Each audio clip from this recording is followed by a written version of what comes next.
Evening, members of the public, staff, and members of the Planning and Transportation Commission, and welcome to our regular meeting of April 14th, 2021. Ms. Klicheva, will you roll the video? Yes.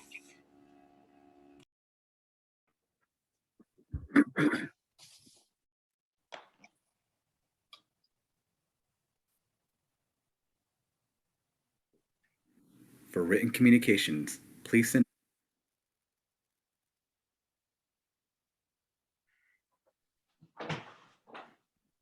an email to planning.commission@cityofpaloalto.org.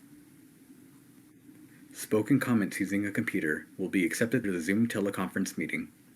To address the commission, go to zoom.us/join. Meeting ID is 958-9263-6758. You will be asked to enter an email address and name. We request that you identify yourself by name, as this will be visible online and will be used to notify you that it is your turn to speak. When you wish to speak on an agenda item, click on Raise Hand. The moderator will activate and unmute your speakers in turn. When called, please limit your remarks to the time limit allotted. A timer will be shown on the computer to help keep track of your time. Spoken public comments using a smartphone will be accepted through the Zoom teleconference meeting. To address the commission, download the Zoom application onto your phone from the Apple App Store or Google Play Store and enter the meeting ID 958-9263-6758. Please follow steps A through D.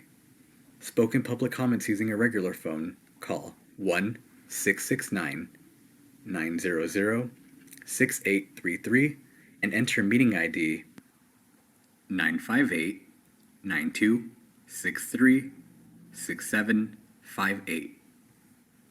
When you wish to speak on an agenda item, hit *9 on your phone so we know that you wish to speak. You will be asked to provide your first and last name before addressing the board. You will be advised how long you have to speak. When called, please limit your remarks to the agenda item and the time limit allotted. I call this meeting of the Planning and Transportation Commission to order. And Ms. Klicheva, will you please conduct the roll call? Yeah. I'll begin a roll call. Chair Hackman. Present. Vice Chair Ruparvar. Present. Commissioner Alchek. Here. Commissioner Chang. Present. Commissioner Lawing. Present. Commissioner Suma. Present. Commissioner Templeton. Present. We have a quorum. Thank you. Thank you. We will now move on to oral communications. This section is for the public to speak on items not on tonight's agenda. Please raise your hand if you wish to speak. On the Zoom app, there is a raise hand button on the bottom of your screen. If you are dialing in from a phone, please press *9. Ms. Klicheva, are there any public speakers for oral communication? I don't see any. I see that Rebecca Eisenberg raised her hand, and we will start a timer now. Just a second. 3 minutes.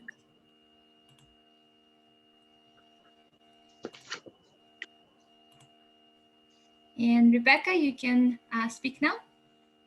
Thank you so much. This seems to be a wonky connection, but I don't think I'll take the whole 3 minutes.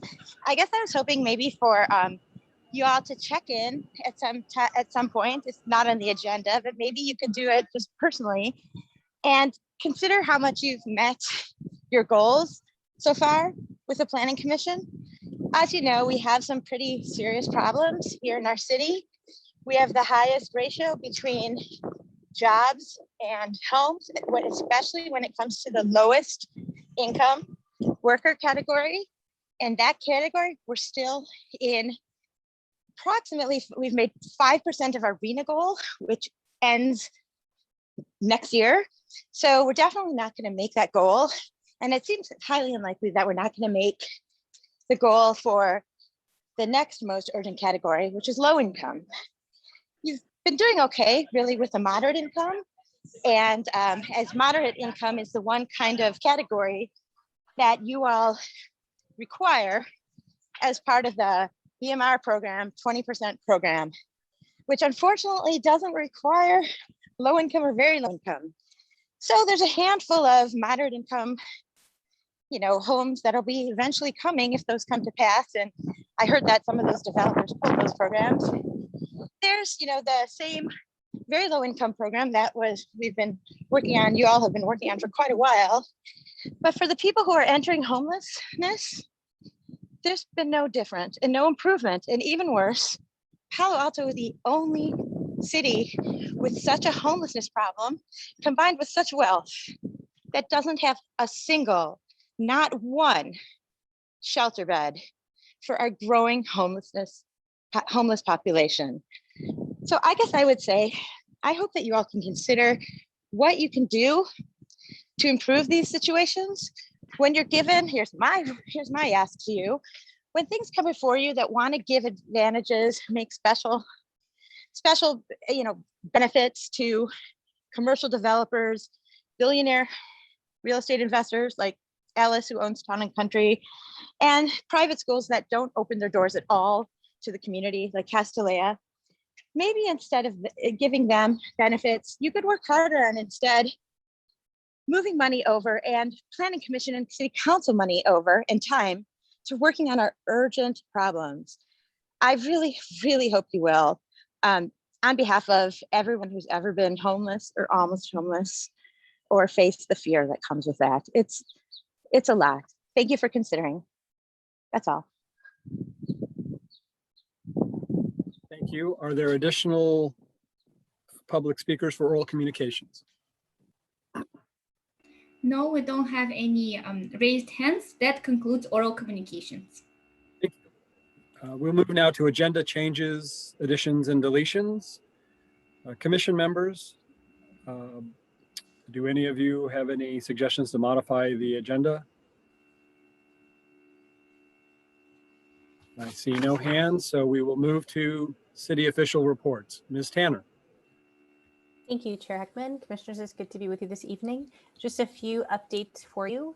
One, just the upcoming City Council meeting is on next Monday, May 19th. We do have one item that the PTC did consider, which is the 640 Fairmead map with exceptions that was discussed and recommended for approval by the PTC to Council. And so Commissioner Lowing, you are on for this month. And if you're not available, hopefully Vice Chair Rupavar could step in for you. That will be the first action item on the council meeting next week. That is the last council meeting for the month of April. So the council will, I think, be meeting on, I think it's the 20th or something, but not the 20th, the 28th. I'm getting my dates mixed up. They're meeting one more time in April, but it's all about labor negotiations. So there'll be no action items from other topics or from the PTC on that meeting. Also on the 19th, the council will be considering the Uplift Local Streets program, which has closed portions of California Avenue, University Avenue, and also a small portion of Ramona. So the City Council will be considering whether or not to have that program sunset on May 31st or to extend it to a future date. And then also considering the temporary parklet program, whether that program will extend beyond September 7th, and if there's any interest in having staff to propose a permanent parklet program. There is a city survey that is available online on SurveyMonkey for folks to take. If you have opinions about the Uplift Local Streets program or the Parklet program, we'd love to hear from members of the public regarding their preferences for the street closures and also for parklets. And we'll be presenting that information to City Council on next Monday. And that program is a partnership really between planning and public works. The encroachment permits and the street closures, public works really does the heavy lifting of reviewing the permits, of issuing the permits, actually the work of closing the street and making sure that the streets are blocked off with help from planning and really other departments as well, as we really work together to respond to the coronavirus pandemic. We also have coming up with Council on May 10th. We talked about the joint meeting between City Council and the PTC as we're kicking off our housing element. So we're very excited that we have the housing element working group members have been selected by Council and seated. We'll be meeting with them on May 6th. and then meeting together on May 10th as the PTC and City Council together to really kind of do an even more broader kickoff, both informing the PTC and Council about the challenge and opportunity ahead of us, but also hoping to engage more members of the public. And then just two other items. You may have noticed the city launched its new website about a month or a month and a half ago. We had the beta version of the website launched and open for testing, and we've launched it. We are aware there are some hiccups, talking about technical difficulties. So if you experience a link that is broken, you are not alone. It is not your browser. There are some connections that need to get fixed, and the vendor who we're working with is working on that. We hope within the next 48 hours that it will be humming smoothly. So please let us know if there's something you're looking for that you can't find. Staff may be able to locate that for you, or you may check back in the next coming few days. And then lastly, with our development center, we are launching on next Tuesday, April 20th, an appointment-based system. And so we've been working with our customers remotely throughout the entire pandemic, phone calls, emails, virtual meetings, but we're kind of launching a virtual front door, if you will. You know, folks used to be able to come into the development center and say, hey, I need help with something. I want to do something, whether it's applying for a permit, whether it's questions about a permit. And so we're trying to replicate that opportunity for folks just to say, hey, I need to meet with somebody. I don't actually know who I need to meet with. I want to talk about my project. I want to submit it. I need help with the online system, or I have a question. And so we are hoping that this will improve our customer service while maintaining safety for our customers. So we're able to replicate a little bit of the the in-person experience, not completely. But we also hope it will have some efficiencies, like being able to call multiple departments into the virtual meeting and have them all look at the plans at the same time. Whereas in the development center, you can only have so many people looking over a paper plan set before you start to feel a little crowded. And so we're hoping that we'll have some efficiencies with this system. So any of the members of the public that are listening, or as you commissioners are working with your friends and colleagues in the city, we are launching this new system as a new amenity for our customers. So with that, I do want to hand it over to Nathan Baird from the Office of Transportation to offer some updates from that department. Hello, I just wanted to give a brief update on parking and remind folks about May 3rd, on-street enforcement is coming back. So folks will need to visit the website. We're working through some of our own updates with the website. So if you have any trouble finding the specific information that you need, or if you know of folks who are having trouble finding the specific information they need about their permits, they can contact transportation@cityofpaloalto.org, and we'll make sure that they get the information they need. It's important for folks to understand we don't have a monolithic parking program. We have 6 different RPPs, and then we have the commercial districts, and each one has slightly different setup and rules. So it is important for folks to get the information correct before they panic regarding the enforcement that's coming up. So we also are continuing our Palo Alto action plan work. We'll have some more meetings and a survey that will be released soon. All of that will be available on the website. We have a Palo Alto action plan subpage that we would love to have you guys look at regularly and review. But the big survey will be a lot about people's experiences with parking. So we'd love any of you to take that survey. It's got some smart logic in it, so it takes you through whether your experience has been more as a resident, or if you have resident and visitor and business or employee-employer type experiences. All of that is available for feedback, but it'll skip over the parts that aren't applicable to your experience. So we look forward to getting that out there. I'll see about, is it possible to send Vin some links later this week when those are released? Have those forwarded to you all. So we'll do that. You can certainly do that. But, that's it for now. So thank you. And I look forward to trying to be regularly here more and more often to help keep you guys abreast of what's going on with parking. Thank you. Great, thank you. The last thing I will share is about the 101 bike bridge that's being slowly erected / installed.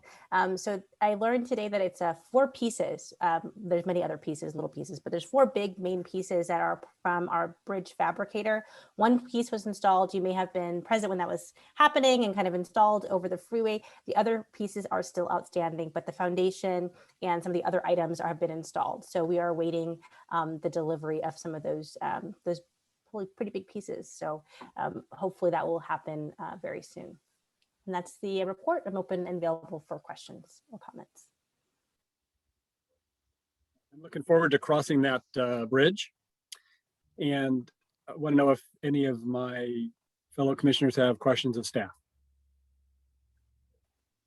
I don't see any hands, so thank you, Ms. Tanner, Mr. Baird. We will move now to our action items, agendas 2 and 3.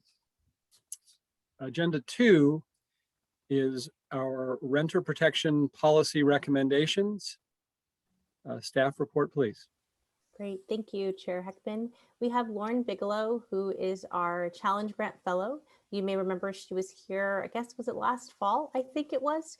She also was recently at the Human Relations Commission. She is a fellow that we have the joy and privilege of working with for 2 years. She started just a little over a year ago on the day that the shelter in place was issued. But even in that time, she's made great strides. And so before we were with you sharing a bit of the profile of our renter community, we'll refresh some of that, but then really dive into what are some of the policies we've researched that could help renters in Palo Alto. And we're looking for PTC to make recommendations to council on whether or not we should continue to pursue development of these policy proposals. So I'll hand it over to Lauren. Thank you so much. Give me 1 second to share my screen here. Lauren, you may want to speak up a little bit louder. It's very quiet on my end, at least. That's delightful. Today is just full of technical difficulties. Is this better? Yes, it's a bit better. Yeah. Wonderful. We'll let you know if we can't. That's much better. Great. Okay. Great. So let me just share my screen here.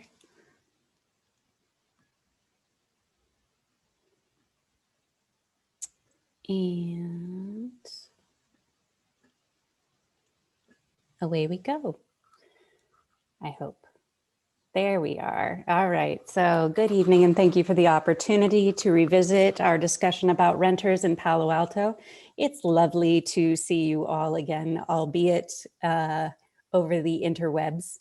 If you recall, my name is Lauren Bigelow, and I am the Partnership for the Bay's Future Fellow placed with the City of Palo Alto to work on renter protections. We're here tonight to go over 9 policies we analyzed and get your recommendations on how each policy should be pursued, if at all, to center the conversation on the folks most directly impacted. I'll talk briefly about some of the demographic data regarding our renters that we spoke about in September and our housing stock, as well as touch on current laws that apply to our renters. So for the past 3.5 years, renter protections have been a council identified concern, with council directing staff to pay particular attention to relocation assistance, evictions without a just cause, and large rent increases, while balancing those protections with protecting the rights of property owners. The policy development process began in March 2020 when I started, and we're hoping to bring your recommendations to City Council in late summer 2021 and revisit both you and Council, hopefully, with proposed ordinances in winter 2022. But you can't talk about renter protection policy without talking about renters. So here's some quick data points for you. All right.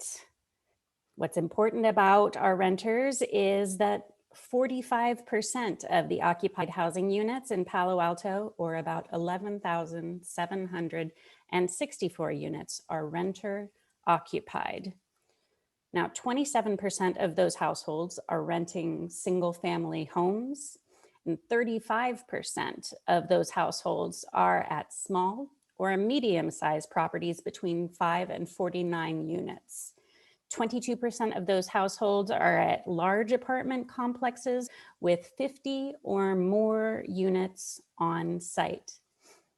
And if you reference the staff report, you'll see that 39% of renter households are making more than $150,000 a year, while 27% are making less than $50,000 as a household per year.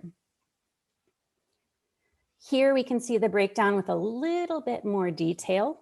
Of note is the percentage of the renter households in each income tier that are cost burdened, or rather they're spending more than 30% of their income on housing costs, you'll notice that starting at $75,000 or less, 70% or more of those households are experiencing cost burdens to live here.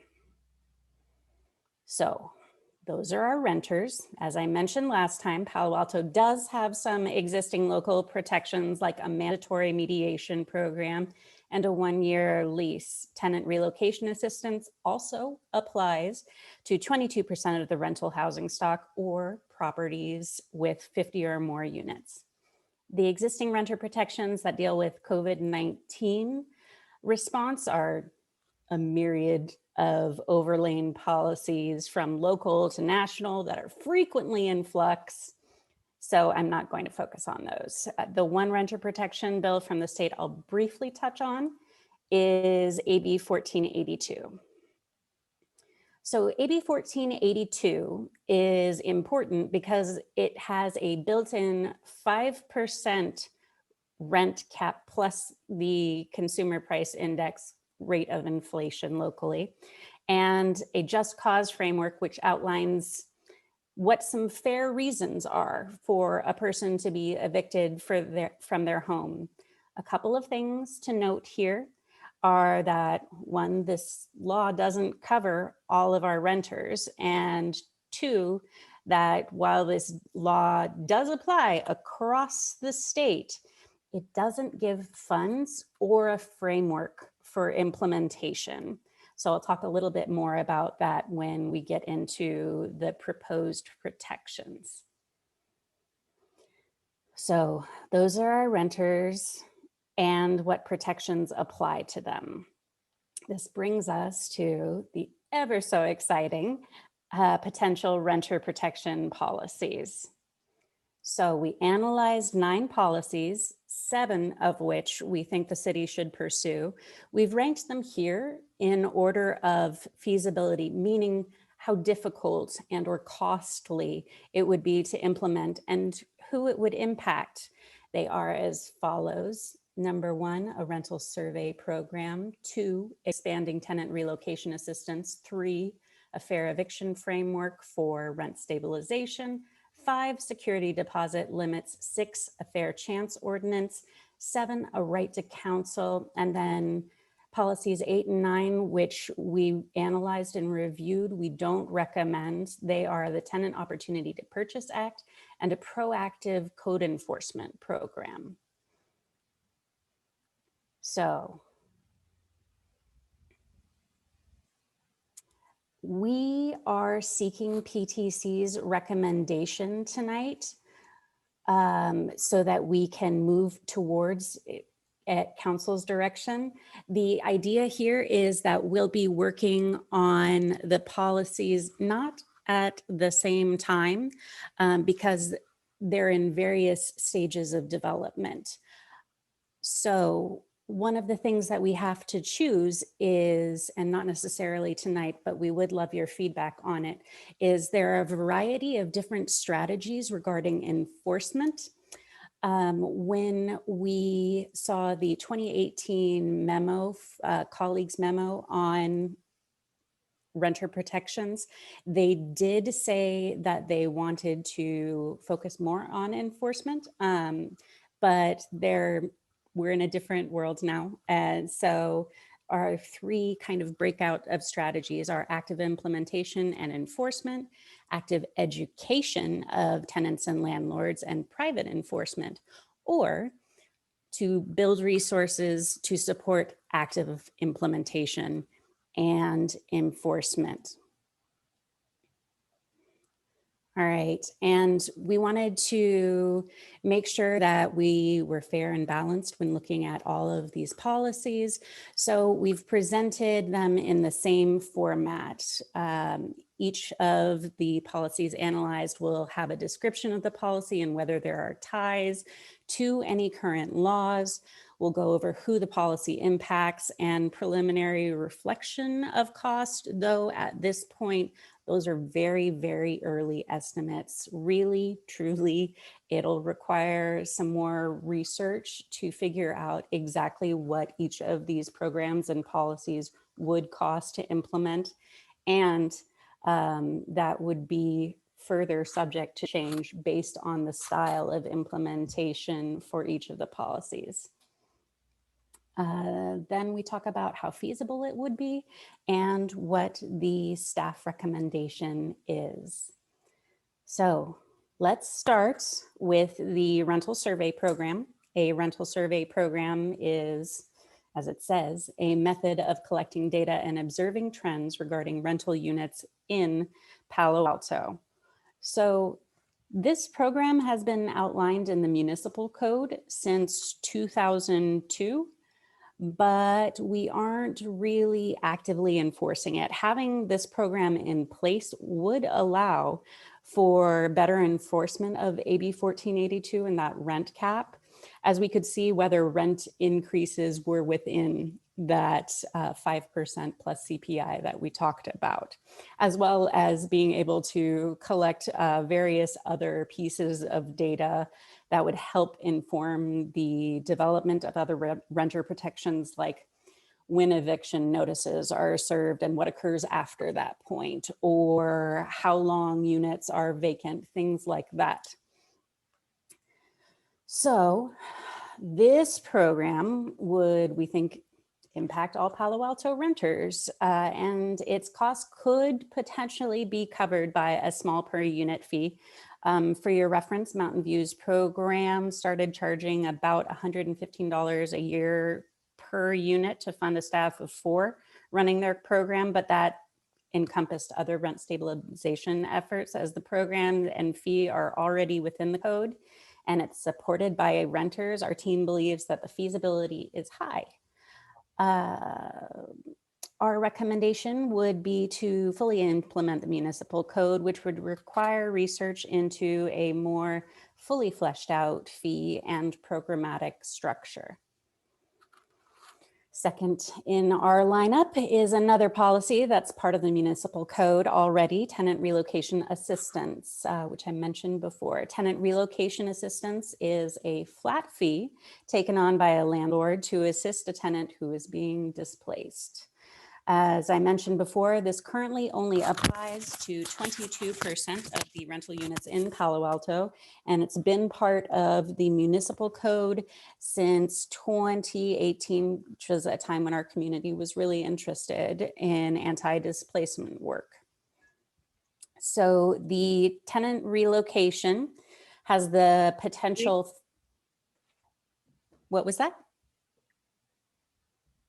Never mind. Sorry, I thought I heard somebody interrupt. So tenant relocation has the potential for highly impacting renters at risk of displacement, particularly those who are at small to medium-sized properties with some of these amendments that we're talking about. Bringing the unit threshold down to 2+, 3+, 5+, 10+ would simply be an amendment to the current code, and as we understand it, no maintenance would be required. So we think it would be a fairly low resourced effort. The feasibility of the policy hinges on the fact that while this is energetically not a huge lift for staff, it is an additional ask on developers, and that is something to be aware of as we attempt to meet our regional housing needs assessment numbers. Our recommendation is to amend the municipal code, but we'd like your thoughts on which threshold seems like the best fit for our community. At 3+ units, we'd see alignment with in-lieu fees. 5+ is where commercial mortgages start, and 10+ units, you're protecting renters at medium and large size properties, effectively doubling the number of units that are protected right now. So there are real benefits to each threshold. It just depends on what the city's priority is. So our third recommendation is a fair eviction framework, because eviction is one of the greatest causes of homelessness. It makes sense for us to try and stem that tide. One of the ways in which people do that is through creating a framework for what constitutes a fair eviction or a just cause. Just cause eviction protections are written into AB 1482, but as we mentioned before, AB 1482 doesn't cover everyone and it's not permanent. Granted, having these protections for some people for 10 years is a great start, but we can probably do better. So a fair eviction framework would impact all Palo Alto tenants, but this specific fix would provide coverage for those who aren't covered by AB 1482, giving them the same rights as tenants covered. Costs associated would, as we mentioned before, require further research, and its feasibility seems high due to what seemed like a choice for a legislative patch requiring no maintenance or enforcement on the city's part. Again, all of these are preliminary thoughts. So our recommendation would be to make sure that everyone is covered by 1482 now and see if there's an opportunity to revisit this framework more permanently closer to when the legislation sunsets in 2030. Our fourth policy is rent stabilization, and to make sure that everyone has equal coverage for that 5% plus CPI rent cap. 1482's rent cap protects tenants from massive rent increases, which can force a family out of their home. Again, providing this legislative patch is about making sure everyone is covered by 1482 in the same way, but this rent cap has the highest impact on our low-income households and or cost-burdened renters. We've already talked about what the costs and feasibility would be like with our last policy. So again, our recommendation that applies to both a fair eviction framework and our rent cap is to close the loop on 1482. Fifth is our security deposit limits. So the California Civil Code currently states that a landlord is allowed to charge 2 times the rent for an unfurnished unit or 3 times the rent for a furnished unit. And in Palo Alto, the average rent across all unit sizes is $2,940 a month. So that means on average, people are paying $8,820 for that rent plus security deposit in an unfurnished apartment, or there's the potential there for that. And we believe that this will really lower a barrier to access for lower income households and those that are cost burdened, though it will impact all renters. It seems like another high impact, potentially low cost effort. So we recommend adopting an ordinance limiting the cost of security deposits to 1.5 times the rent. Fair chance ordinance is, as it says, basically an anti-discrimination policy that's directed at helping those who have been released from incarceration, help them find stable homes. And it really restricts landlords from discussing criminal background in the marketing, application, leasing, or vacating of their property. And the opportunity here to cease discrimination is huge for that population. And like I said, the impact is high, particularly for Black and Latinx individuals who are disproportionately impacted by incarceration. We do think that this could be a very impactful policy with a limited cost due to the fact that this is about criminal background and property owners' rights. We think that this might be a slightly more difficult lift, though it has been passed in several jurisdictions around the Bay Area. We recommend that Palo Alto pass an ordinance similar to Berkeley's, which is one of the policies spelled out in attachment B of the staff report. Right to counsel is about providing legal assistance to renters as they go to court for housing related issues. In a 2015 study, they found that 98% of renters don't have legal representation, and we think that this could build nicely off of Palo Alto's existing mediation program, and is particularly important because the associated costs of eviction, meaning all of the services that that household then needs, can be extremely costly to a community, which is particularly important now when we're kind of in austerity measures. So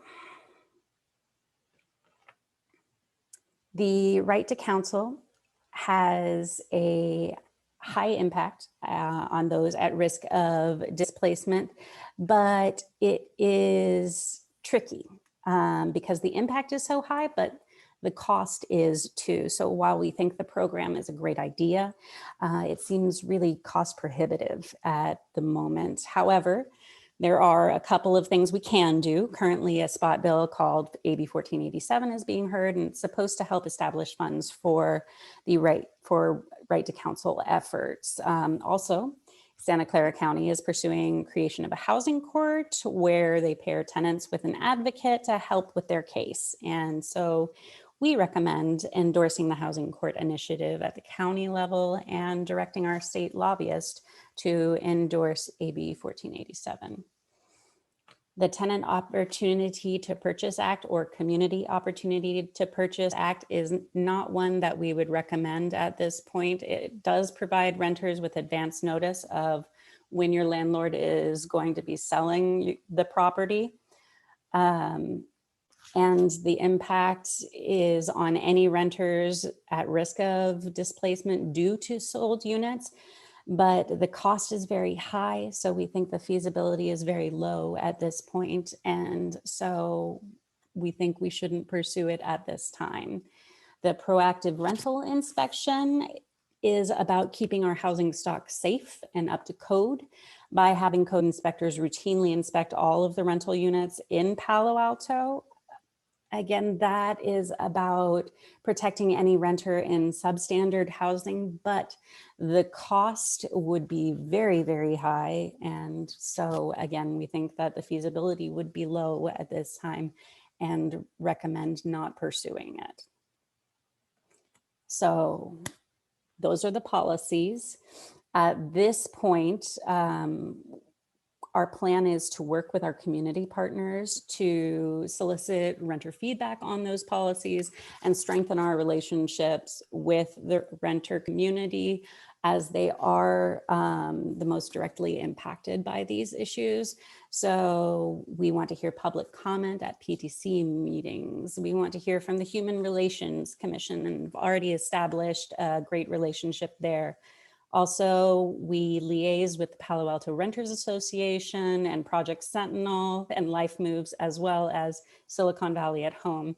But even more important at this point, and while it's important to my program that we center the voices of those in the greatest need, we also really want to make sure we take the time to hear the concerns of landlords and property owners as well, because a balanced policy doesn't come about without listening to both sides of the story. And so that's definitely the plan. This brings us to our summary of the policies as is kind of outlined in the chart in the staff report. And these are policies 4 through 7. And again, TOPA and COPA and proactive code enforcement are not recommended at this time. And that's my contact information. So I hope people will follow up with me regarding these policies, because I'm definitely open to hearing any and all feedback. Thank you so much. Thank you, Ms. Bigelow. While normally I would ask commissioners if they have questions of staff at this point, tonight, because of the way we're going to need to move through this item in 9 discrete segments, I'm going to ask commissioners to defer their questions until we get to those discrete segments, questions regarding those segments. And so I'd like to now move us to public comment. I do see Commissioner Templeton's hand up. Commissioner Templeton. Thank you so much, Chair. I was just wondering if we'll have an opportunity to ask questions that aren't, part of each of those 9, but to the process overall.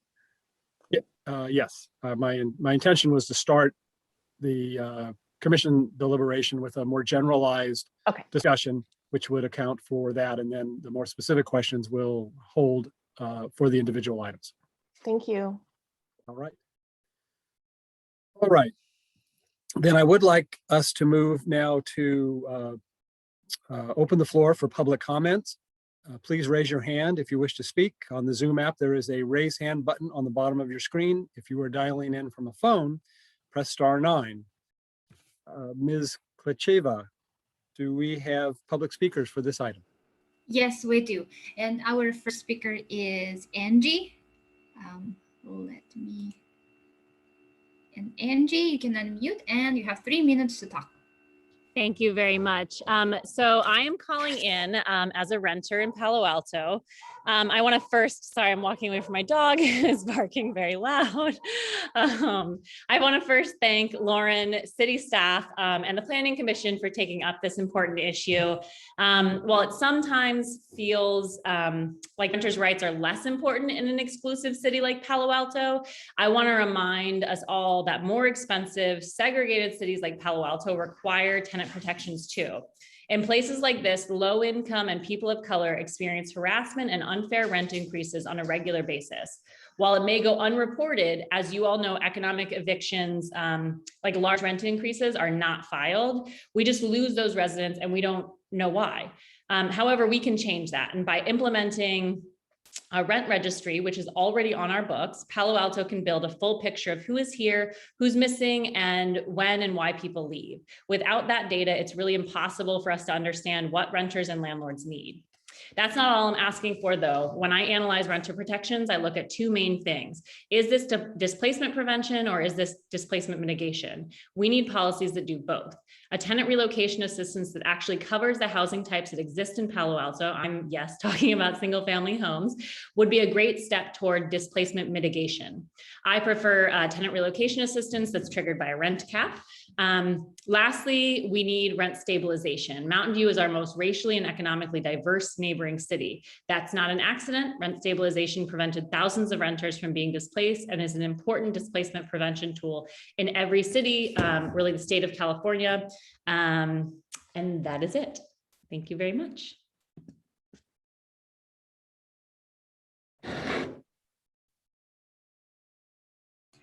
Great. Thank you, Angie. Our next speaker is Mark. Mark, you can share your comments now.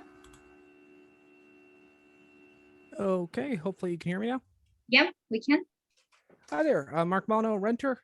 Just like to say I enjoyed the breakdown in the presentation. I definitely agree with your assessment that 1482 at the state level did a lot of good, but could do more to cover more people, as well as do more to actually be enforceable. Also, even after this passed, I've had a lot of experiences, my friends had a lot of experiences where their landlords, who really, let's face it, mom and pop landlords don't really know the rules a lot of the time and don't really follow the rules all the time. They didn't know that they were breaking these rules. And when they were asked, they dragged their feet, and it became basically, are you going to take me to court? There should be a much easier path so that I think, you talk about education. I think I wouldn't put too much weight in it. I think a very modest amount of education, just let, renters know what they can do. But I think the enforcement is so much more important of, is the landlord breaking the rules? You take it down to, the proper channel it's dealt with.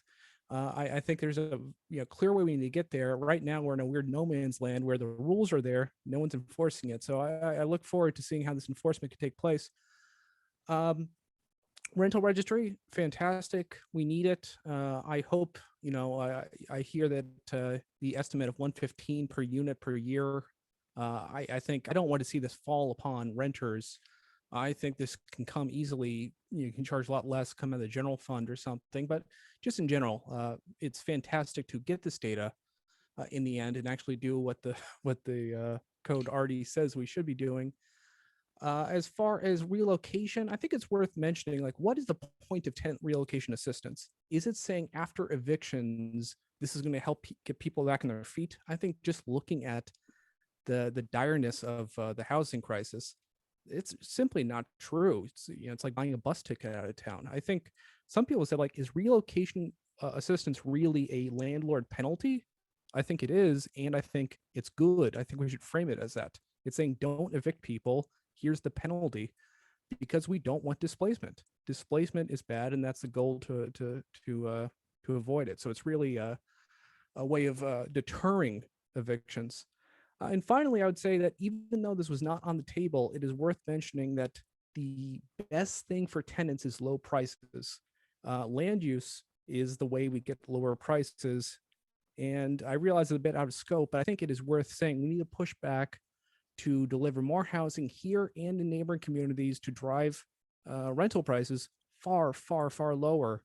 And that's going to help everybody. But I'm very encouraged by all these steps, and I look forward to seeing where this goes.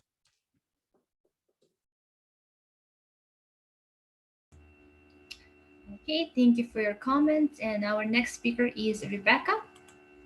Rebecca, we should be able to hear you now. Sorry. Thank you. First of all, I think that the community should be able to speak to each item too.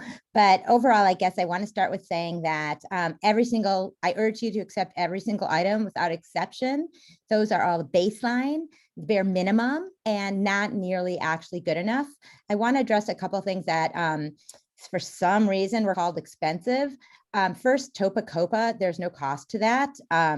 It's free to offer a ROFR, right of first refusal, to the to tenants.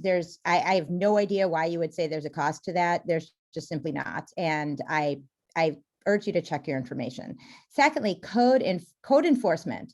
Not only, and I know there'll be other people speaking to this, hopefully, code enforcement, not only is code enforcement not so expensive, but actually it's revenue generating, because code enforcement actually involves assessing penalties and fines. And when penalties and fines are assessed, they are paid. And that, every city that has a strong code enforcement division makes money from code enforcement. Without code enforcement, nothing you do tonight has any weight whatsoever. Maybe that's the point, but I sure hope not. And what that turns our city into, which is the way it's going, is allowing landlords to break the law without consequence. That turns our city into a world of mansions for the leisure class, mostly white, and tenements run by slumlords for everyone else. I am a renter. I'm part of that more than 25%, approximately 30% of renters here who rent single family homes. And I'd urge Lauren to check with the school district, but apparently she didn't, because those numbers haven't been updated, unfortunately. When you talk about the public school population, a huge majority of public school students are renters. And if these kids aren't worth protection, and who else is? Why should public school students face having to change schools and lose all their friends just because their parents are normal and can't afford $4 million for a home? That includes the vast majority of middle class and upper middle class in this country, and obviously in this world. Finally, I really want to address the fact that I urge you not to have so much sympathy for landlords. As I said, I'm a landlord. Landlords already have been, especially small ones, already have received money reimbursement through the CARES Act that landlords should have suffered no harm right now due to COVID.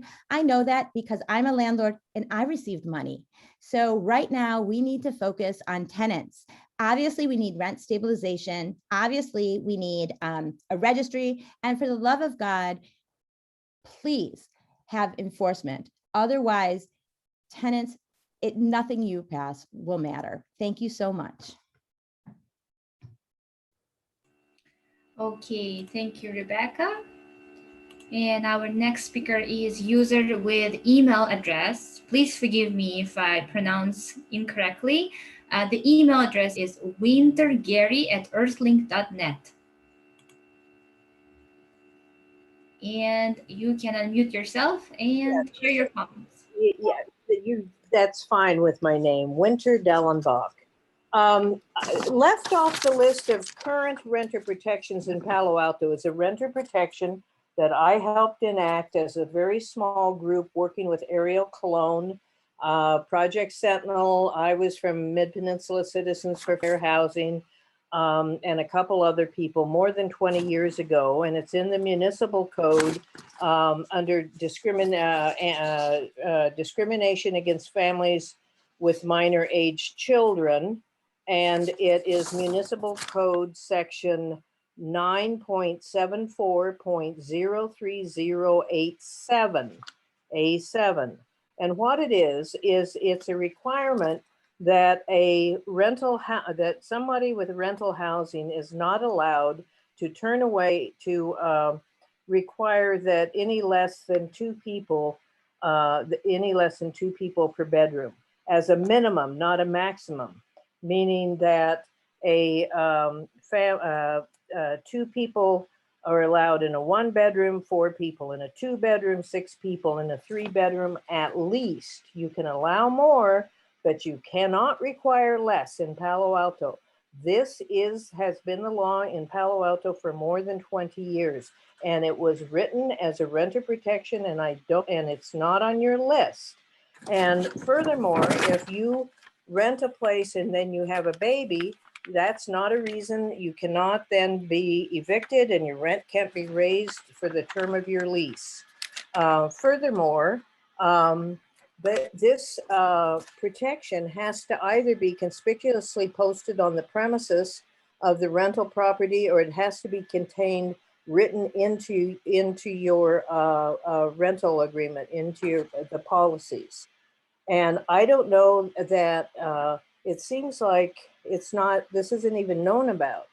So what this does is it is meant to help families who are often discriminated against more easily find housing. And one other thing is, if you want to really do something significant, thousands of rental units allow what's known as 2+1, which is 3 people in a 1-bedroom, 5 people in a 2-bedroom, 7 people in a 3-bedroom, all over Palo Alto. That's a minimum. That policy, that is the rental owner's policy. It's known as 2+1. So 3 people in a 1-bedroom, 5 in a 2, and 7 in a 3. And but Palo Alto's policy does not apply to studios. You can hold it to 1 person to a studio. You can have 2 people in a studio. One last thing, if you have 2 people in a studio, you cannot restrict it to adults. It can be an adult and a child. If you try to restrict it to adults, you're violating the fair housing laws. Thank you. Okay, thank you. And our next speaker is Kevin. Evening, planning commissioners. My name is Kevin Ma. I'm a renter in the Ventura neighborhood. And I know in the city, we talk a lot about local control, but for tenant rights, this city has really fallen behind under this umbrella. The state has gone much more further than that in the meantime, since the Calix memo in 2017. And I do wish the city tries to catch up or tries to improve the situation, because as we know, in a neighboring city of Mountain View the year before, they had a ballot measure to get their city rent control that was done at a much level than it is a state. The differences between the inflation rate versus 5% plus the inflation rate, which that 5% does really make a difference, especially given the hot housing market is for this area. We also talk a lot about enforcing the law. Well, we have this law that says we should have a rent survey, which means we should probably do it, because fundamentally we can't be just depending on a bunch of random websites on the internet to say what the average rent price is for Palo Alto, or we can't be depending on the ACS for information that might be a bit out of date due to how it's sampling. As such, we should invest in a rent survey program, but hopefully in a way that does not necessarily affect renters, if that causes a upshot in rent, because the landlord will pass down the rent as much as they can. But above all, we should make sure that any of the protections we're creating can be enforced, because enforcement is the biggest deterrent in anything, is that that people will be held accountable. No point in putting a 5% rent restriction if no one actually knows what the original rent was. And the only people who can enforce it for the majority of rent tenants who don't have lawyers is dealing with legal aid that's normally already underwater anyway. The CLESPA and Law Foundation are overwhelmed by the amount of cases, especially current cases from the pandemic. So whatever we can do to assist them, shipping in money, actually putting in effort to the Housing Collaborative Court would be helpful. For the tenant relocation assistance, the 50 units is a bit odd if it only covers a fifth of the tenants in the city. It really should affect 100%, because we talk a lot about neighborhood character, and it doesn't really help if we kick people out from this area because maybe your landlord wants to renovate the house to be a bigger house, or it gets torn down and become townhomes. So yeah, and also things like fair chance ordinance is a good thing. We want to make sure that the city does make ourselves welcoming and effective for all members of society. And it's unfortunate that the right to counsel is considered to be costly, though I do hope that maybe a joint powers agreement for cost sharing can be done. And Tobacopa, I mean, it's a nice thing to have on the books, okay? Thank you. Thank you. And our next speaker is Eddie. Eddie, you can unmute yourself and share your comments. Thank you. We can hear you. Okay. So I am glad you're looking at these potential protections for renters, because for the whole city, not only for owners, but for renters, housing security is a good thing. And housing security does need to be related to being able to afford housing. And if you are currently affording your housing, and you afford it again next year. And if you think about AB 1482 with CPI plus 5%, so we're looking at around 8% increases in rents potentially. And I don't know many people who get 8% increases in their income year after year. In my experience, that's been somewhat rare. So having a allowed rate of increase built into potential rent stabilization, that's CPI is much better, as Mountain View did. But even in Mountain View, seniors look at their Social Security increases and say, that's not keeping up with the CPI, that's below the CPI. So it's sad that for many renters, they year after year become gradually poorer and poorer. And while they set down roots, just like any resident of a community, they do not have secure housing because their housing costs are either suddenly or gradually increasing. So please consider much lower thresholds for what rent increases should be. I hope that you also think carefully about the Costa-Hawkins law, state law, because that will be there after 1482 expires unless it's overturned or changed. So it will be it's important to make sure that what you are considering complies with Costa-Hawkins. Another thing with relocation benefits is that they can be a deterrent to high rent increases. And this would apply to single family homes, even if Costa-Hawkins is preventing single family homes from being covered. If there was a deterrent on raising rents over 5%, say, and if someone had to move out and asserted to that after a 5% rent increase, their landlord, and then received relocation benefits, their landlord might be inspired to only raise rents by 4.9%, giving much more housing security without even having rent stabilization. Although I think the combo of rent stabilization and just cause for eviction is ideal. Thank you. Okay, thank you. And our next speaker is Mitch. Hi, can you hear me? Yes, thank you. Great. My name is Mitch Mankin. I'm speaking for Silicon Valley at Home, the voice of affordable housing in Silicon Valley. I wanted to thank the commissioners for taking the time to hear this tonight, thank the staff for their thorough work on the report, and thank all the commenters who have shown up in large numbers tonight to speak to this. These numbers in the staff presentation show that despite the stereotype, Palo Alto does have a significant number of renters. And that includes a significant number of renters making less than $20,000. Here in the Bay Area, we care a lot about diversity and keeping our community whole, protecting our people. And these protections are one important piece of this. It's clear looking at the staff report and the presentation that they've taken a significant amount of work to produce solutions tailored to Palo Alto specifically. The approaches here allow Palo Alto to help its citizens while also being relatively light on administrative effort and complexity for the city to go about. Things like extending the tenant relocation assistance to the remaining 80% of units that aren't currently covered just make lots of sense and build on the existing policies.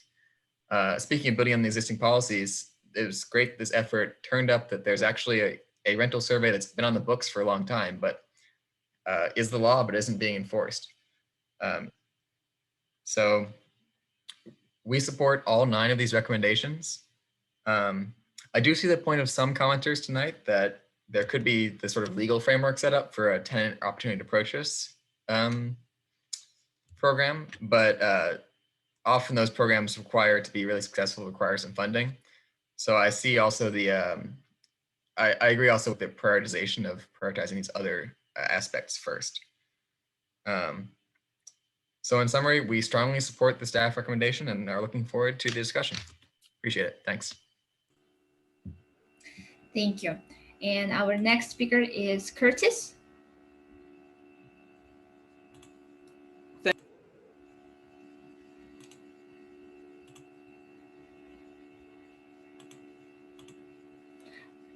Curtis, we can. Am I on it? Am I unmuted now or no? Yes, yes, we can hear you now. Okay, I Thank you. apologize. So thank you so much for letting me speak. So I'm not a math person, but I did some research and I found that San Francisco raised about $100 million in code enforcement last year. As far as someone doing code enforcement in Palo Alto, as long as the amount is not over $100 million, I think that would make sense for you to actually have it. In fact, I would volunteer myself for that job if you would pay me the amount that I would bring in. In fact, the bottom line is that code enforcement it pays for itself. It's like collecting money. That's all it is. You're collecting money from people who owe you money. It's like any business. That's how you stay in business. It's getting paid. And for some reason, the idea that someone getting paid a small amount while bringing in millions and millions of dollars is somehow disproportionate for the city. In other words, the city is not making enough. It makes no sense. So that's the first point, which is that, okay, the first point is that you don't like money. I get that. Second point is, in terms of COPA and the other things you're talking about, why is the city getting involved with private contracts regarding roofers? If you're right of first refusal with individual contractors, why is the city getting involved? Even from a libertarian point of view, you have no interest in getting involved in contracts. There's a lot of landlords in violation regarding the code enforcement. I want to go back to that. And what's really going on here is that you don't want to actually enforce against them. I get it. But the bottom line is that that's why you have no money. If you want money, enforce the codes. And assess the fines. If you look at Castellea by itself, you'd be way above, we pay for one person or 3 people with that one fine. But it's just ridiculous. I mean, just say whatever you want. You can just make up whatever reason you want. But anyway, the bottom line is if you want money, enforce the codes. Thank you. Okay, thank you. All right. And we have two more speakers. Our next speaker is Kelsey, and then she will be followed by Julie. Kelsey, you can share your comments now. Hi there, my name is Kelsey Baines. I am a resident of Palo Alto and want to support the staff recommendation, which I think is a very modest set of proposals to protect renters. In 2019, my rent was increased 18% and I had to move. I'm privileged that I was able to find somewhere to land and it wasn't a major incident or a disruptive event in my life. But there are low-income renters in Palo Alto, and displacement protections are really, they're a tool for homeless prevention and can actually save the government money in the long term. I have been the recipient of very panicked phone calls of people whose rent is going up dramatically and they have nowhere to go. And especially now when we're struggling with homelessness, when more and more people are becoming homeless, we can do very simple things just to keep people housed, and that serves the public health generally. So I would support the lower trow, and also would encourage you all to look at tenant opportunity to purchase, community opportunity to purchase. Furthermore, I would like to see the planning department consider tenant protections as part of development plans. Right now, every development plan says tree protection. It's part of the plan. But I think it's really interesting that we don't consider tenant protections as part of the plan. And I can read a plan and have no idea whether there are existing tenants, if they're low income tenants. And I'm not sure how the planning department is handling that right now in terms of complying with SB 330, because if there are existing low income tenants, those units need to be replaced.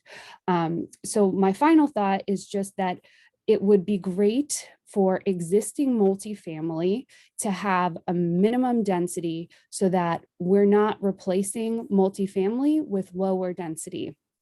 I think most of you have already heard this before, but in 2018, the place that I rented, which was a multifamily unit, a small cottage with 2 apartments in the back, was demolished to build a single family home.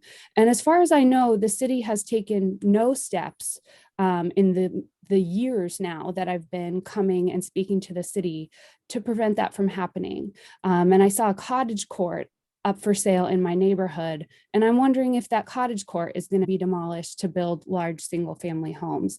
I think we can make this a fix, and I think we should prioritize development without displacement. I want a lot more housing, but we shouldn't do it at the cost of tenants having stability. Thank you. Thank you. Our next speaker is Julie. Hello, can you hear me? Yes, we can. Thank you. Great. First of all, I want to thank you very much for allowing renters to talk about the problems we have in Palo Alto. I've lived in a 6-unit building for many years, many years.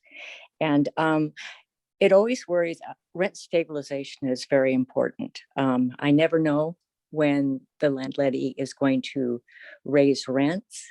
And I think that she might be selling the unit. And I'm just kind of wondering, right now, I believe there's this, the CPI plus 5% protection per year. If she gets if she sells it, with the new landlord or landlady, would I qualify for that in the 6-unit apartment building? Could they only raise our current rent? You know, that, what is it, about 8% or something like that? Anyway, I don't have much more to say other than thank you for listening to a renter. There are many of us, and we're always worried about the rents going up. So thank you very much. Thank you. I don't see any raised hands, and I think that concludes our public comments for this item.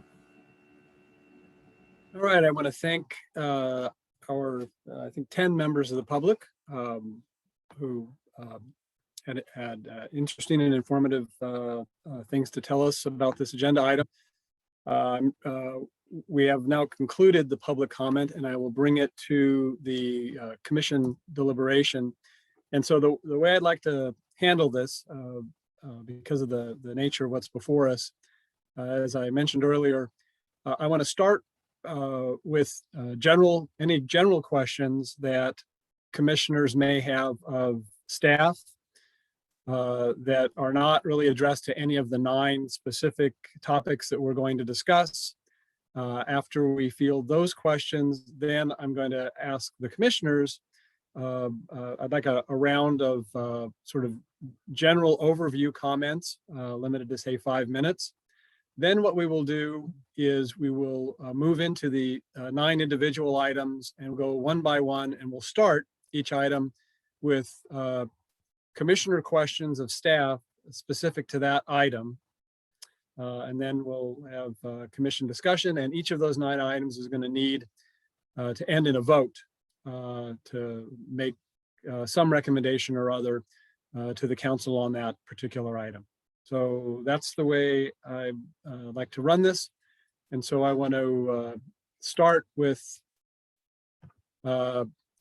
overview questions of staff, and I see Commissioner Templeton's hand up. Thank you so much, Chair. Thank you, Ms. Bigelow, and to staff for this presentation, and to all our public commenters. It was really great to hear your input tonight.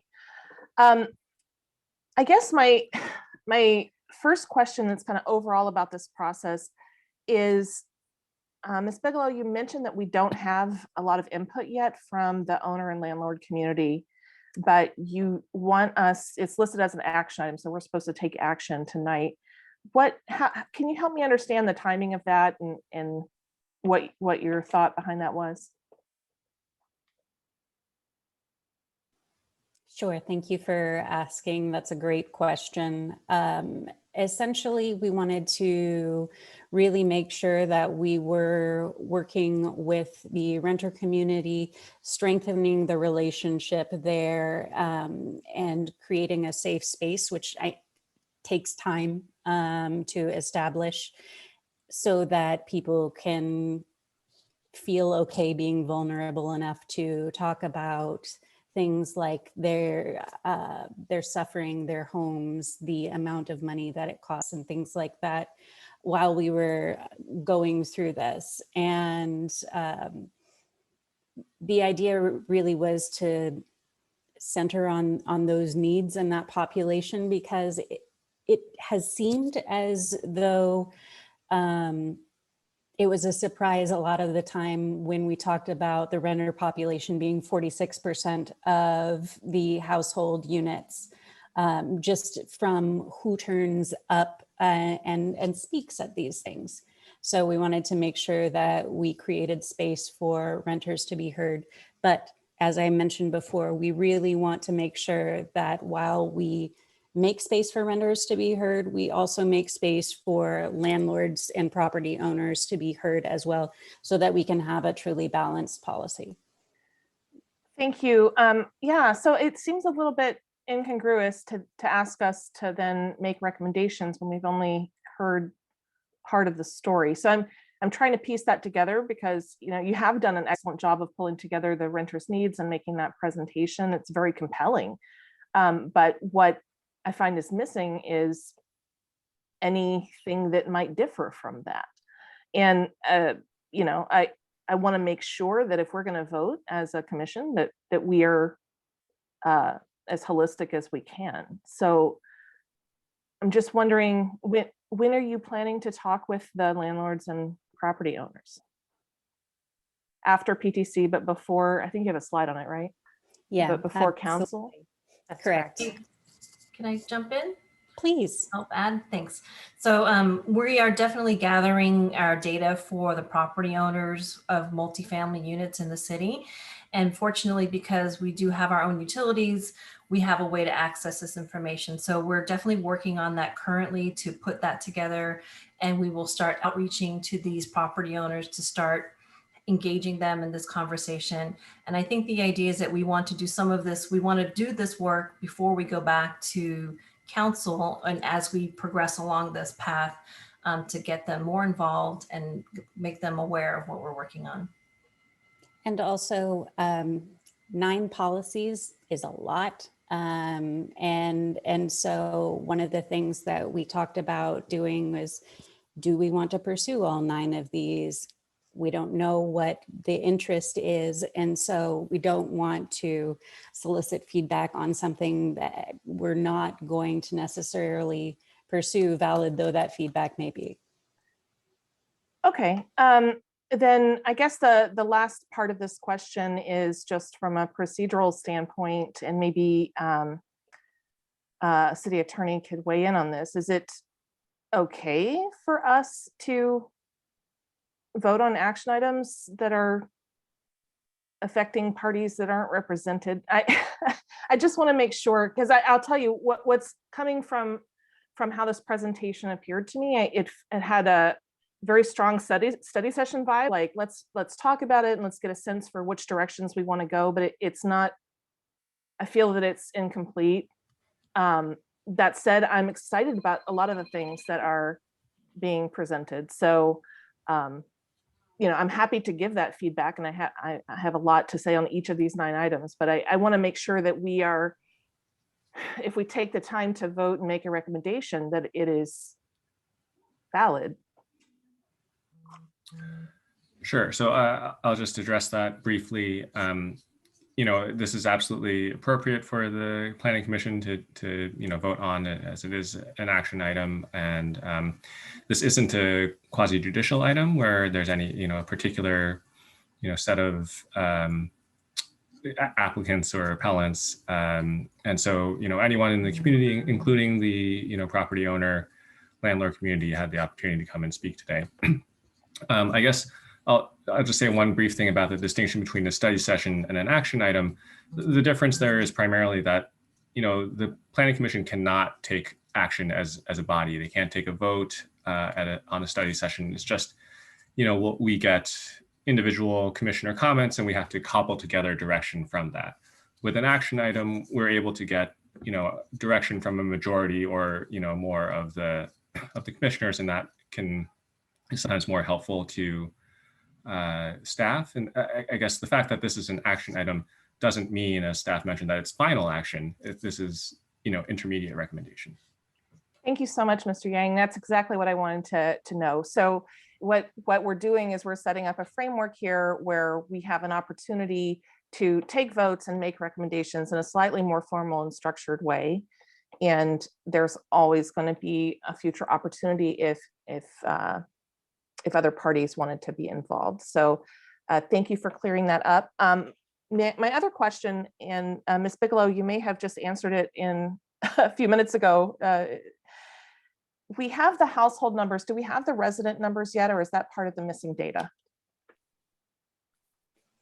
I wish that we had the individual data. I do.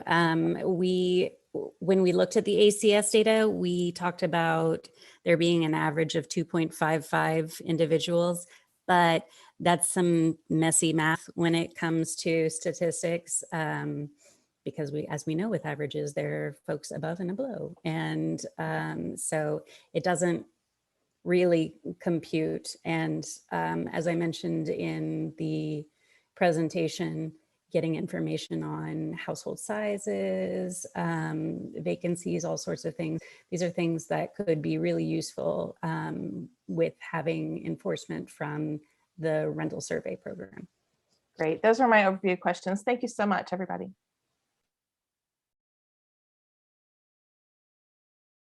So on Commissioner Templeton's question, I appreciate the question and the staff discussion that followed that. It seems to me this is a little bit of a chicken and egg situation where I agree with Commissioner Templeton that more data would be useful. But when I think about our function tonight, we've got these 9 items, and really what we're being asked tonight is thumbs up or thumbs down on each of the 9 items. Should the city pursue them? And so these 9 items, whatever our recommendations on each are, will go to the council and they will make a decision on each of 9 items, whether to pursue them or not. As to the ones that they decide to pursue, staff will draft ordinance language, policies. And I think that is going to be a critical time to collect data, including from property owners and landlords, as well as renters, so that when this comes back to us, which my understanding is we will get draft language back before the council sees it, then we can consider actual language in its context of its potential effects as we interpret them and as potential renters and property owners interpret them. So it seems like this is a good building process toward a conclusion. But I think Commissioner Templeton's primary point is before we make ultimate decisions, ultimate recommendations, we really have to hear all the voices. And I'm sure every commissioner agrees with that. So any other commissioners with overall questions for staff before we go to commissioners' general comments? I see Commissioner Chang. Hi, thank you. Thank you, Ms. Bigelow, and all the other staff who put a tremendous amount of work into this. It was a very informative report. And, but of course, I, like others, wish there were more data on many things. I have a question for, I think, the chair and the commission as to how we go about giving overall prioritization, because that was one of the pieces of feedback that Ms. Bigelow asked for. So kind of the report has things in terms of feasibility, but I'm not sure, at least for me personally, that I would necessarily use that same ordering for prioritization. So I'm wondering how we want to address that. I would like to hear what all the commissioners say on everything before doing that, but I guess I'm wanting to make sure that there's a way that at the end we can loop back and kind of chime in on relative prioritization if that doesn't come out through our discussion.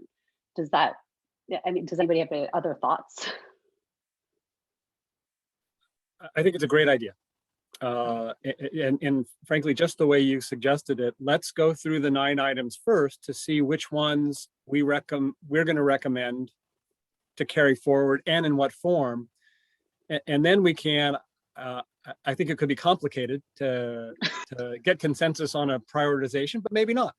But we can at least take a stab at it and see if it's a fruitful conversation. So let's do it that way. And if we get through the 9th item and I forget, which is possible, somebody remind me that we want to tackle that before we complete this item. All right, I don't see any more commission hands with questions for staff. So now what I would like is, before we delve into the 9 items, any commissioners who have some overview comments, please raise your hand, and I will start by recognizing Vice Chair Rupavar. You are muted. Thank you. Thank you, Chair Hackman, and thank you, Ms. Bigelow, for your very informative report. Overarchingly, I think it's great that that the staff is bringing this to us for consideration. I think it's imperative before we make any decisions. I would agree with Chair Templeton that we see more data, and specifically the data that I would like to see would be demographics data related to racial issues, related to income, related to things of that nature, as well as results. Like, I want to make sure we don't have unintended consequences from decisions that we make. So I want to see how what we're doing correlates to the results that we're going to get. So if we're, approving, number 3 or 4 or 5, what does that equal to? Does that mean we're going to get X number of additional units of housing for this number of residents who are in this income bracket? Like, I would hope, maybe through the survey or however we choose to do it, to be able to see that sort of granularity so that we don't later on down the road, get blindsided by unintended consequences, be able to understand the magnitude of impact, be able to understand the impact on supply, housing quality, stock, what that all means. And I would also say that this is only one side of the coin. I think there needs to be carrots and sticks in balance, because if you're just focused on enforcement, which is what, effectively we're doing here, you're not increasing your housing supply. You're basically just playing musical chairs with like who gets what and where and restricting it. And you can unintentionally increase prices on market rate housing or other types of housing. So I think, we need to also think about things holistically and not just focus on enforcement, but also how do you couple this with an increase in supply? And another point that I wanted to make is we should really consider targeted programs as well. I know, for example, the city of LA has targeted programs for specific demographics. Like they specifically have programs for elderly people. And and they're focused on bringing affordable housing to the elderly with, certain, it's not like subsidies, but they are able to provide certain incentives for homeowners to deed restrict. We should consider that too. Like if there is a certain demographic that we are looking to incentivize to live here or protect or whatnot, we should also consider, more targeted kind of efforts. That's it. Thank you. Other commissioners? I'm not, Commissioner Suma, thank you. Thank you very much. And thank you for the report. And I'm really happy to be addressing this because these issues affect such a huge portion of our community. I think all of these ideas are attractive to me, and how we're going to prioritize them and how the city can afford them is another question. But I did want to mention at a very high level that I think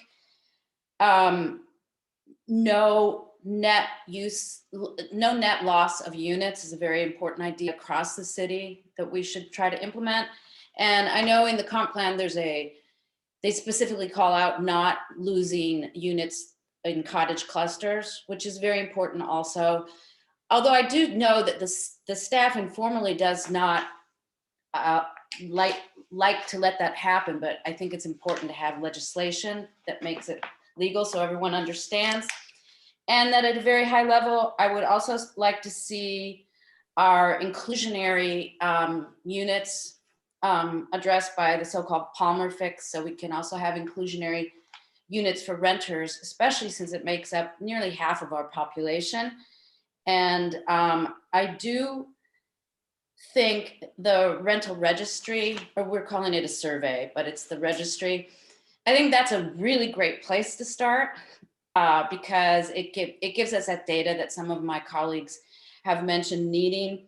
And I think the problems of enforcement are a big issue in Palo Alto. We have one code enforcement officer at this time. So we're going to want to be sensitive about how we're going to address enforcement with the present code enforcement setup. Thank you. Thank you, Commissioner Lowing. Thanks very much. First of all, I'd just like to thank Ms. Bigelow for the report, granting that there's data missing. This is a long way from where we saw it the last time. And we've got quite a fellow here. It seems like you've been at this for 20 years, not about 6 months. So really appreciate the quality of this work. And I also particularly appreciate where you're bringing out all the negatives. You're not just taking, a one size fits all, or I'm going this direction, standing on a soapbox. So I think that was really helpful for us to balance and for the public. So the general thing I want to say is I think that we're dealing tonight with, frankly, the most important issue for land use in Palo Alto. And I like the quotes that you have in here on page 9, how this is about housing affordability and socioeconomic diversity. That has got to be our top priority. And the other comment that you make in here written is that the council and the community are especially seeking ways to support low-income households essential to the community. It's not optional, it's essential to our community, partly because a lot of folks who are in this demographic group are already working here and commuting in from long distances, which is terrible. And we want them to be our neighbors. So I'm really want to prioritize the urgency of this, even given current economic situations in the city and so on. We're late. This has been in front of council and colleagues memos since 2017. So I really appreciate where we are, but I'm willing to do whatever it has to do to kind of move this thing forward. While I agree with the prioritization, I always agree with prioritization. I think staff has tried to do that by saying, we're ready to tackle 7 and not 8 and 9. So as a starting point, that's probably, a good place to start.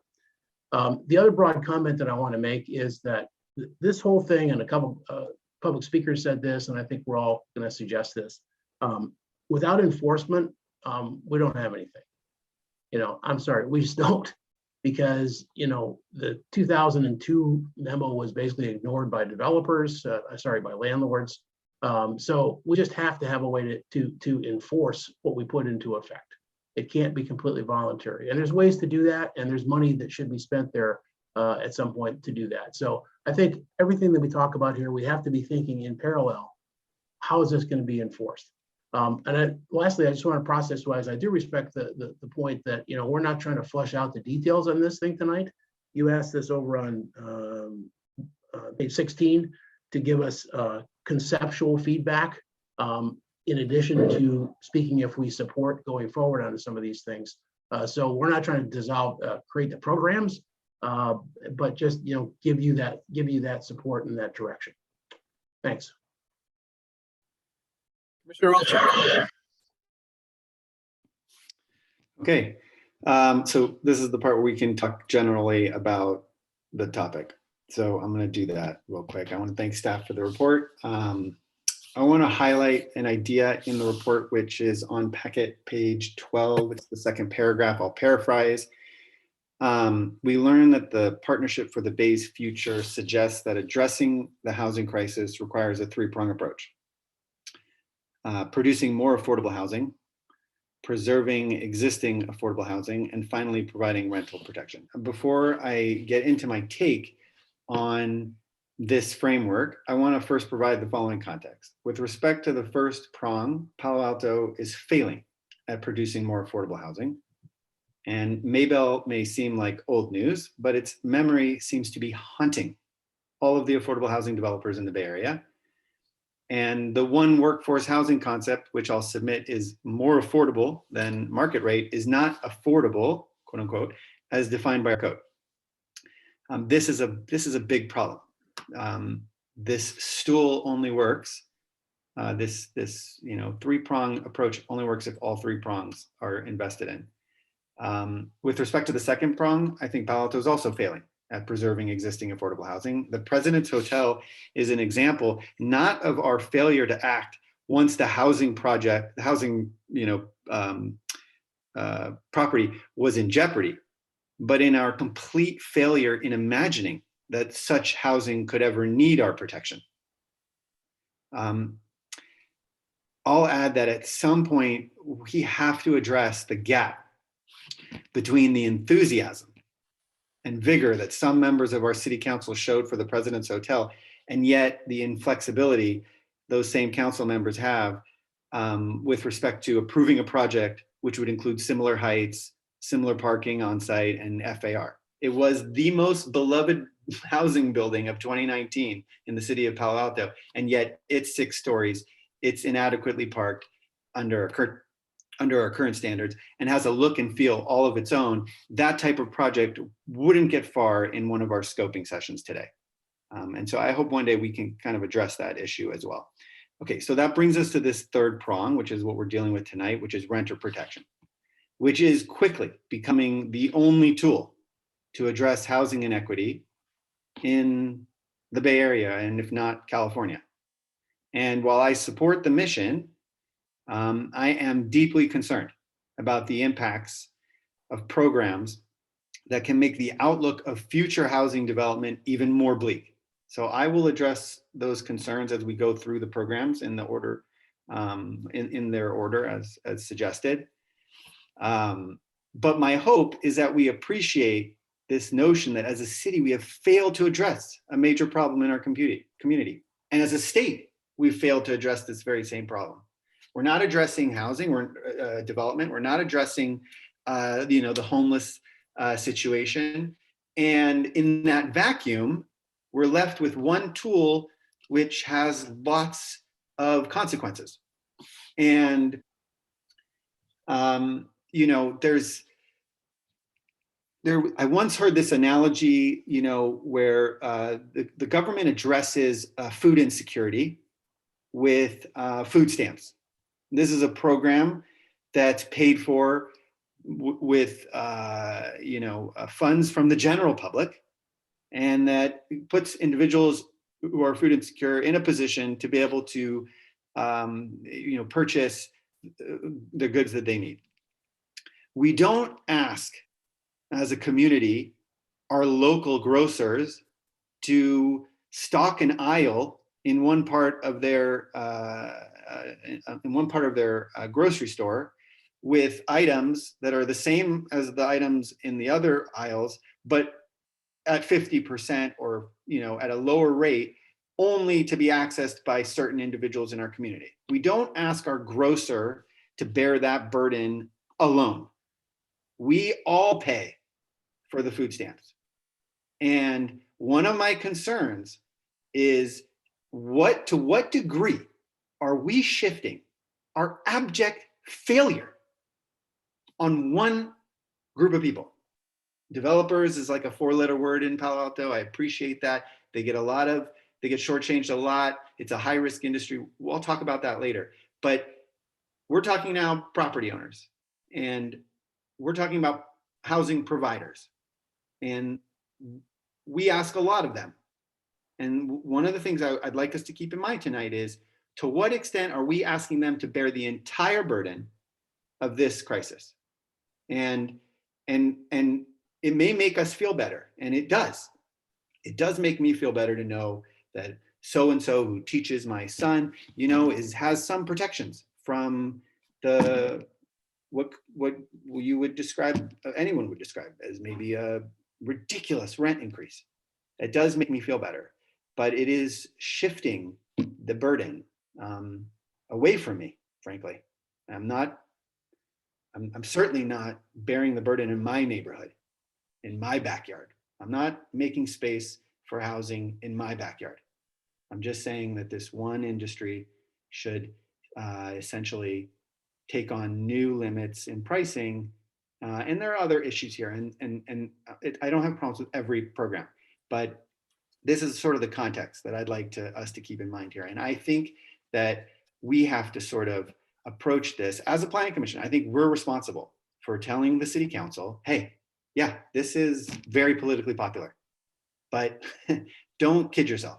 If you don't start creating robust programs for protecting existing affordable housing and for actually developing new affordable housing in this community, then some of these programs may make those two things even less likely. And I'll elaborate on that later on individual items. Thank you. Other commissioners, overview comments. I don't see hands, so let me offer mine. So the first two words I was going to say, Vice Chair Rupavar already said: unintended consequences. Some of these policies have the potential to increase costs to property owners, which gets passed on to tenants in the form of increased rent, absent a comprehensive rent control ordinance, which we don't have and which I'm not promoting. At least two of our public speakers tonight referenced that concern, and I think it's entirely valid. So what it means is not that we don't consider these policies, but rather, as a part of considering these policies, we consider the economic impact that the policies have. And that's why I think it's critical that when this comes back to us with whatever policies get moved forward, that tied to those potential policies, there has been an analysis of how the dollars will flow associated with that policy in terms of landlord expense, rental increases, enforcement, whatever the issue is. We need to see that information as well as the additional data that Commissioner Templeton had referenced earlier. So that is really important. The second point I want to make, and I really started this point back on September 30th when this first came to us, when we were talking about the data that was going to be collected. And what I said then was, it's going to be necessary for us to modulate our policies to the data that is collected. And to put it differently, the policies that we ultimately come up with here in the city need to be narrowly tailored to address the problem. They don't need to be broadly tailored to make us feel good. And so specifically, when I look at table 2 on packet page 11, which gives us our renter household units with income tiers, what I see is that a minimum of 73% of households with an income less than 75,000 are rent burden units. That is a problem. That is a significant problem. And I think our policies need to focus on addressing that problem. By contrast, I do not think that our affluent renters need government intervention or warrant government protection. And so one of the things that and I will talk to that in the context of some of these individual items, but that's going to be a focus of mine as we go through some of these items. And then the final point is and I'm picking up a number of commissioners and a number of the members of the public talked about it, enforcement. When this comes back to us with policies, part of what is presented to us needs to be an explanation of the realistic enforcement of whatever that policy is. So those are my overview comments, and I'm not seeing any other hands.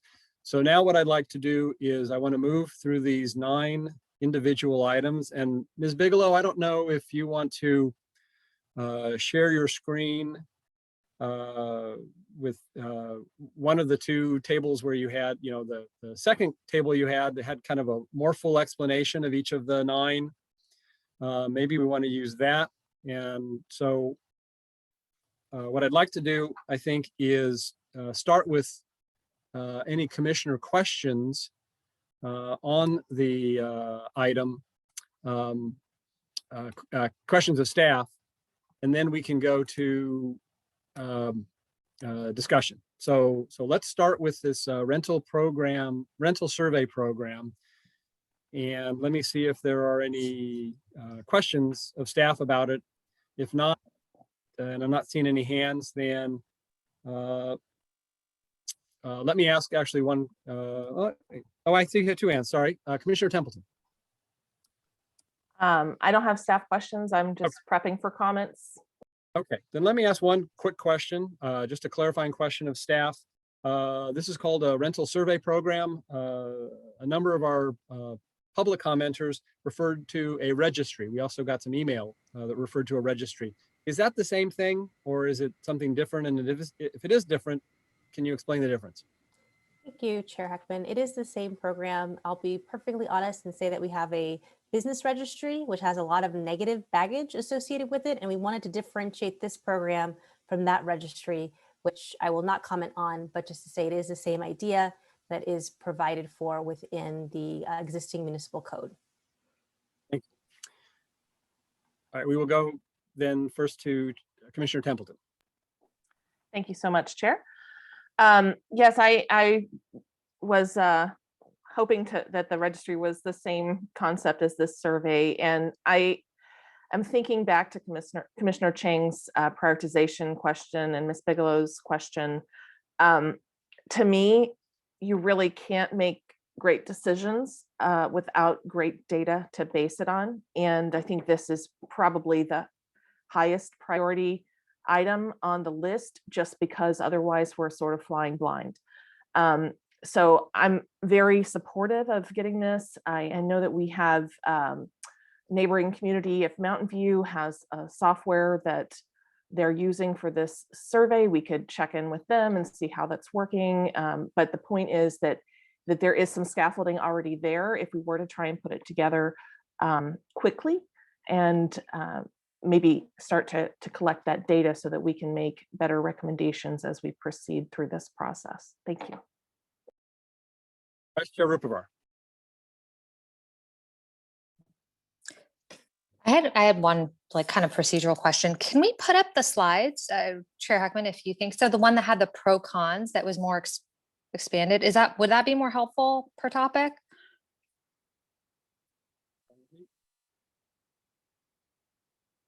Good idea. Okay, great. Okay, so I agree with Chair Templeton. I do think that this, would be number one priority and would be helpful to have. I guess I had a follow-up question. And we would get information from both landlord and tenants in our survey. Why would we not include landlords as well? And then can you also speak to, any sensitivities around the types of questions we can ask or what we can expect to be able to gain from this? I'm very supportive of it, but I just definitely supportive of it. Definitely number one priority. I just want more information and why landlords aren't being included. So this would be a survey of landlords. So it actually is the landlord who is responsible in the code for providing the information. We should note in the code, it does outline specific information that would be provided. And I think based on best practices from other cities and the discussion here tonight, we would want additional information. So I believe the code says it's the name of the landlord, who's the primary contact, so property manager, and maybe one or two other things. And so that is where I think what I'm hearing and what we've seen in other cities is that we want other information, what rent is being charged, additional information. We would have to, just similar with the business registry, some information may not be publicly available. So the city may receive it, but it may be confidential. And that's to protect both the landlord, but also the tenant as well. And so we don't want someone's personally identifiable information becoming, public information. So we would want to work on both what the best practices of what data we want to collect are, and then also ensure that we have proper procedures to protect that information or aggregate it, through gathering the data together for trends and observing kind of what's going on at a high level, but certainly not at the individual kind of property level.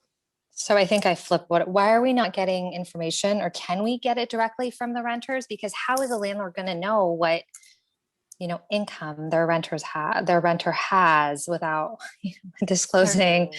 I ran a credit check and this is what I see in their bank account, which I don't think is appropriate. Like, Right. Can we reach out to renters? Because I think what they can offer in terms of what their demographics are would be extremely valuable here. Certainly the city could, and the PTC could recommend that. I think the functionality and how that program would be structured, we'd have to look into. A lot of rental registry programs are structured where there's a fee associated that covers the cost of it, and there's a penalty for not participating. So the question would be whether it's voluntary for renters to participate, then it's really up to the renter to decide if they want to disclose the information, or is it required that they disclose to the city this information. And then we'd have to do some research with our attorney about what we can compel a renter to disclose to the city. And I will say that I did have conversations with several different cities that do have rent registry programs about the data that they did collect. And there were several who were in different phases of trying to figure out if they should have renters verify the information. But the notion was that you weren't trying to put the burden or the onus on the renter when there was already a kind of quasi disparity of power going on as well.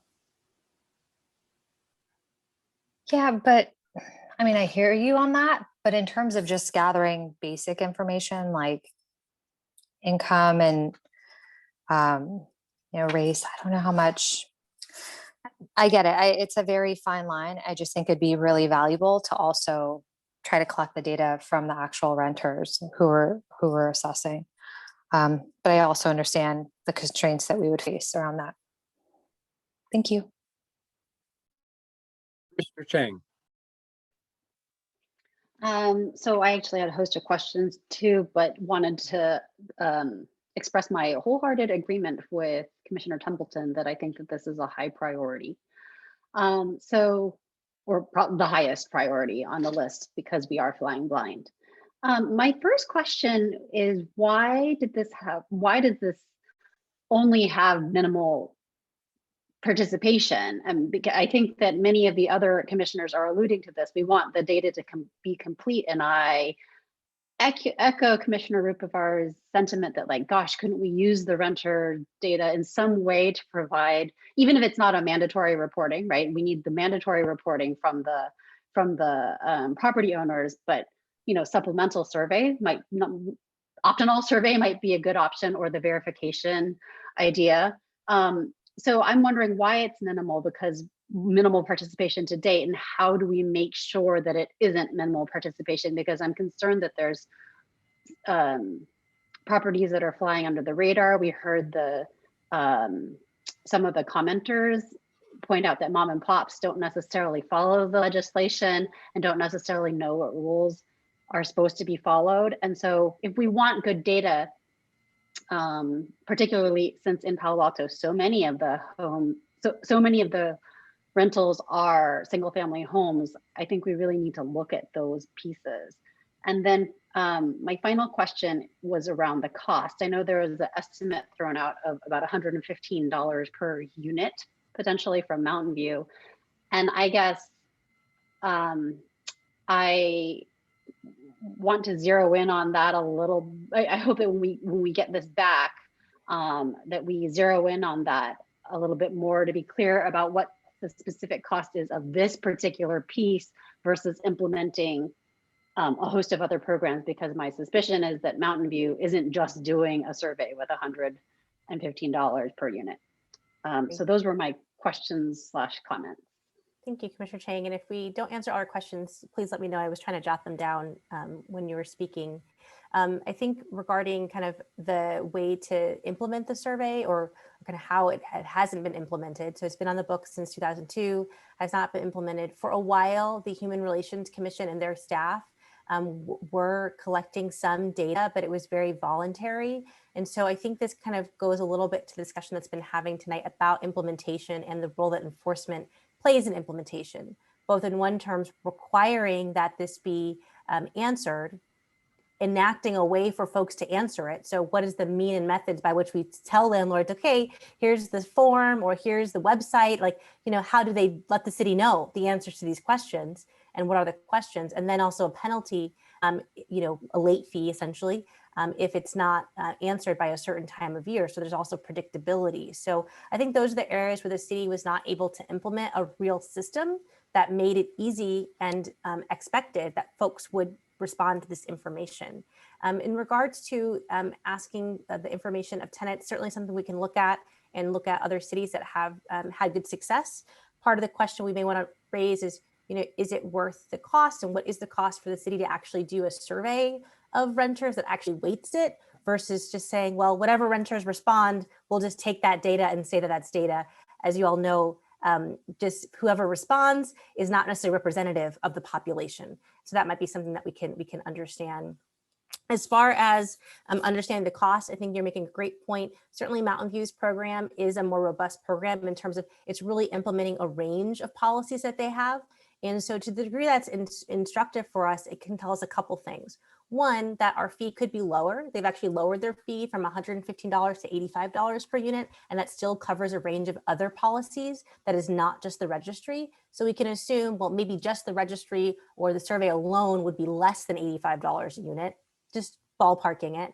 But that if we did add enforcement of other regulations that may come to fruition, perhaps that a fee could also help with those. Again, notwithstanding some of the concerns about who actually ends up paying that fee in the end. And so wanting to be mindful of the fees. I hope that answered your questions. I may have forgotten one that you asked.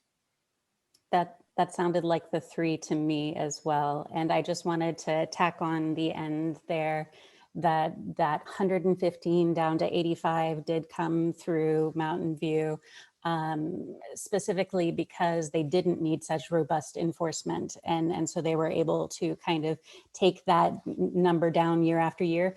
But also Los Angeles has a rent registry fee that I think is like $15 a unit. So there's an entire spectrum here to be explored that needs more research and as we have all said, more data. It's really how involved do we want the city to be in enforcement and implementation and education that we're trying to shape. Thank you. Are your questions answered, Commissioner Chang? Yes, they're answered. Thank you. All right. Commissioner Suma. Thank you. I agree with my colleagues who've spoken so far that this is really the place to start, is gathering this data. I understand it's been in the code for a while, but just not implemented. I was curious, has staff decided what kind of data they want to get? Has there already been a design of that, or will you be working on that after we move forward tonight? Certainly, and I'll ask Ms. Bigelow she's been working with her colleagues in other cities on what they have already in place. And so I think that provides a bit of instruction. Certainly, we've been dreaming about the data we lack and certainly the gaps we want to fill. And some of that may be part of the registry and some of it we may need to do additional research to gather. So Ms. Bigelow, do you want to talk about what other cities have asked in their surveys programs?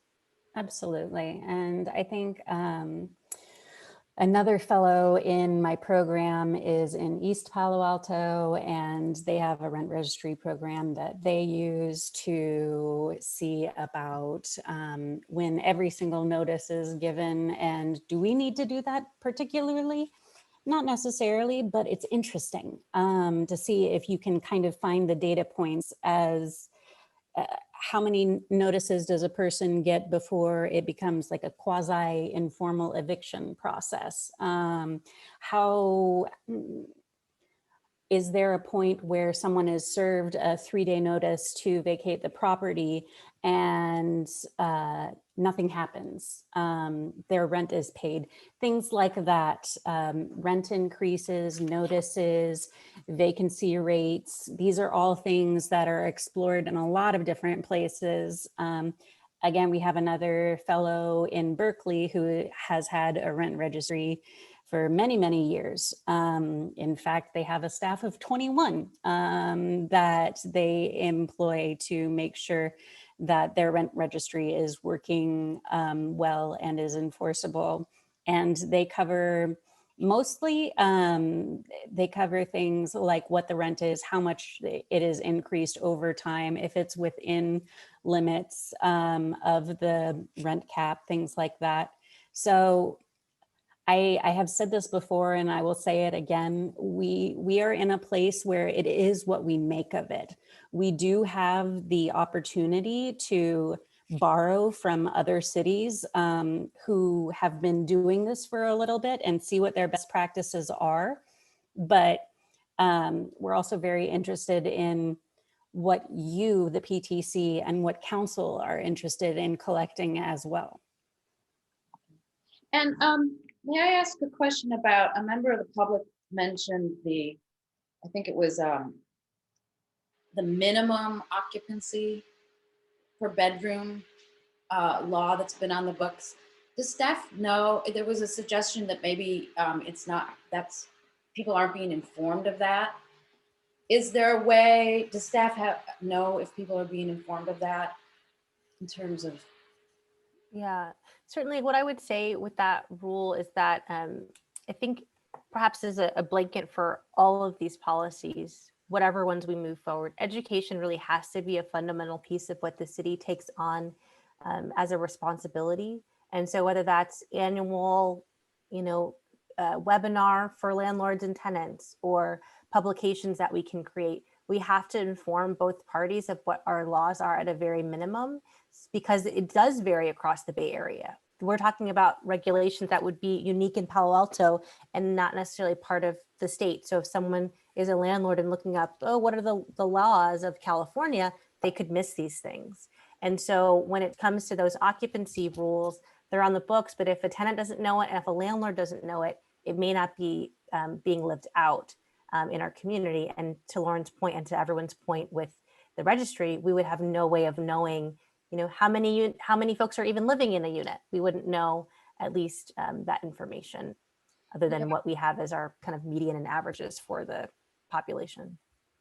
And So, also, oh, sorry, go ahead. oh, it's okay. I also just wanted to mention that part of my first year of the program was kind of focused on figuring out how to do outreach regarding what rights are on the books and what resources there are locally for tenants and landlords to utilize. So one of the things that we've been putting together was a renter resource portal on the website for folks to access various webinars explaining laws and informative links so that people could have kind of one central hub to have explanations of things and not feel, as we have oft said tonight, like they're flying blind when they're trying to figure things out.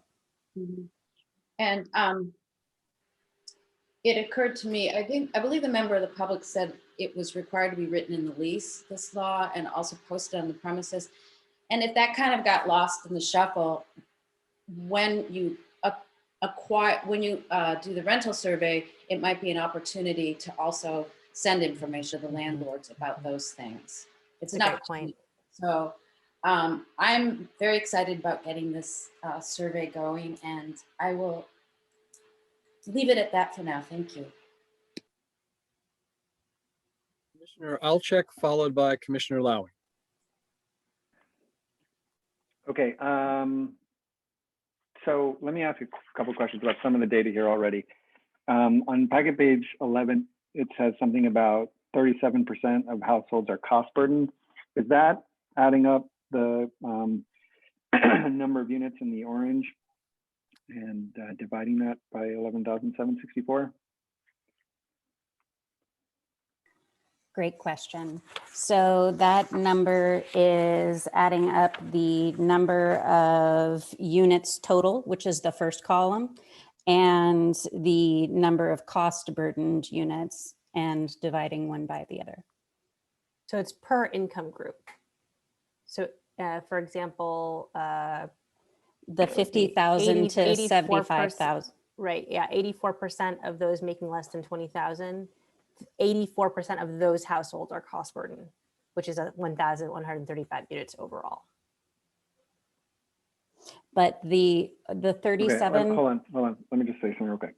I took the number of units that are in the categories of less than 20, 20 to 34, 35, 49, 50, and 74. I took that total, and then I divided that by 11,764, and for whatever reason, I got 34%. The numbers in the cost burden units are even smaller. So did you divide that? So there you got 4,409.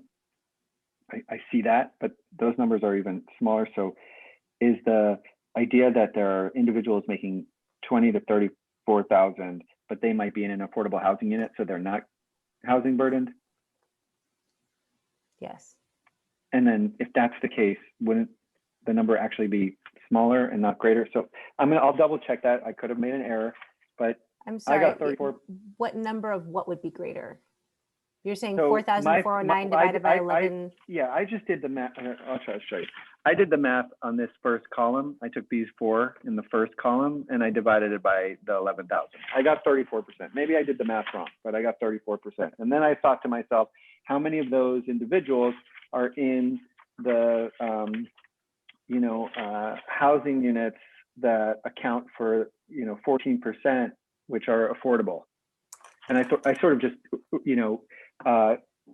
thought to myself, okay, so 20% of our individuals who are making these small incomes are not even in, if they are not in the units we have available for affordable housing. So I was trying to figure out what is the gap we have between individuals who theoretically would qualify for affordable housing, but are not in affordable housing units. And does that make sense? And so it would be interesting to me to just have that drilled down. We have individuals who are cost burdened because their income level is low.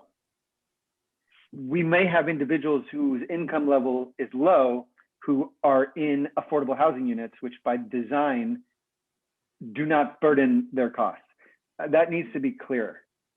If, for example, you're in an affordable housing unit provided by Palo Alto Housing Corporation and your rent is significantly reduced, you may have a lower income level.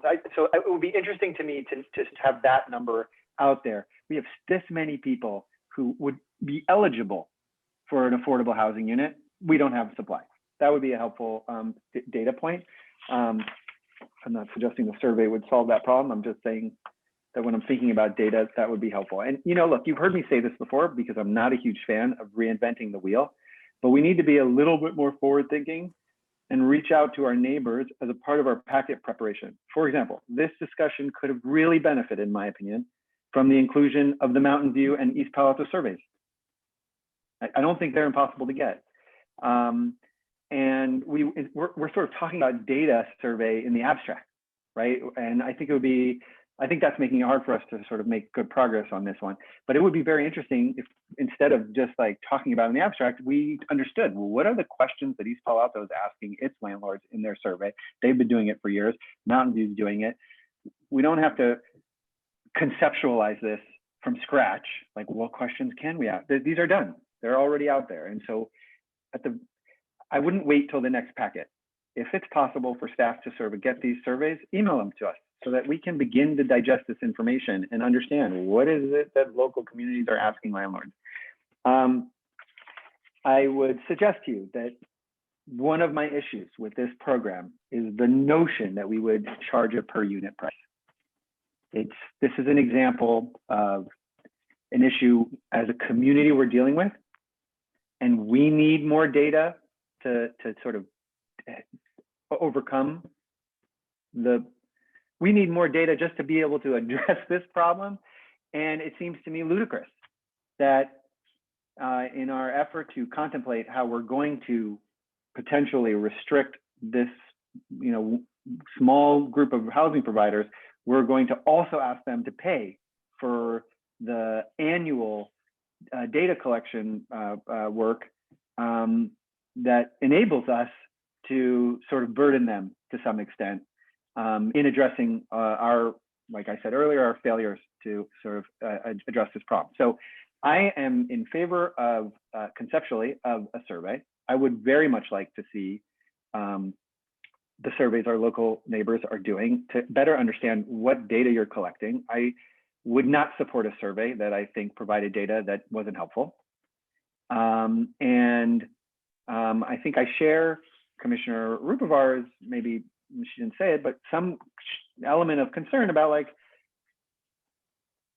to what extent are we going to get the answers we need to sort of to address these problems? And so,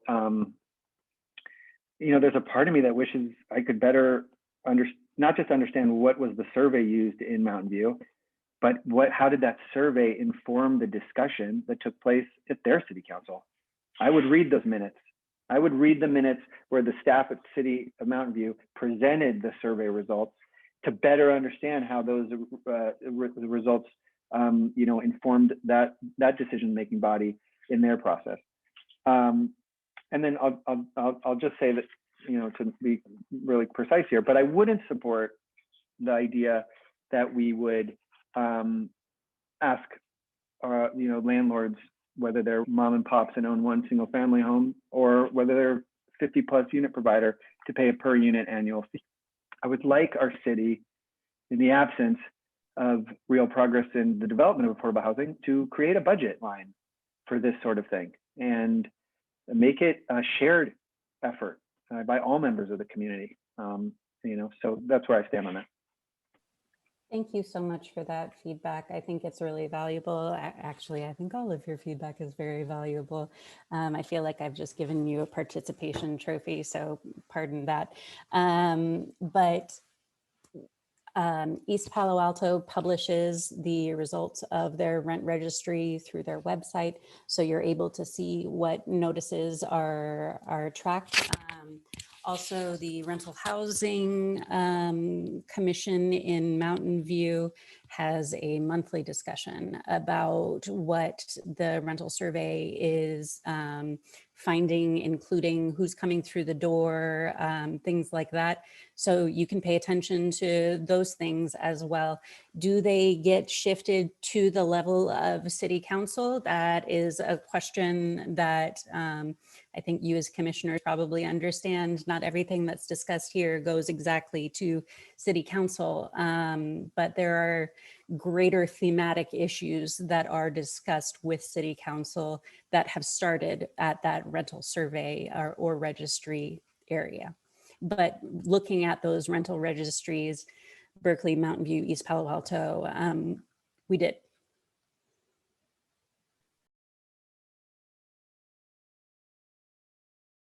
Commissioner Lowry. Yeah, thanks. The core point that I wanted to make, and I will make on this, Commissioner Alchuk just summarized almost exactly as I was going to say it, which is that, you know, we need to make this quick and cheap.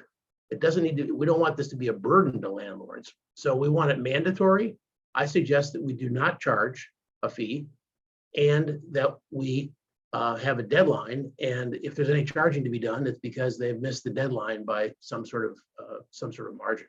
So that's how I would structure it. The last thing we want with any of this, particularly this one maybe, is to kind of get the message out there that we're doing things to prevent more rental housing from being created, because we aren't. So we don't want to send any false signals or get it picked up incorrectly in some piece of press from San Jose to San Francisco. The only other thing I would note as a footnote for you guys to look at is that I don't know how much the data changes year to year. So if it's a big cost saving, you do it every other year. I have no knowledge of that. I'm just saying that don't just do it annually because that sounds like a good idea. Do it because the effort's going to give us something new. And there may not be enough change. There probably has been in the last 12 months, but going forward, there may not be. So I'll leave my comments there and for now, thanks. Thank you, commissioners. So I'm in support of recommending this survey program. I agree that data collection is the starting point, so it's logically our highest priority.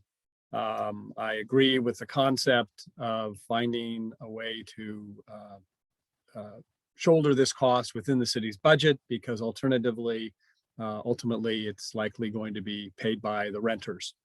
The only concern I have, and I have to believe that this is addressed already by the municipalities that are already conducting surveys, is we don't want, well, first of all, I'm going to assume that landlords will, by and large, honestly answer the survey. So I wouldn't want us to have a survey that had an unintended consequence of making a landlord alter their behavior so that they could honestly answer the survey. And the example that came to mind is there's a distinction that we'll be talking about later tonight between properties that have been rented for less than a year and properties that have been rented for a year or more to a tenant. And I think I would hope that we can all agree that having tenants stay on the property and not move every year is desirable. But I wouldn't want a survey to encourage somehow landlords to not have to answer, yes, I've had a tenant there for over a year. If somehow that's going to throw them into a policy where if they honestly answer no, I haven't, because they don't allow the tenant to stay, then they're going to go that way. So I think that's not really something that is addressed in the motion. It's nor actually in the policy when we see it. It's really something that I'll be curious to see what the actual survey questions are. So those are my comments, and I would invite a commissioner to make a motion on this item.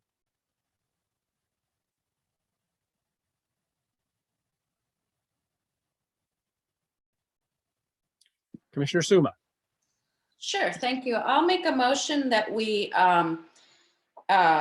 recommend the staff move ahead with the survey, and I'll just leave it at that. Is that what the kind of motion you were looking for? I think so. Our motions are really, it's a recommendation to council. So it's a recommendation to council that staff move ahead with this rental survey program to enact a policy to support it. Is that what you had in mind?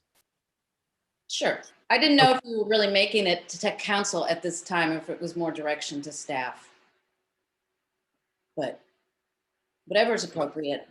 Let's get a second, and then we can perhaps have Ms. Tanner clarify our process tonight. So Commissioner Templeton, I see your hand up next. Did you want a second, or you have? I did. I was wanted to ask Commissioner Suma if we need to be more specific about that. But I think it'll depend on how staff answers the question that she posed. So we have a motion and a second, and now Ms. Tanner, if you could help us understand the process, what's going to happen with this motion? Where does it go after it leaves us? So our process for all the motions tonight would be to then bring them forward to City Council. So overall, what we want to do is we don't want to be spending a lot of energy on any policy that the council ultimately doesn't want the staff to work on. In particular, for example, with this one, if the council said, that's actually not the top priority for us for whatever reason, this other policy is the top priority, then we would shift to working on that and refining that policy. But with the rental survey program, if that was, recommended by PTC and then affirmed by council, then we would begin implementing that. All right, Commissioner Suma, with that explanation, are you comfortable with your motion? No, I think we should change it to reflect that it is a recommendation that the council knows that the planning commission, recommendation that the planning commission recommends that the council consider the rental survey program. And I kept it general because I don't think we want to get into, well, maybe some of my colleagues do, but I just kept it general. So, because I'm not sure at this point we should be giving direction about exactly what we want in the survey. Thank you. Commissioner Templeton, with that rephrasing of the motion as your second stand. it does. And if I'm given the opportunity, I'm happy to speak to it. Okay, so I think that the motion is clear that a lot of us have, we have all in our various ways supported this idea. And, as context, even if it's not in the text of the motion, I would say that we strongly recommend this, but I guess that will be shown in the votes. But as a high priority, and that we would ask staff to consider including samples of what information you might get from a survey as context when you present it to council, if you also agree that would be helpful, because several commissioners mentioned it would be nice to visualize and understand what kind of data is possible. Thank you. Alto, comments on the motion. Okay, so the motion is that we would recommend that the city council consider moving forward with the survey. Am I getting that right? A policy to establish the rental survey program. Okay, so I would like to push my makers, my first and second makers of this motion, to see if we can just be a little bit more enduring here. They're going to want to do a survey. It's so straightforward, a good idea, that we don't need to anticipate that they are not going to support the idea. The question is what is it that we want them to really know how we feel regarding the survey? And I think our motion will speak louder than the minutes, frankly, because I just that's my 9 years of experience speaking. So if the maker or the seconder together separately, either way, would consider, maybe we could just spend another minute here and say, we're not just recommending that they pursue a survey. We're recommending that they pursue a survey that is X, Y, and Z, doesn't present a burden for landlords, encourages participation as its chief goal, does not involve, I don't think, I didn't hear Commissioner Lowing say it, and I didn't hear anybody else say it, but does not consider at this point penalties, is brought quickly to fruition and becomes a top priority of this entire process. That's sort of a collection of things I heard people say. And I would add that they consider immediately sending this back to us for review for the purposes of involving us and the community in discussion of what exactly the questions we want answered. They're going to support the survey. They're going to send it back to us, and we're going to, and it's just going to be a part of. It's going to go it's ping pong. I think we can do better here. I think we should be a little bit more specific about what we hope this survey accomplishes, how quickly we hope it is adopted, how we think it's paid for, if we have consensus on that. I don't know that we do. Maybe not everybody on the commission feels like the city should bear that cost. But I heard Chair Lowing or Commissioner Lowing say it, Chair Heckman suggest he was open to the idea, and maybe there were others too. So I just think, if that's okay, can we add a little bit more? And I'm happy to suggest a friendly amendment if you guys don't want to try again. You let me know.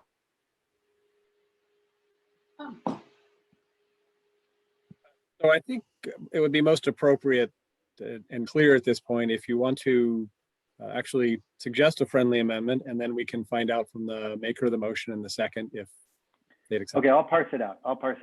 I would like to suggest a friendly amendment that the existing motion, and that we encourage council to make this a top priority of the program. That's first friendly amendment number one. I'm going to do all of them real quick. Friendly amendment number one. Friendly amendment number two, that we encourage council to direct staff to make the cost of the program a part of a budget that the city provides for, as opposed to making it paid for by the landlords.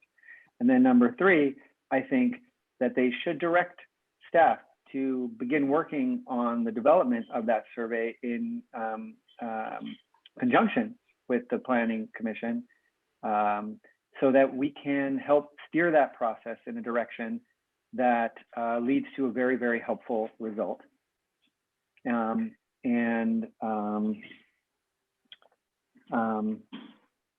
I'll stop there because I'm like blinking. If anybody else has something they'd like to add or they heard me say earlier, please don't hesitate. Okay, so number one I heard was encourage city council to make the new survey program policy a top priority. Is that correct? I'm just trying to get the language from what. Yeah, so I imagine that we got 9 programs here. If the survey is done in conjunction with the development of the 9 programs, so for example, if this comes back to us in 6 months' time, once all of the programs have had an opportunity to be fleshed out by staff, that will be too long. The survey should be broken off. It should be delegated to staff members. They should begin executing, developing, designing the survey for distribution immediately, so that when we come back to discuss the 9 programs, we have the data. That's the idea. And so it is a top priority that is distinct and separate from the development and staff time that will be allocated towards the other policies that we may recommend that the city council consider. Okay, so would this be right? Would this be the language you would be happy with? Encourage city council to make it a top priority and implement it before the other 8 items on the list. Yeah, I mean. Okay, I'm fine with that. Commissioner Templeton, your second. I'm fine with all 3 of the things that Commissioner Alchek brought up, but I wanted to give the maker courtesy of giving her comments first. I would be more comfortable with item 2, for the city council to consider making it a budget item, because I'm not really sure what's realistic. So would city council consider to make it a budget item rather than a fee item? Is that fine with? Yeah, I guess my question is there broad support on the commission for the notion that we feel like this isn't something landlords should pay for, that this is something the city should pay for? That was sort of my sentiment, and I think I heard that in Commissioner Lowing and Commissioner Heckman. I don't know that you had an opportunity to address that, or that Commissioner Templeton or Rupavar or Chang did yet. But so maybe that needs like a quick sort of collection of thought. But yeah, the idea is that we don't pass, that the $100 and something fee proposed in the packet is not something that the commission supports, is essentially the idea. Yeah, I'm fine with that. I was a little bit uncomfortable with charging it per unit, because I think I didn't understand why, so a person with a large building would actually cost kind of a lot, and could be a disincentive for those to get them to complete it. I am fine with that, and it sounds like Chair Templeton, would you like to comment? No, I think it's great to make that comment clear to council, because it could be a pass along cost that would cause renting to increase. So, I mean, the cost of renting to increase. So I like the idea of trying to find another way to fund it. Okay, I'm fine with that. And then the last one, Commissioner Alchuk, is tell staff to plan the survey with PTC input. Is that fine, that language? Yeah, that was sort of a timing one, like, that we would encourage council to direct staff to work with the PTC to have some insight. Essentially what I'm suggesting is I wouldn't want the questionnaire survey, whatever you want to call it, to be developed by staff and then executed without some oversight right before. Because a lot of times we get data and we go, well, this isn't exactly what we wanted to know. And if we're going to be the body that's heavily involved in the next step, which would be maybe once council gets the recommendations from tonight and then they send it back and staff starts to actually, articulating ordinances for rent control, for rent stabilization, if you will, for eviction, protections, etc. I would want to know that data. So essentially, what I'm suggesting is I wouldn't want to be in a position where I go, well, wouldn't it be nice if the questionnaire had said X? So I'm suggesting that they direct staff to work with the PTC or in conjunction with some PTC oversight prior to execution of the survey. Okay, so if I can simplify that, would it be to direct staff to develop survey with PTC impact before it's finalized? Yeah, a PTC and community input. PTC and community input. Let's leave it at exactly. direct staff to design survey with PTC and community input. Prior to execution. Prior to execution. Thank you. I'm okay with that too. Thank you so much. Thank you guys for bearing with me on those. So we have a motion and a second that includes a friendly amendment. Let me ask staff if they have sufficient clarity on the motion. That's great. We're satisfied. Any commissioners feel the need to comment further? If not, Ms. Klicheva, will you please conduct a roll call vote? Yes. Commissioner Alchuk? Support. Aye, excuse me. Commissioner Chang? Sorry, I was trying to raise my hand earlier and it wasn't working before we voted, but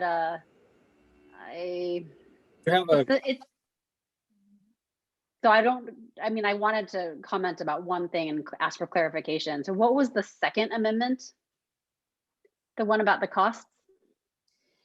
For city council to consider making it a budget item instead of a fee-based.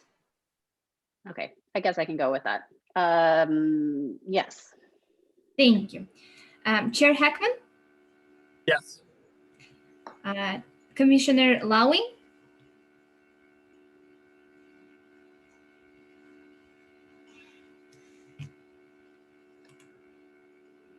Lowing, we can't hear you. Oh, now we can. yes. Thank you. Vice Chair Rupert, Yes. thank you. Commissioner Suma, Yes. Commissioner Templeton. Yes. Okay, the motion carries 7-0. Thank you. Thank you. So commissioners, it's 8:33. I would like us to take a 7-minute break and reconvene at 8:40. Commissioner Templeton's question while we're waiting for that. Look, that one was a little clunky, and I probably bear some responsibility there because I wanted to curate that motion a little more. But I would suggest to you that this is like the meat and potatoes. Like these are topics that we have to, Commissioner Chair Heckman said it at one point, unintended consequence. There are some like real topics of discussion, and I think that there are probably a lot of interesting perspectives on these items, and I think we, it's not a bad thing if we're deliberative and a little time consuming, but I do think that as we get from 2 to 9, we'll get better at it. I think that it'll improve a little bit. So The public isn't. Have we gone live? Not yet. Yes, this is all broadcasting. Okay. I figured it was. Okay. So let me start off this discussion with just an observation that we've got 9 items on this agenda item, which was scheduled to be finished at 8:15. It's 8:45 now, and we just finished the first of 9. Normally, I'm advising commissioners to be concise in their comments. I didn't do that this time, but what I found was, frankly, there were no wasted words. I think it was an important discussion, and but it concerns me that with 8 more items, and frankly, that first one was, to my mind, sort of the simplest to get behind. That some of these other items have the potential for being lengthy. So my thought, and I'd like to hear from the other commissioners very briefly, because I don't want this to turn into a half an hour process discussion. But my thought was that we would just make as much progress as we can until 10 o'clock, going as we have been going, and then do a check-in. But having given my suggestion, I would like to hear other ideas that commissioners may have for handling the remainder of this agenda item efficiently. So Commissioner Templeton. Thank you so much, Chair. And it's fine with me if we continue that way. I do worry that, was that about an hour for that item? 45 minutes. Yeah, and I'm just not sure that we want to spend that per line item. Personally, I came prepared with about a minute for each, and am ready to kind of give the high level. If we wanted to go around, it's just an alternate idea. I think it's obviously fine to go with what we've been doing, but just to throw another idea out there, we could do a 1-minute around for each and then get into our discussions once we've kind of had a chance to hear from each other, so that we can be a little bit more direct and specific with our commentary. Just like a bullet round and then get into our deeper comments and discussion. So that was just a suggestion. Any other commissioner thoughts on that suggestion? Seems like a reasonable process to me. Commissioner Lowing. Yeah, I agree with Commissioner Alchek that these are super important. And each one of them has its own context. Some of them are more complicated, as the chair just said. But this is urgent and front burner, and we should spend whatever time we need on it. And I'd be perfectly happy to send the new handbook to the next meeting. So I like the process that we're on so that we can all engage, all 7 of us, on each of these meaty items. I don't mind the 1 minute thing, but I think that's not going to obviate the need for going into the other items one by one. Other commissioners want to comment on the idea? The lightning round? So I would say we've got 8 different things to talk about. And it was not my impression that Chair Templeton's idea was intended to curtail any comments anybody wanted to make. Just let everybody know sort of everyone's base position, and that might inform how much or little you feel you need to say in the second round, when you can talk for, I'm going to say, up to 5 minutes. And of course, we can have multiple rounds, so everybody can say everything they want to. This is an opportunity to maybe shorten the dialogue. So what I'm going to suggest is, let's try it with item number 2, 1 minute lightning round. And then after item 2, we can decide if it was useful. If it doesn't seem to make a difference, then we won't do it for item 3. So, Chair, did you want us yes. to actually measure the minute? Is that helpful for commissioners, or just self-monitor the minute kind of idea? I'm going to try self-monitoring. You can let us know if somebody's watch is significantly slow. And Ms. Bigelow, if you will pull up your cheat sheet for the second item.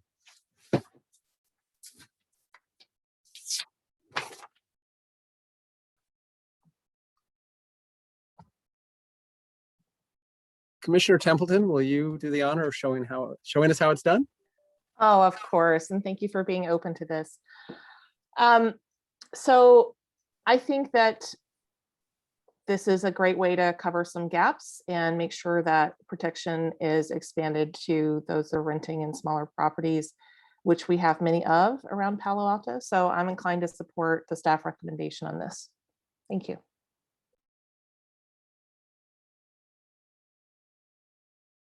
Anyone else want to give their views briefly in the minute round? Let's see. There we go. Commissioner Chang. Sorry, Commissioner Alchek, your hand was up first, and then Commissioner Chang. A minute is like, it really, okay. This is a complicated one. I have concerns about, let me put it this way. I think that there is a reasonable expectation when one rents a unit in a large multifamily building that they will not be asked to move out for the purposes of remodeling or for any reason, really, if it's a no-fault situation. And I say that because those companies are really in the business of renting. There's no benefit to constantly keeping people around is a good business model for those property providers. That same expectation, though, is unreasonable when one rents a single family home. In that scenario, it's far more reasonable to expect that one day the family that owns the home may need to retake possession and make use of it for themselves. So creating a policy of requiring single family, non-multiple family properties to have to pay relocation assistance, I think will cause problems. It will lead to higher rents across the board in that rental category, but it creates an imbalance in expectations. And then with respect to the recommendations by staff, whether it's 3 units or more, which I didn't hear you speak to, 5 units or more, or 10 units more. I don't know that staff took a specific position. Am I right? That they didn't take a specific position? Okay. So with respect to that, there's a big distinction in the marketplace between 50 and under. 50 and under, they can advertise for free on all the websites that you're familiar with, Zillow, apartments.com. 50 and over, it's a whole different ballgame. And so I know my minutes probably wrapped up here, but I would suggest that we need a different threshold. 5, 3, and 10 is too small. I would support something that was closer to 30. Let's bring it down slowly. This is a policy that's in its infancy. So why are we in such a rush? That's my position. Commissioner Chang. I'm just going to go out there really quickly. and say, I hear what Commissioner Alchek said about particularly the small mom and pop types. And I think that's a little different from people who are, you know, having many more multiple units. So where I came out on this I'd love to hear what everybody else says, but I came out at cutting it off at 5 units or more, therefore extending the relocation assistance to 5 units or more, but not for 3 units or more. Commissioners, Commissioner Suma. Thank you. I will associate my comments with Commissioner Chang's. I came out at 5. I'm in support of it, and I came out at 5 units and more as well. Commissioners? Okay, my initial comments are that I think when we're looking at expanding this program, it should be focused on the low income, that 73+% that is primarily and largely rent burdened, and also that we really need to be cautious when we lower that threshold, because we're talking about multifamily properties that could potentially redevelop with more units. And we need to think about, are we going to create a disincentive for a property owner with a 5-unit building to tear it down and build a 10-unit building if we're going to burden them with these kinds of costs? Anyone else for the minute round? Okay, sorry. All right, then let's go to more general comments. Commissioner Suma, your hand is up. Do you want to lead off, or is that a trailer? Okay. Commissioner Alchek, your hand is up. Yeah, so I just want to say that was my next point, was going to be that these small apartments are the most likely opportunities that we have for redevelopment, and that's a big deal. I want to suggest something real quick. You know, we have an affordable housing requirement that applies to buildings that want to produce 3, or I think it's more than 3 units. And one of the questions I always think is, like, should that kick, like, we want, you know, we've kicked around the idea. I know Commissioner Lanning has suggested before this idea of, like, you know, should we increase the minimum 10%, 15%, 25% affordable housing? One of my thoughts has always been, you know, maybe in a 75-unit building, we can handle 25% affordable, but in a 10-unit building, we can't. And so does it ramp up? And one of the questions I have here is, should it be uniform? Should the same relocation assistance apply to a 50-unit building that applies to a 5-unit building? My argument would be no. There should be a ramp up, because here's another interesting thing that maybe people not in the industry don't realize. In the state of California, a complex that has less than 16 units doesn't need a manager on site. The big corporations aren't, you know, dabbling in 10-unit apartment complexes. Those are largely, you know, owned and operated by small outfits. And so you get this more professional environment in a complex with more than 16 units. That's where you have an on-site manager, an on-site presence. And I have some concerns that, like, we're creating what we typically associate with 50+ units for 5 units is like very different owners, very different ownership models. I think there's a real deliberate reason why the state policy on rent control, for example, doesn't apply to single-family homes that are, you know, that are not owned by, that are owned by, or does apply to single-family homes that are owned by corporations, if you will. I may be getting that a little wrong right now, but there's a reason. And so I think, number one, if you were going to do this, I would strongly encourage us to have some ramping up. It shouldn't be the same. It shouldn't be 3 or more bedrooms get 17,000 if it's a 50 per unit complex, and if it's a 5-unit complex. And then the other question would be is maybe we start at 16 units, because that's a threshold that the state of California makes a distinction with when it comes to professional management. Followed by Vice Chair Ropovar. Yeah, thanks. I could be persuaded to move down from where we are right now to the 10 units or whatever. In so doing, I actually put together a little table that actually mirrors what Commissioner Alto basically just said. If it's a really small landlord with a couple of units, I don't think they should be charged the same amount as larger landlords. That's not the business model. They might be doing it on the side, et cetera. But my big concern with this one is that and it might not be fair to associate this comment with this issue, but the big concern is that we don't want to be giving people incentives to evict people or to be able to pay them to go away. This is one of the core items of the three-legged stool, which is that we want to preserve affordable housing and prevent displacement. So this sort of isn't addressed here. This is a way to allow redevelopment.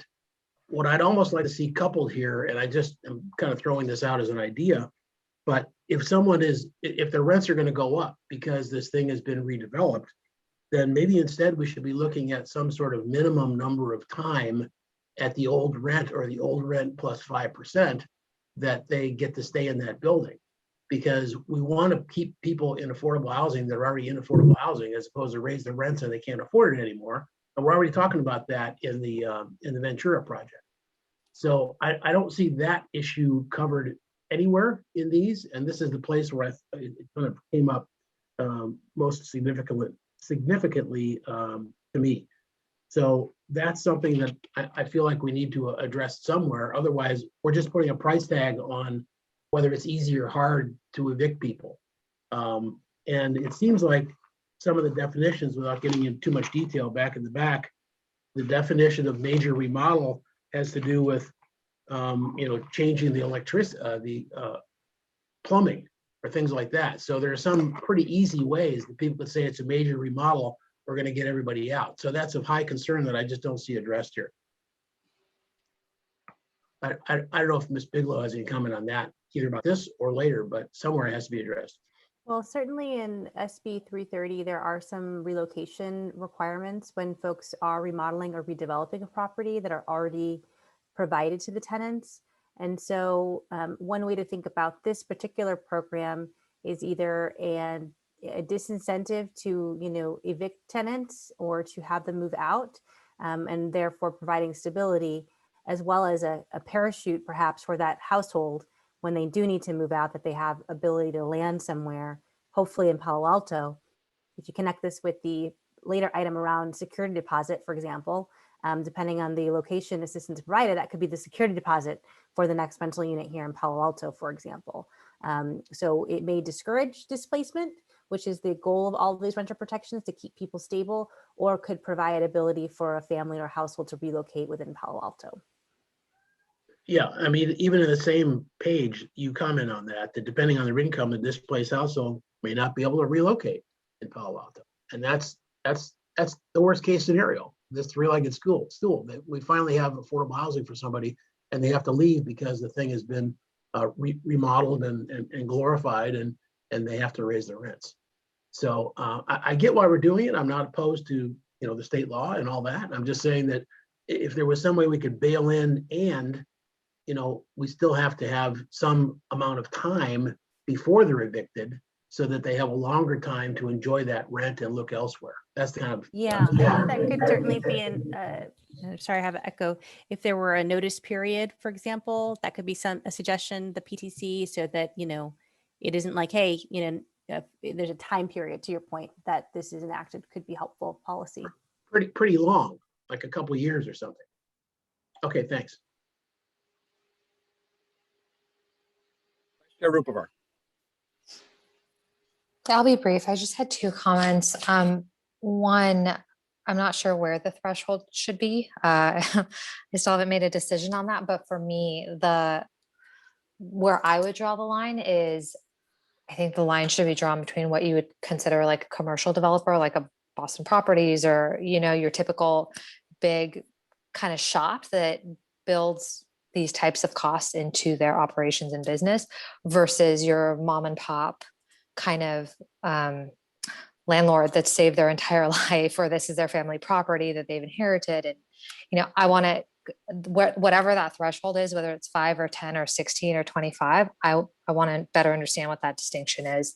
And for that, I would take feedback from, my colleagues that I've heard, and that's very helpful in helping make my decision.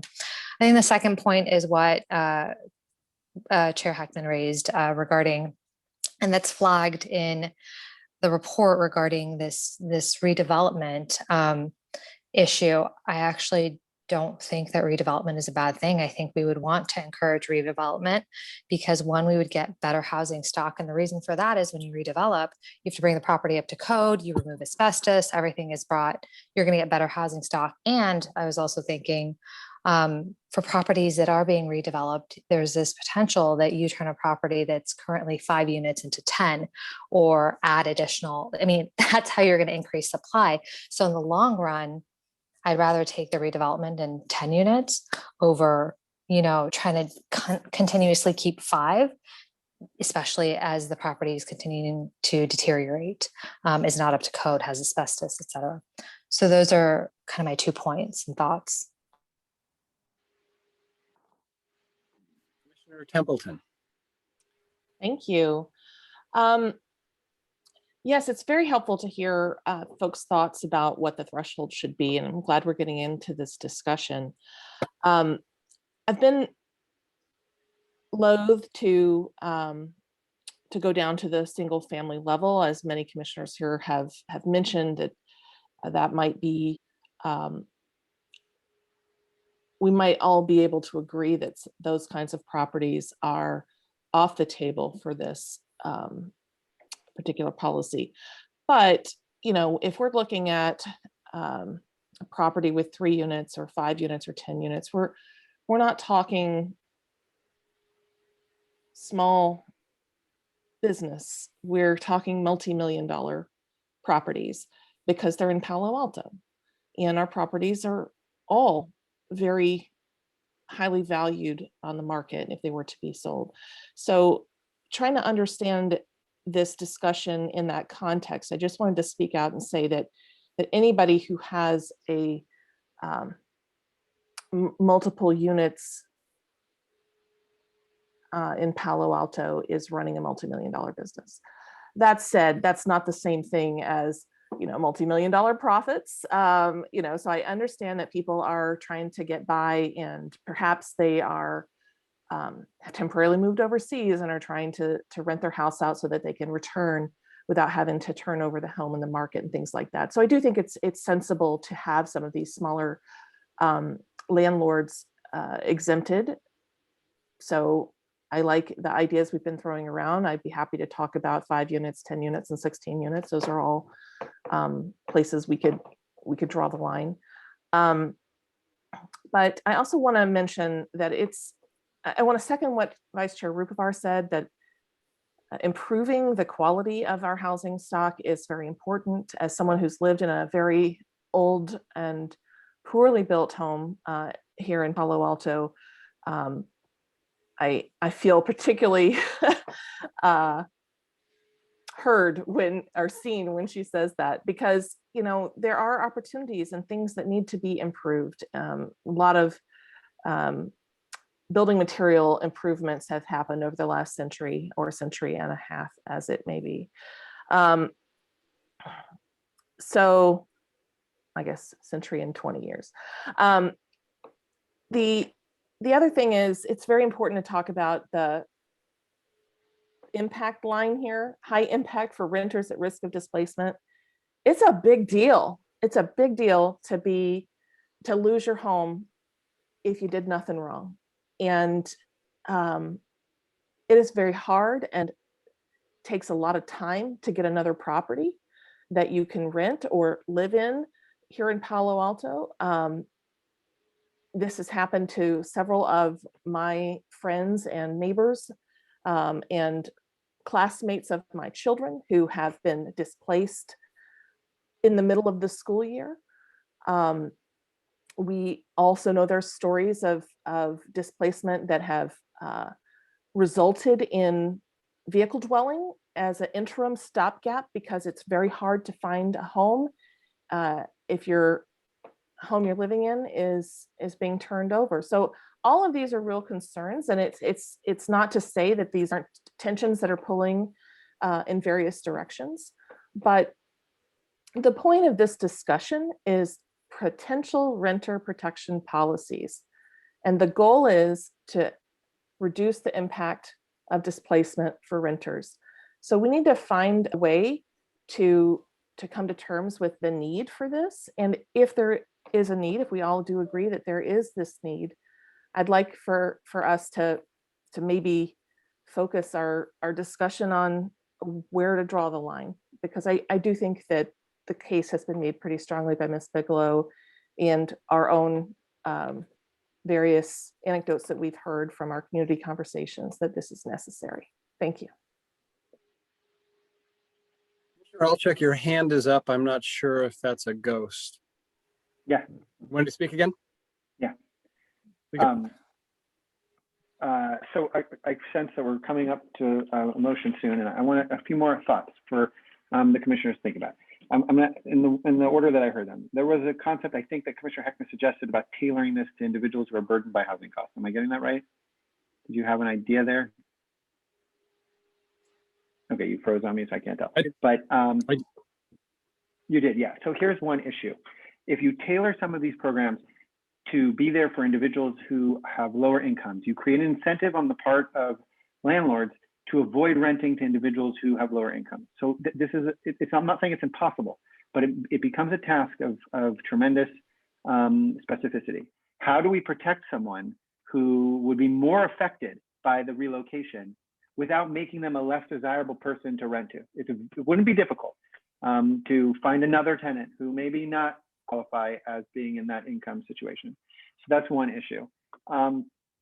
And then I want to address something that Commissioner Ruvar said, which is the irony is that the Boston properties and the big shops don't make a habit of evicting people without cause.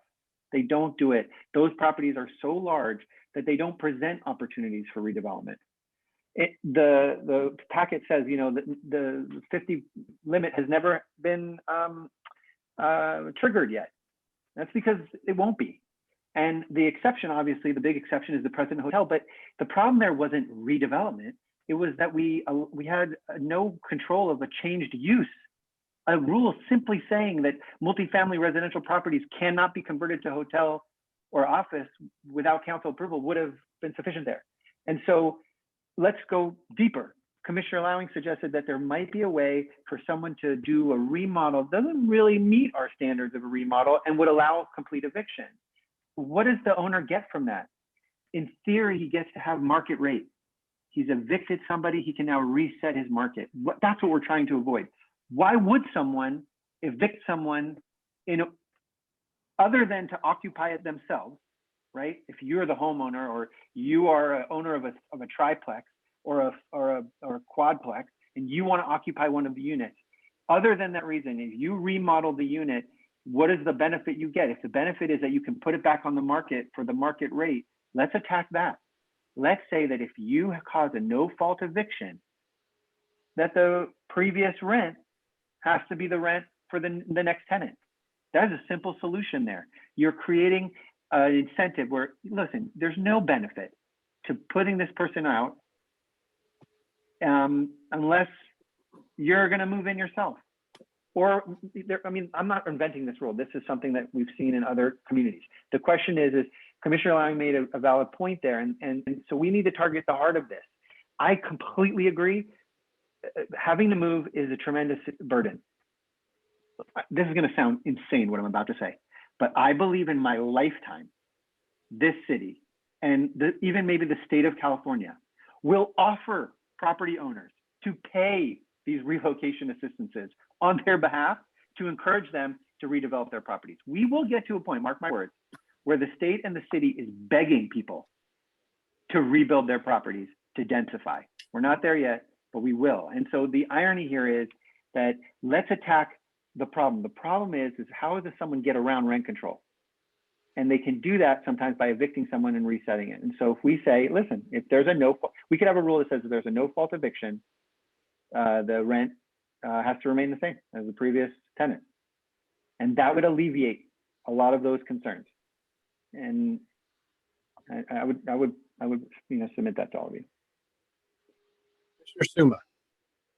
Thank you. Yeah, I wouldn't want to do anything that displacement is such a huge problem in general, and I wouldn't want to do anything to encourage that.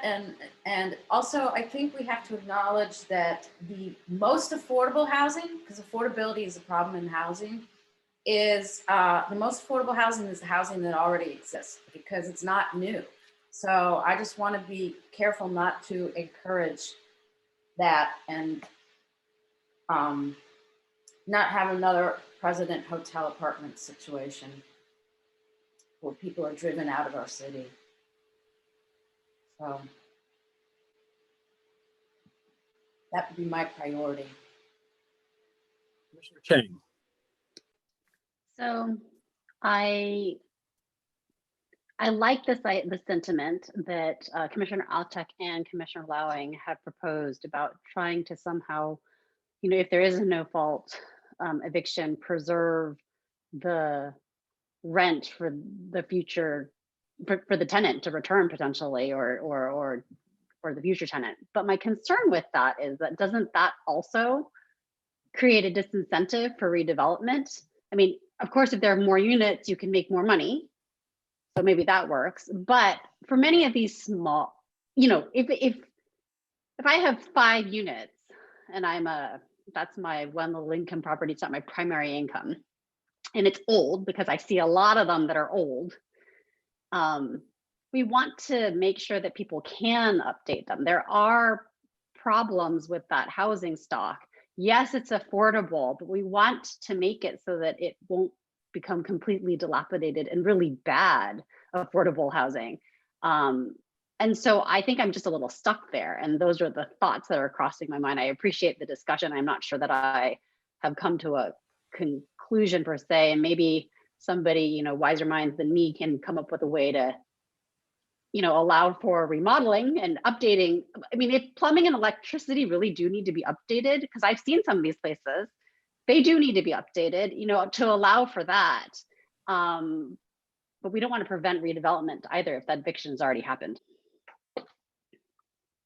Ms. Tanner.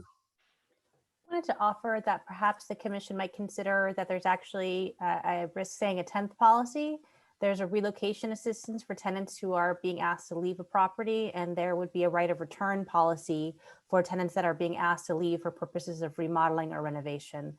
This could be in addition to the SB 330 requirements, because I've heard similarly, it's not just that you have the right to return, but a right to return at a similar rent that you were paying, because obviously if your rent triples 3 times, having the right to return may not be feasible.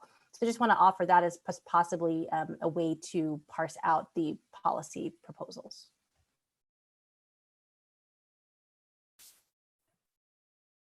Thank you, Ms. Tanner. So I'm not seeing any other hands, so I'd like to address this issue. So a number of years ago, I went to I think it was a middle school related function, and it was at somebody's apartment in downtown Palo Alto. That building was somewhere between 8 and 10 stories, and there were 2 units per floor, and it was lovely. And it was a really fun evening. I don't know, but I'm going to speculate that the average rent in that building is something like $10,000 per unit. And the thought to me of obligating the landlord of that building, and as Commissioner Templeton said, that's a multi-million-dollar venture. But the thought to me that government would get involved and require that landlord to pay its tenants $17,000, because those are all 3-bedroom units, on their way out, I find no sense in that.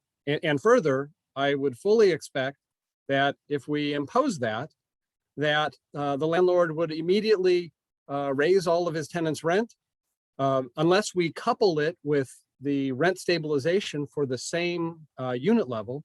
He would raise his tenants' rent by $17,000 a year, and thereby just pass that cost on so that he collect it. And if they stayed for 2 years, he's going to collect it double.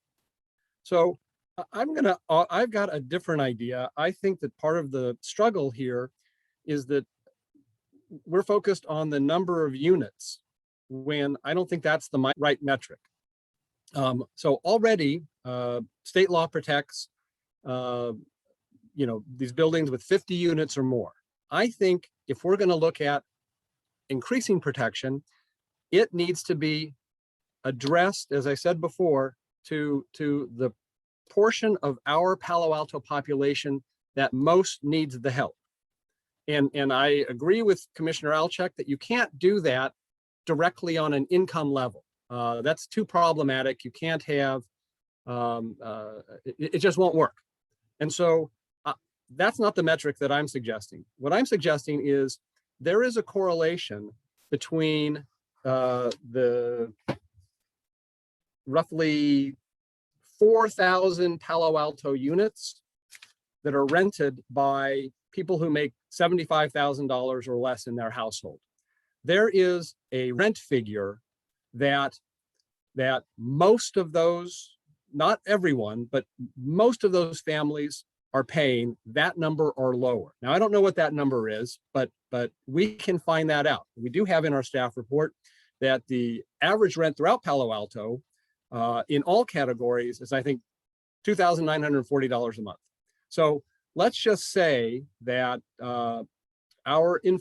we could find out that most of these families with income levels of $75,000 or less, most families are paying rent of $2,000 or less. That's where we offer the additional rent protection, is for units under, because 50 and over is already protected. So we're looking at whether it's 2 units or 5 units or 10 units or 17 units. If the rent there is under this number that captures most of this most needy crowd, then that group gets relocation assistance.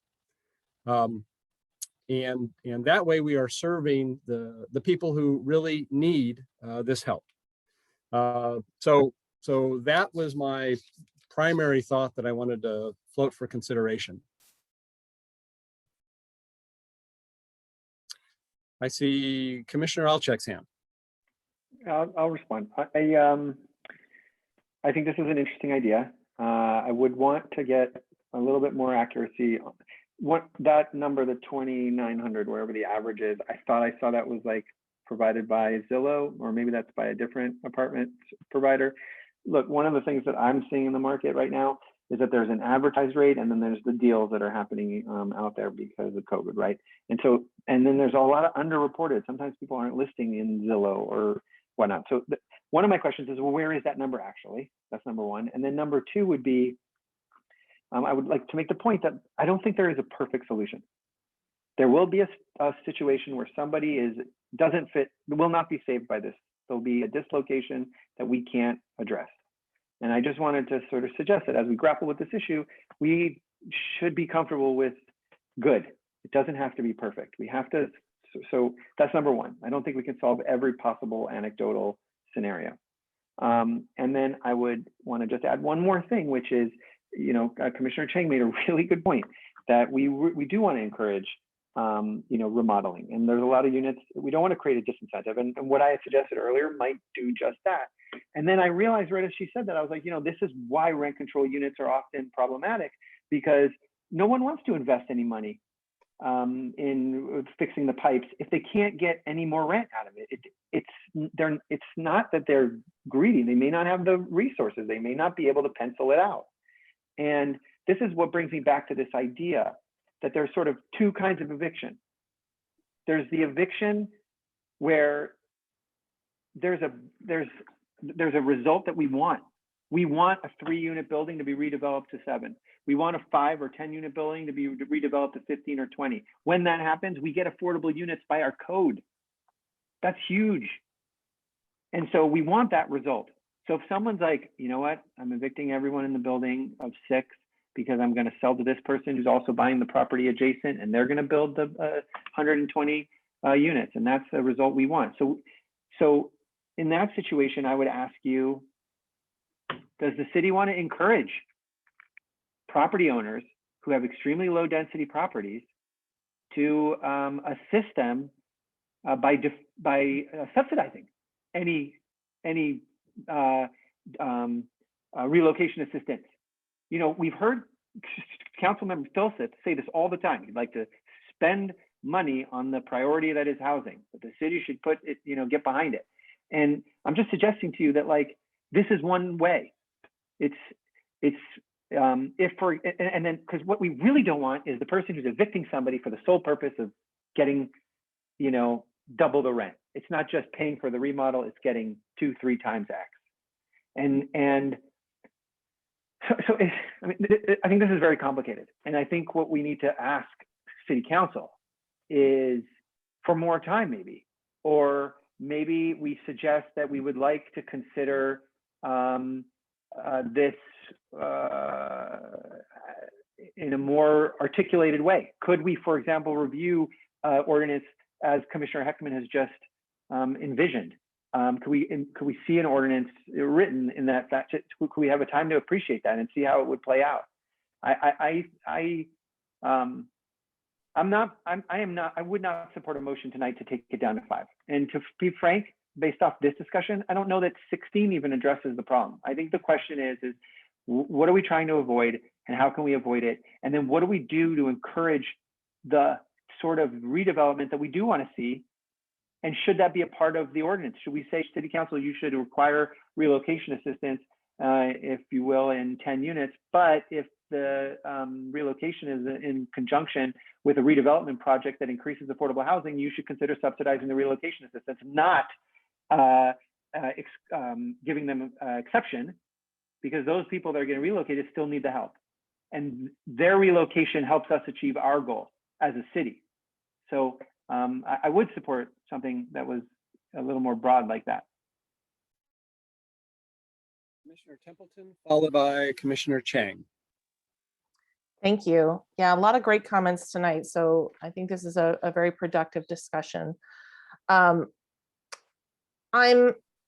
also a little bit concerned about the baking in of specific numbers for the rental assistance. And I'm wondering if we can do something a little bit more dynamic, like tie it to the rent.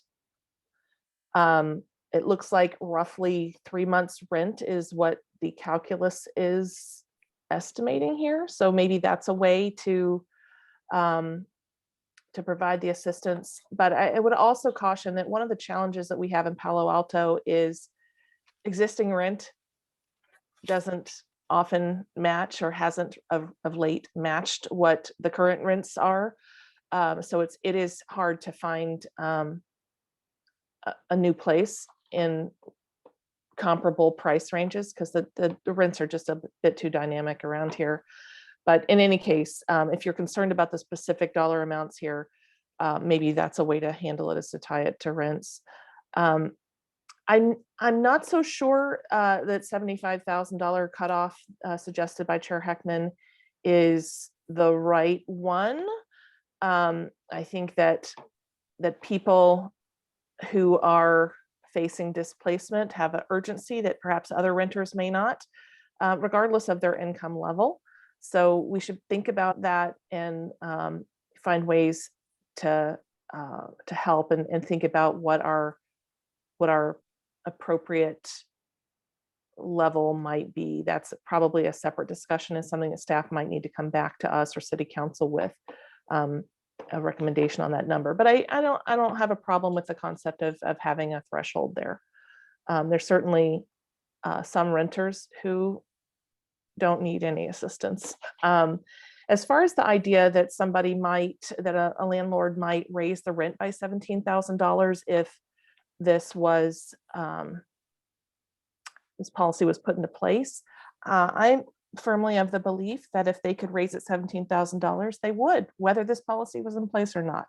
So I'm not sure that I find that a completely genuine argument, but I understand what you're saying is that this could have other kinds of consequences that we might not at first see. So I get the general sentiment of it. But I go back to, at some point, these are medium businesses and larger businesses, and potentially can handle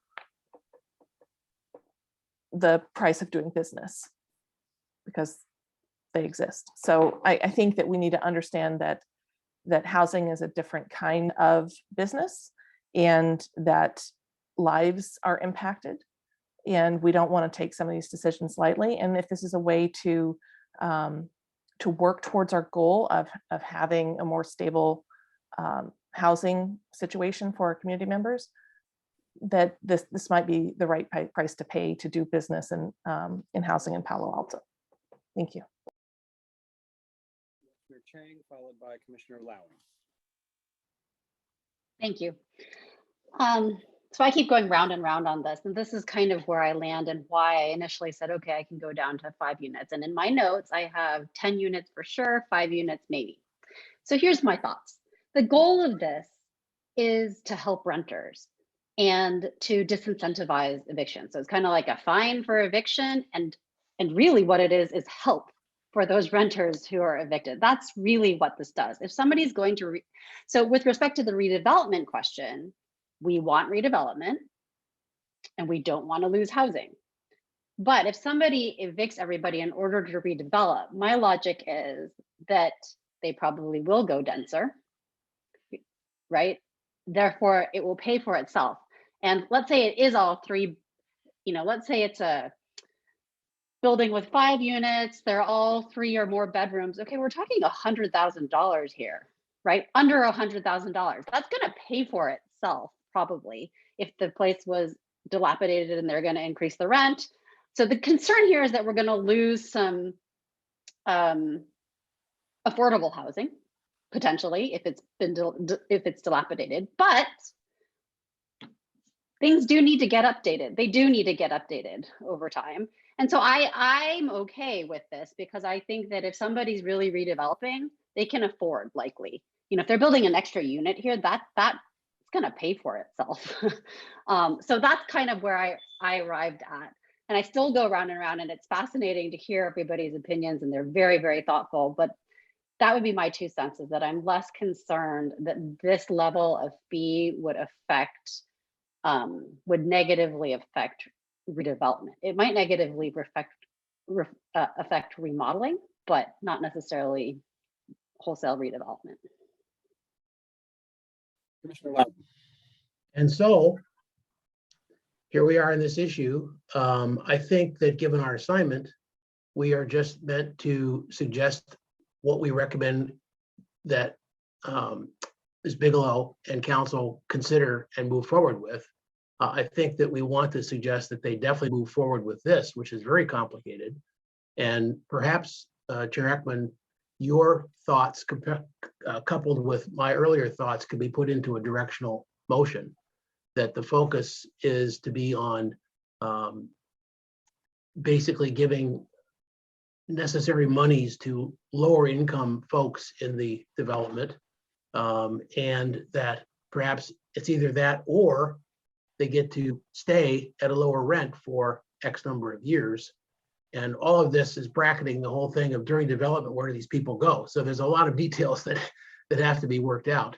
But maybe we could just give general direction from where you started, Chair Ekman, and give enough for tonight in terms of getting council to say, yeah, let's jump into this. Commissioner Templeton, your hand is up. Is that? No, I just had one more thought. Just listening to Commissioner Lowing and Commissioner Chang, I'm just wondering if, like, one of the challenges that we're having tonight is understanding the concerns and the downstream impact for the property owners. So going back to our earlier conversation, it's possible that we can't really home in on this until we have heard from them. We might consider that our motion would be to gather some input, or to have, to get more detailed on this particular item after we've rounded out our conversation. Thank you. So I'll just make a brief comment, really a response. The reason that downtown high rise today doesn't increase its rent by $17,000 a year is because if it did that, its tenants could go across the street to the other high rise that didn't, because the market forces are keeping the rent wherever they are. But if I impose this requirement across the board, now every landlord is going to raise their rent by $17,000 in this comparable category. And so my tenant in this particular high rise doesn't have the option to go to a lower place. So it's a function of the market, of the rental market. And I do believe it'll, again, get passed on to tenants, which is not, the cost will be passed on to tenants, which is not desirable. So does someone want to hazard a motion on this? Well, I could. Commissioner Lowing, you want to give it a shot? Yeah, I'll try. I'm trying to try to keep it concise.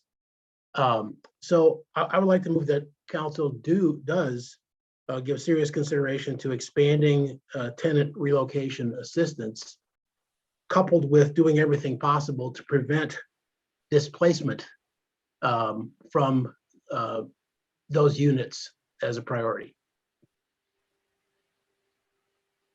And there's an hour of conversation to go with that to help their debate. I'll second.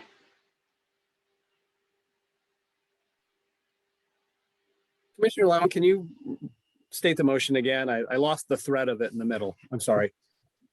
Well, I'm basically saying that we recommend that council do seriously consider expanding tenant relocation assistance beyond state law, but to do that coupled with a first look at keeping displacement from happening at all, even in the case of development. And there's a lot of stuff that we talked about that are ideas that can go underneath that. Thank you. Commissioner Alcheck, your hand is up. Yeah, so I would suggest to you that I, again, don't think that the minutes are going to be a good reflection or a useful tool for city council. I just frequently feel that way. And so I would suggest to you that the wording of this motion as stated is, it's like you're just basically saying, this is an issue and they should consider it, and they should do something about it. They should do something about it without, with the eye on displacement. I feel like that's basically like kind of stating the problem. I wouldn't support a motion tonight that brought it down to 10 units.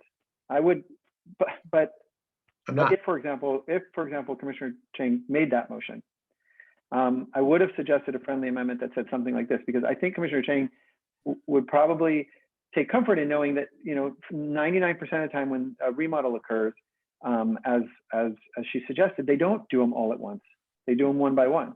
And so you'd be looking at a small sum paid each time. And so it wouldn't be $100,000 charge, right? And so in that regard, this would have been my friendly amendment on a motion if you had made one to a number you were comfortable with. My friendly amendment would have been to ask you if you would consider recommending that city council, I'm going to take back the word consider. If you would, well, I have to say it. If you would consider whether we could make a recommendation that city council consider, in a situation where the entire property was evicted for the purposes of redevelopment, where city council would subsidize the cost of relocation in anticipation of encouraging the redevelopment and the affordable housing supply growth.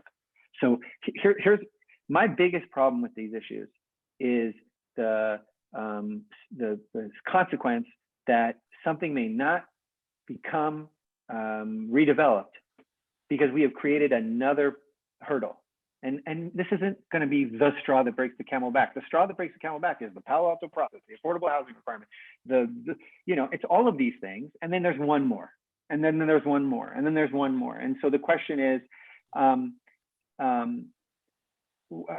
how can we demonstrate what our city values? And I think our city values redevelopment, and despite its lack of occurrence, we value redevelopment and affordable housing development. We just can't seem to get it done.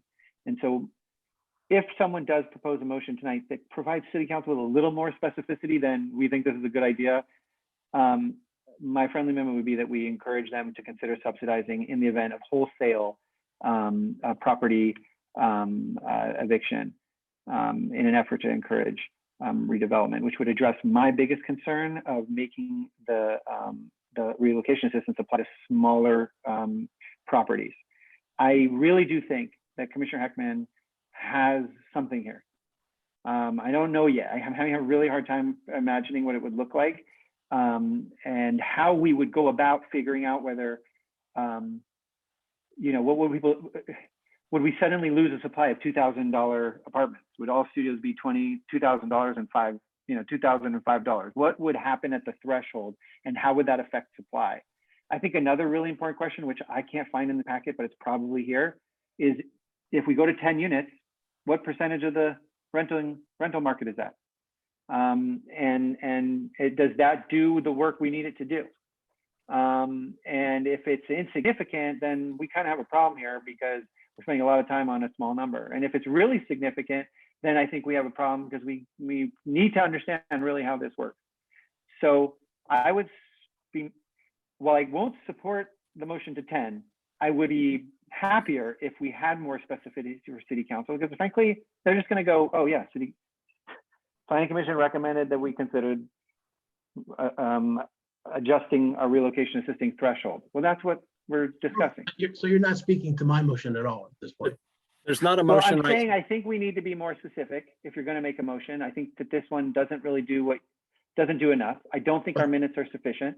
And then number two would be, if they make a motion, I'm going to suggest this friendly amendment, which for anyone who's considering making that motion, if you wanted to include it without me having to make it, that would be wonderful. But that's basically the point. And then I also think I'm reluctant to support a motion to 10, because I do want to see what Commissioner Heckman's idea would look like. So that's all of my comments. Okay. Ms. Tanner, you has her hand up, please. I just wanted to offer, for what it's worth, that in the event of an actual demolition of a building and total redevelopment of a site, state law does require relocation assistance be provided to those tenants.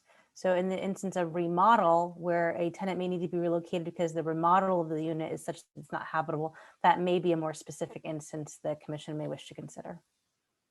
I'm sorry, does that apply to all sizes? It does.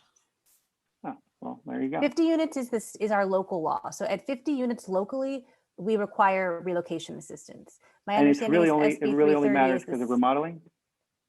It's not to do with redevelopment at all?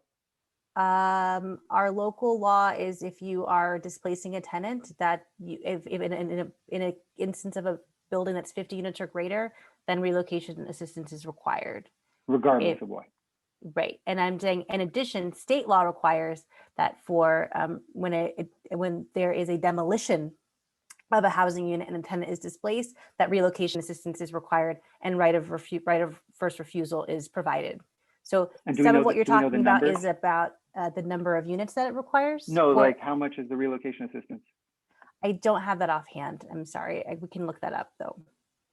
So a 2-unit building gets demolished, there's some amount he has to pay to each tenant. That's my understanding, yes. Single-family home gets demolished, state law requires relocation assistance? Do not believe it applies to single family homes.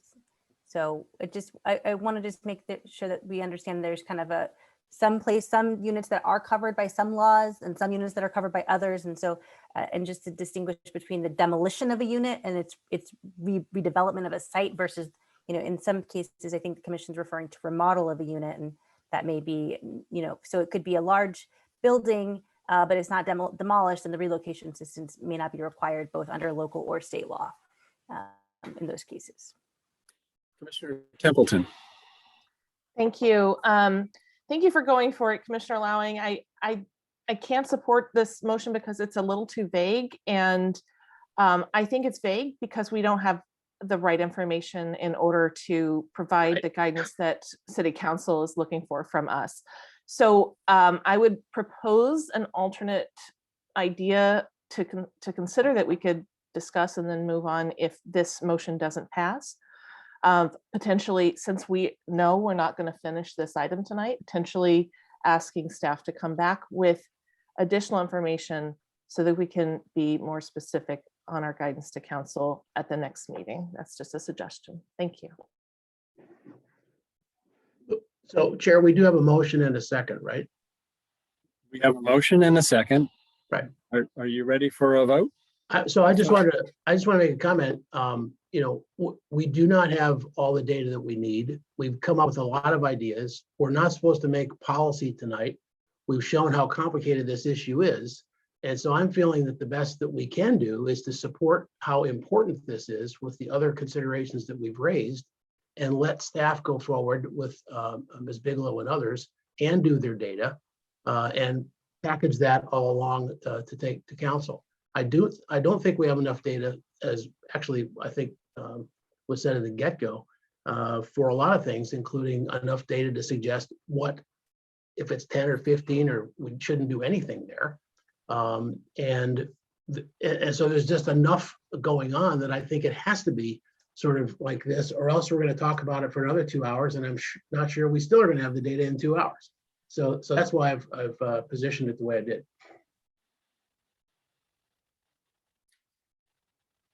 So I appreciate the sentiment of the motion. I'm not going to support it because I think part of our duty here tonight, hopefully tonight, is to give the council direction on a metric.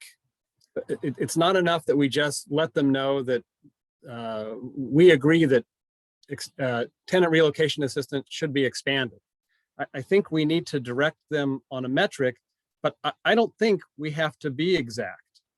I think, again, given where we are in the process, the issue tonight is, are we going to go forward with a policy, or are we going to drop this idea? And so I think we could be something more general. So for example, if it's the will of the majority of the commission to go on number of units, we don't have to pick an exact number of units. We can say, we can give a range, right? We can add in these other flavors. My preference is to go a different direction than number of units. But again, I don't have to define that tonight. I don't have to say, rent over X amount. I can say, that the assistance needs to be tailored to serve the people who are rent burdened. And then if council likes that idea, they work with staff to figure out what the metric is. Why not just assign that as an amendment to this? It's okay with me. Well, I'm seeing couple heads shaking. So I'm happy for that to be an amendment. Commissioner Suma, I think you were the second on the motion. I was. I also think we might want to consider, given what Assistant Director Tanner just told us, if we want to cover people that aren't covered in other situations, and not necessarily by apartment size, but it's because, state law covers some with location, we recover some. I think what we were wanting to do was cover the people that weren't covered by another existing law. So I think we might want to make that clear to council.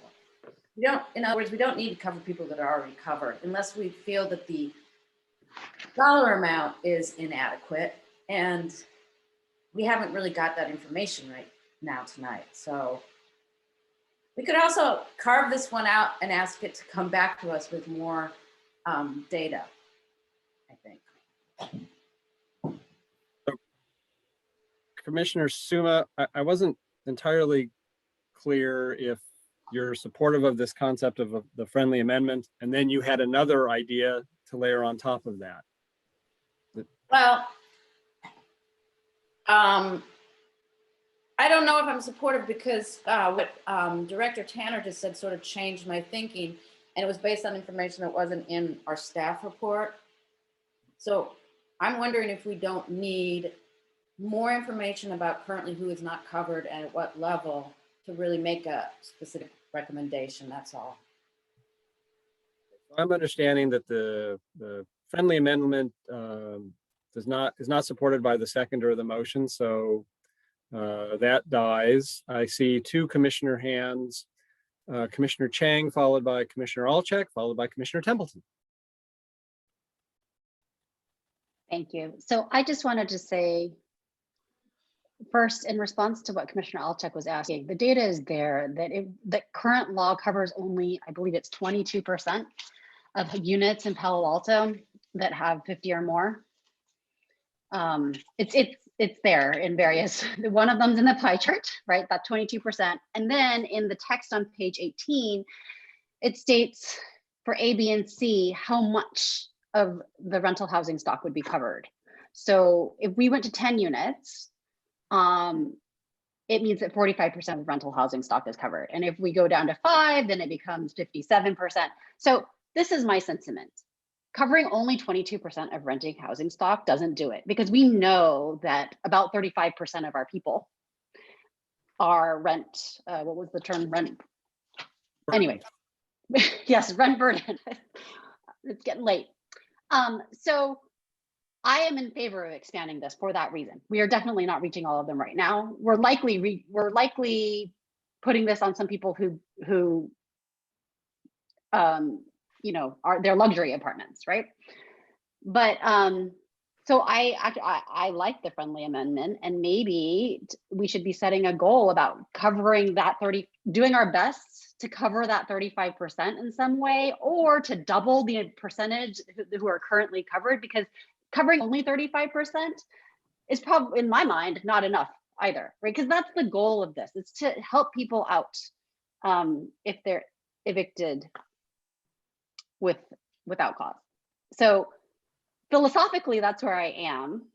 I'm okay. I'm also fine going ahead with Commissioner Lowing and Commissioner Suma's current motion on the table, because I think we're really struggling due to lack of data. But philosophically, that is why I'm in favor of more of this eviction protection. Mr. Alcheck. Yeah, okay, so I know that we would capture an additional, I think by this pie chart, 23%. I understood that. The question is the affordable housing unit on Alma is not a 10-unit building, it's larger than that, which suggests that, here's the question. If we have 14% affordable housing units, we have approximately 35% individuals who are burdened. What percentage of individuals are burdened who are not in affordable housing? What percentage of people who are burdened will be impacted by this change? I find comfort in Commissioner Heckman's approach, because he is not targeting the size of the building, which he very eloquently started the conversation by saying, this isn't about the size of the unit, the number of units. It's about what does displacement do to an individual? If you're making $250,000 and you happen to be in a 10-unit building, this isn't going to change your life dramatically. If you have a studio apartment, you probably will be able to find another studio apartment in Palo Alto.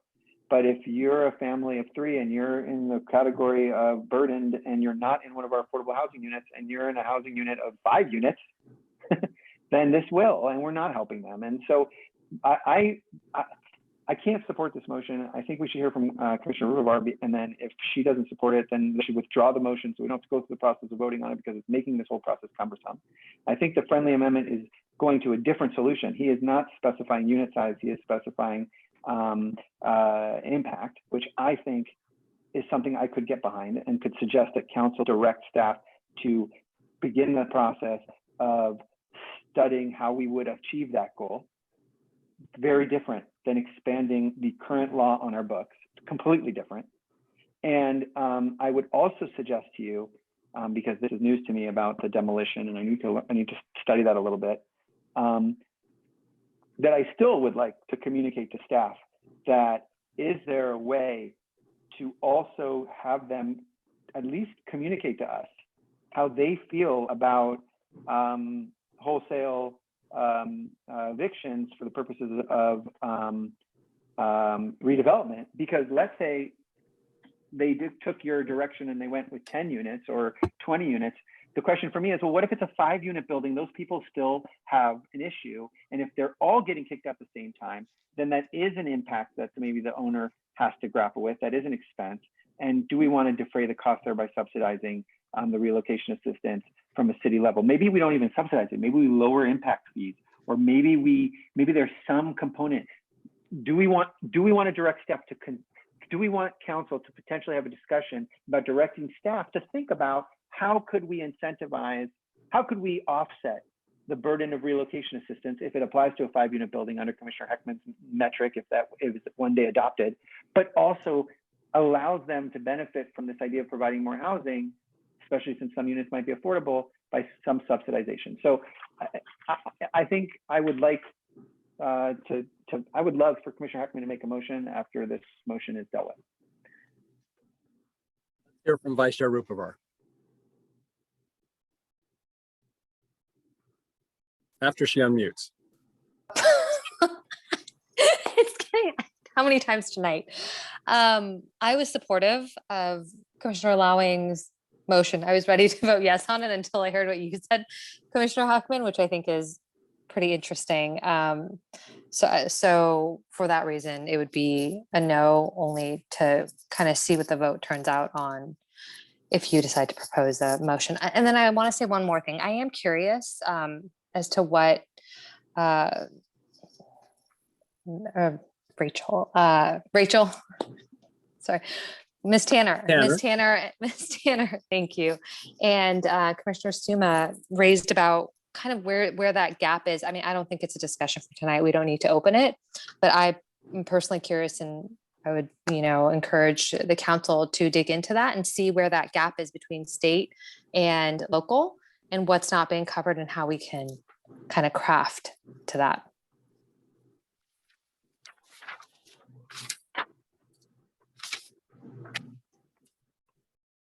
Commissioner Templeton. Thank you.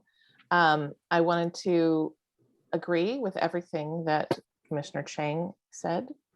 I also want to echo what Commissioner Suma said about the new information and potentially having that information presented to us in a future meeting so that we can respond to it. I think it would be very helpful to understand what the gaps are, because it's not clear from the presentation, and judging from how our discussion has kind of meandered, I wonder if we would be able to come up with a better solution if the gaps were more clearly identified. And yes, one more comment, and then we should vote or go back to the motion makers and decide what they want to do. The idea has been brought up several times by one of our colleagues that we should subsidize these multi-million-dollar operations, and I'm kind of opposed to that. Thank you.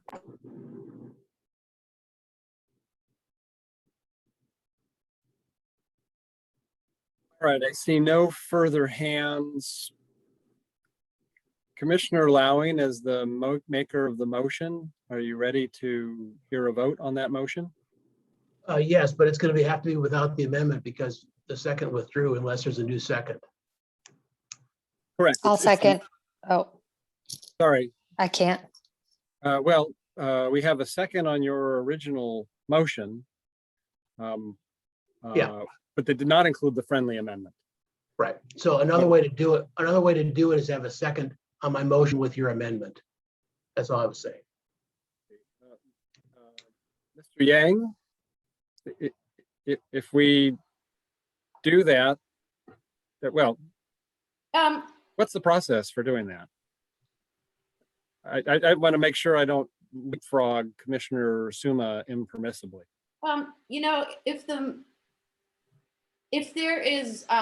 If it would pass with the friendly amendment, and given that the original maker of the motion is satisfied with it, I will go ahead and second it. So we can, if that would satisfy more of the commissioners. So we've had a lot of conversation. Can I restate I the, would appreciate the it. friendly amendment since it was, Maybe the motion and the amendment. You must. okay, well, then if we're going to try to do that, let me ask Commissioner Lowing to first state the base motion, and then I will layer on top of that my friendly amendment. This is a fatigue test, Chair Hetman. I was simply stating that the council definitely needs to consider expanding the rent. I lost my page now. The relocation assistance to lower more buildings. And they could consider that in the context of also as an alternative to have the replacement of a new unit at the old rent. And as you know, Chair Ekman, my focus there was on the lower end affordable units, because that's what we're trying to protect. So we can have that in there as well, if you like. My amendment, which now I'm not sure fits with that statement of your motion, my amendment was, as you said, that the expansion of tenant relocation assistance be not based on the number of units in the building, but rather based on a metric that serves renters who are renting cost burden units. So that could. Okay. So, yeah, so that changes what I said, but I'll accept that amendment. Commissioner Suma, with that statement of the motion, are you satisfied with your second? Yes, I think it gives enough flexibility and direction. Thank you. Okay. Just to add, restated earlier in your motion, Commissioner Long, you had to prevent displacement to advance additional policies to prevent displacement in the first place. So I have council would consider expanding relocation assistance based on a metric that serves cost burdened households and take other efforts to prevent displacement of households.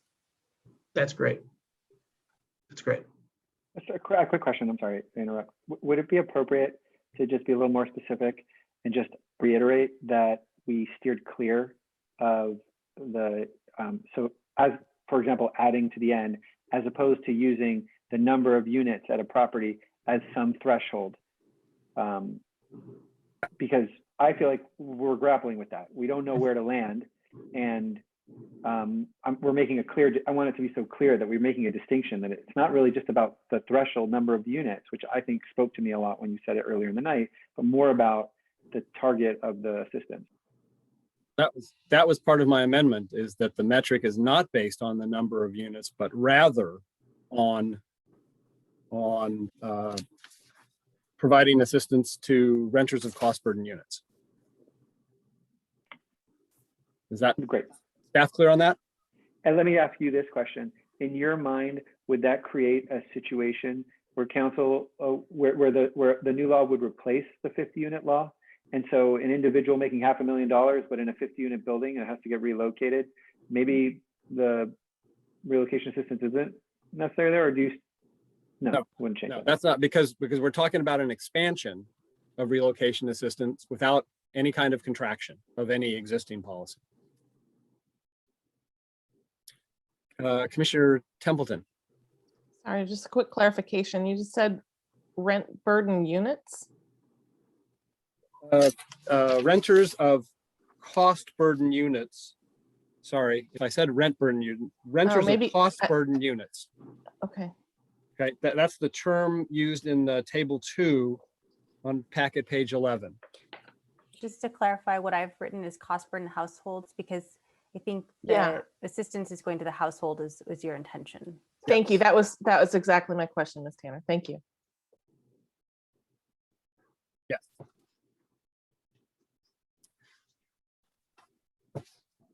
Okay, Ms. Acheva, will you conduct a roll call vote, please? Yes. Commissioner Alchek, Yes. Commissioner Chang, Yes. Chair Hackman, Aye. Commissioner Lawing, Yes. Vice Chair Ruperbar, Aye. Commissioner Suma, Yes. Commissioner Templeton. Yes. The motion carries 7-0.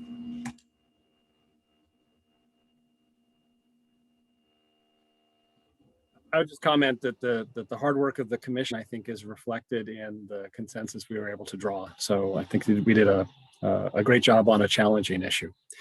It is 10 o'clock now, and I'd like to find out what the will of the commission is. I'd like to know if people are interested in going to 10:30 or 11. I think it's pretty clear that even if we went to 11, we're not going to finish this item.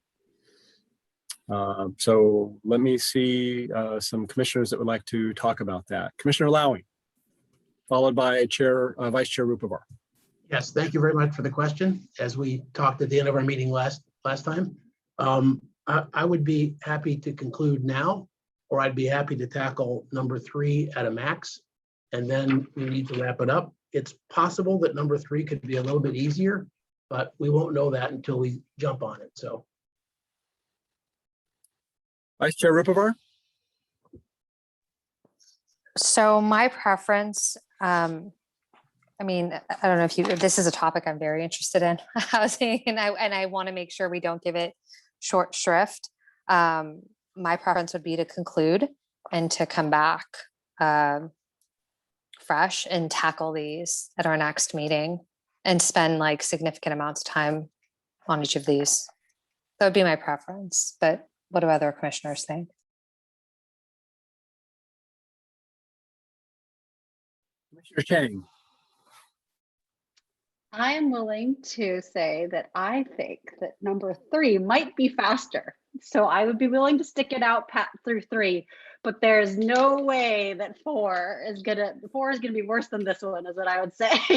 So I'm willing to give it, through the next one.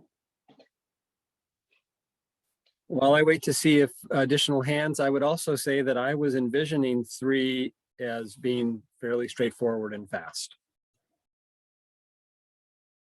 But I thought we'd be done by 8:45 on this whole item, so. Any more? I guess I'm only hearing so far a soft we could end now from the vice chair, and nobody really strongly feeling that. Oh, Commissioner Alchek. I try to avoid having conversations about conversations, but since you're really asking, I not only do I believe the number 3 will go quick, I actually think number 4, based on our conversation so far, is one where the unintended consequences are clear and will probably not take as long as Commissioner Chang thinks. But I agree with her that we should put that one off. I think we should push forward number 3 because I like pushing forward, and then maybe we can deal with item number 3 on the agenda so that one doesn't have to come back, and then we can conclude our meeting. So I support that route. Okay, so one step at a time. I am going to take us now through item number 3 on agenda item number 2. And then when we conclude that, we can have a conversation about whether we want to go to agenda item number 3 on our agenda or conclude for the evening. So if staff will pull up the cheat sheet for item number 3, which is eviction reduction program. Fair eviction framework. There we go. So if I can, just before the commission takes up this item, just to refresh, since it's been a few hours since we talked about what each item was. Just a reminder, this is proposing to patch the gap in AB 1482, and in particular, potentially applying just cause eviction for those who have been in their rental units for less than a year. But you will note in the staff report, it does list other occasions where AB 1482 does not apply. So that's single family homes that are duplexes that are where owner is occupying one of the duplex units. That is the less than a year. And there's one other condition, which I've just escapes me where it doesn't apply. So staff have put forward at having a proposal. It's a single family home, also properties that have been built in the last 15 years. So those are 4 instances where AB 1482 does not apply. Staff has proposed patching the gap for the folks who've been renting for less than a year, but there may be other gaps that the commission is interested or not filling any of the gaps in that coverage. So, and again, this is just extending the just cause framework that is in the state's law. And there is an attachment that does list out what is just cause and what are the no fault eviction causes.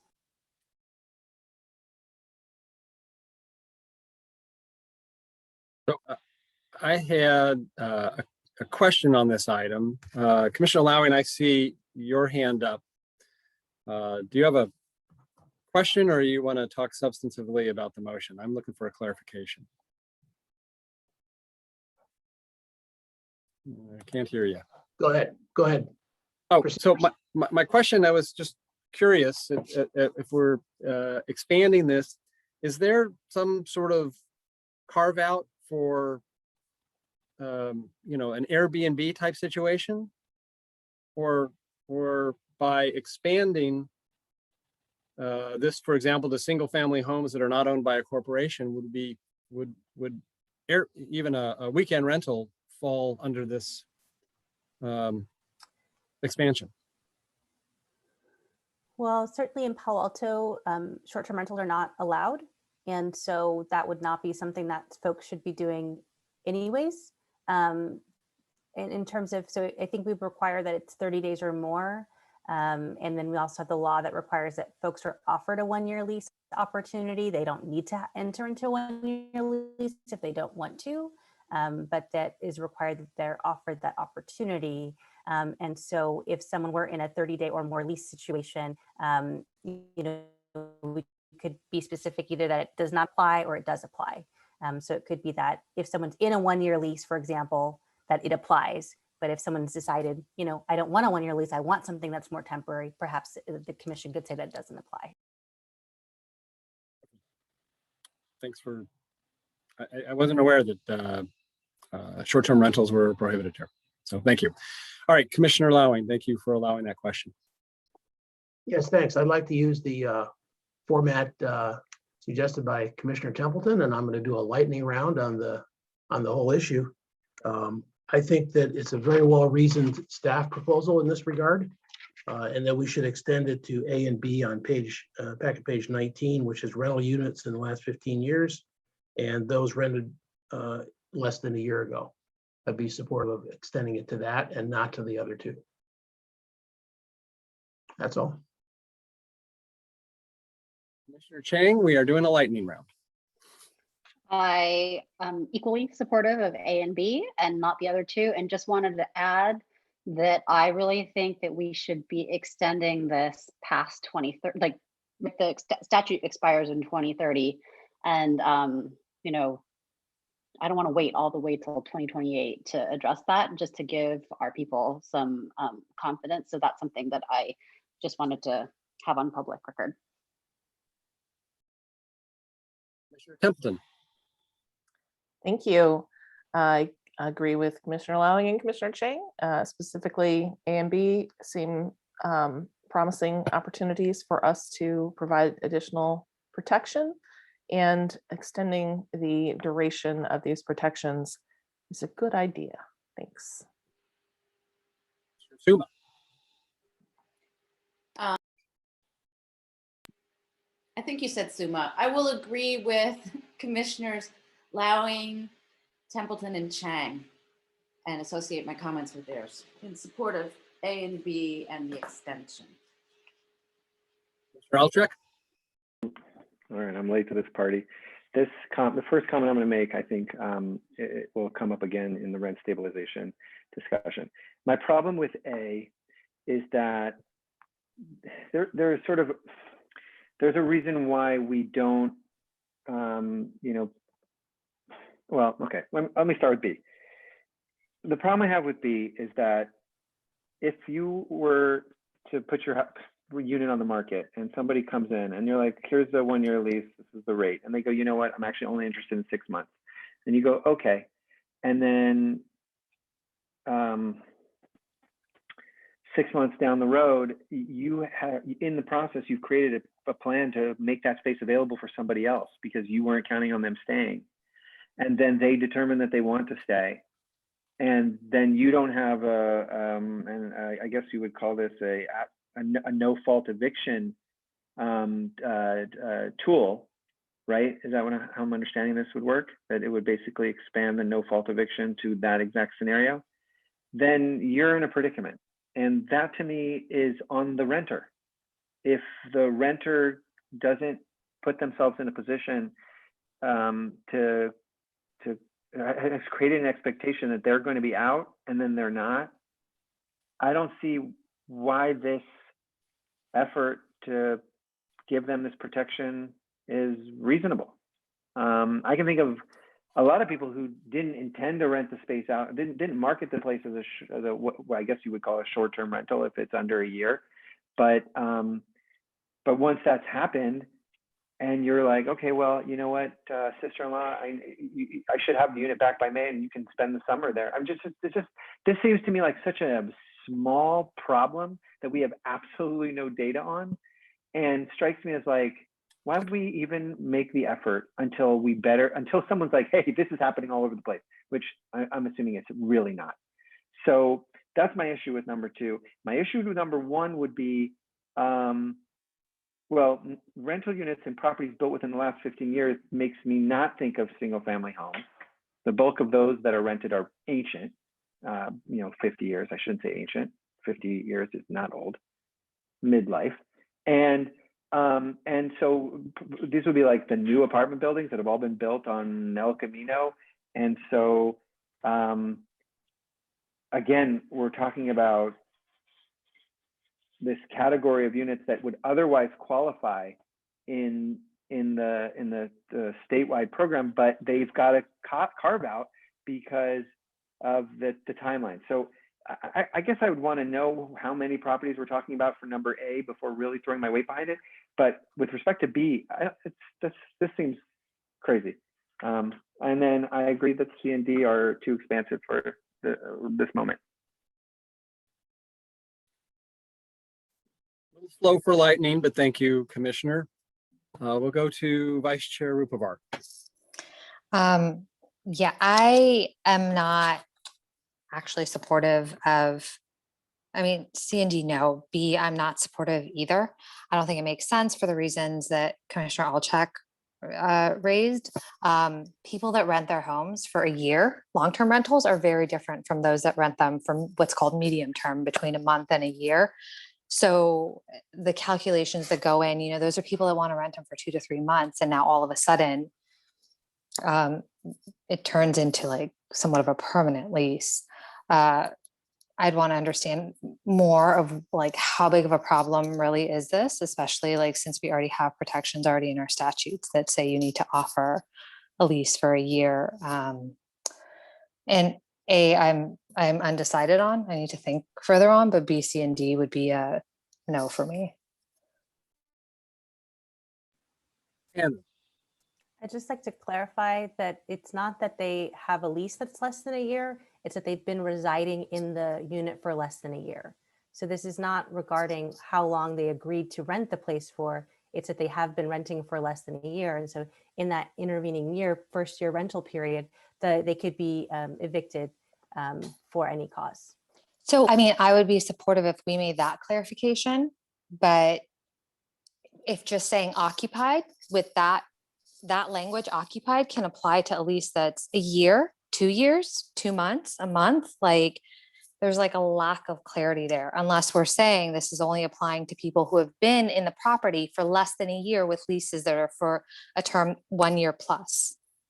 If that's what we're saying, definitely can get on board with that. But that's kind of not what I'm reading. So that's my concern there. I'm just relaying what the state law gap. So state law says that those who have been renting a place for less than a year can be evicted for any cause. So I'm not arguing one way or the other, but just to clarify. So what I hear you saying is that you would want to be clear about another metric to regard that year. Yes, correct.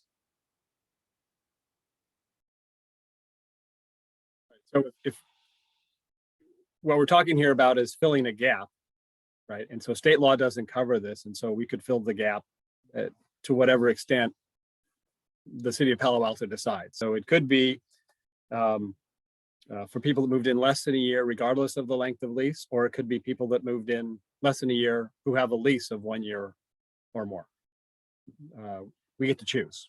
Either way, it's not in conflict with state law. It's supplements state law. Okay, other Commissioner Alchek, before you go, let me just say that I concur, and I think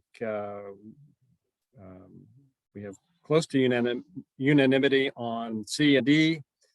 I'm okay with including A, and B I had some concerns with too, although I think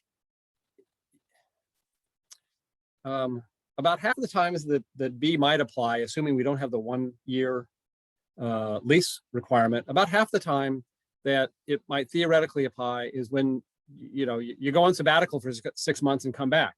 And in that situation, it doesn't apply because one of the just causes is the house, the property is being reoccupied by the owner.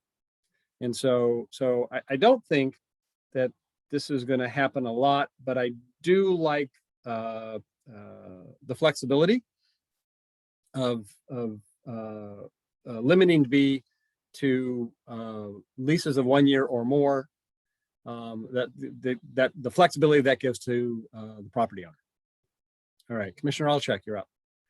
Okay, so one of the suggestions was that the time allows the the parties to get to know each other and figure out if it's a good fit. That was one of the suggestions, as if it wasn't clear to me that that was the only sort of reason when this was dealt with at the state level. But let me just throw a few other things out there that just give me pause. For example, when we talk about no fault evictions, attachment A sort of suggests what are the 4 categories, right? An owner or relative wants to move in.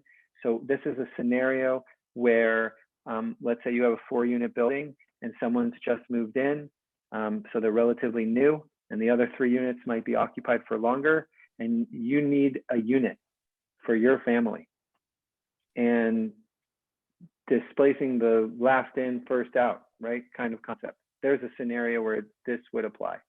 And so that's interesting. I think also this concept of withdrawal of the unit from the rental market. So it's, I'm thinking of a scenario where, I don't know, I can't, what if, I mean, this wouldn't apply to single family homes, correct? So it already doesn't apply to single family homes. So we're not considering expanding it to single family homes. So we're really talking about just duplexes and up. And I'm thinking about a scenario where you have a duplex that's owner occupied in one of the units, and it is a bad fit. And it just, I'm a little worried that without this release valve, this is going to sound wrong, but I'm worried that without this release valve, we create an incentive. We're encouraging individuals to be maybe less adventurous in their leasing practices, that they may be more reluctant to lease to individuals who, for whatever reason, are different than them, because they feel trapped. That sounds crazy, but I'm just throwing this out there. I feel like we didn't have an opportunity to review material at why the state didn't discuss this, and I'm sure there were advocates on both sides, and I'm thinking about equity, I'm thinking about access, and one of my concerns is, well, if someone's like, you know what, I can't take a risk on this kind of person.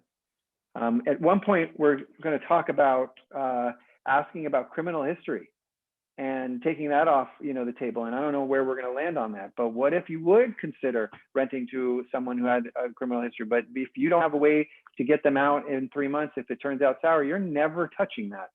And I am talking about the 2, 3, and 4 unit buildings. I'm not talking about the 50 unit buildings, because frankly, they don't do this.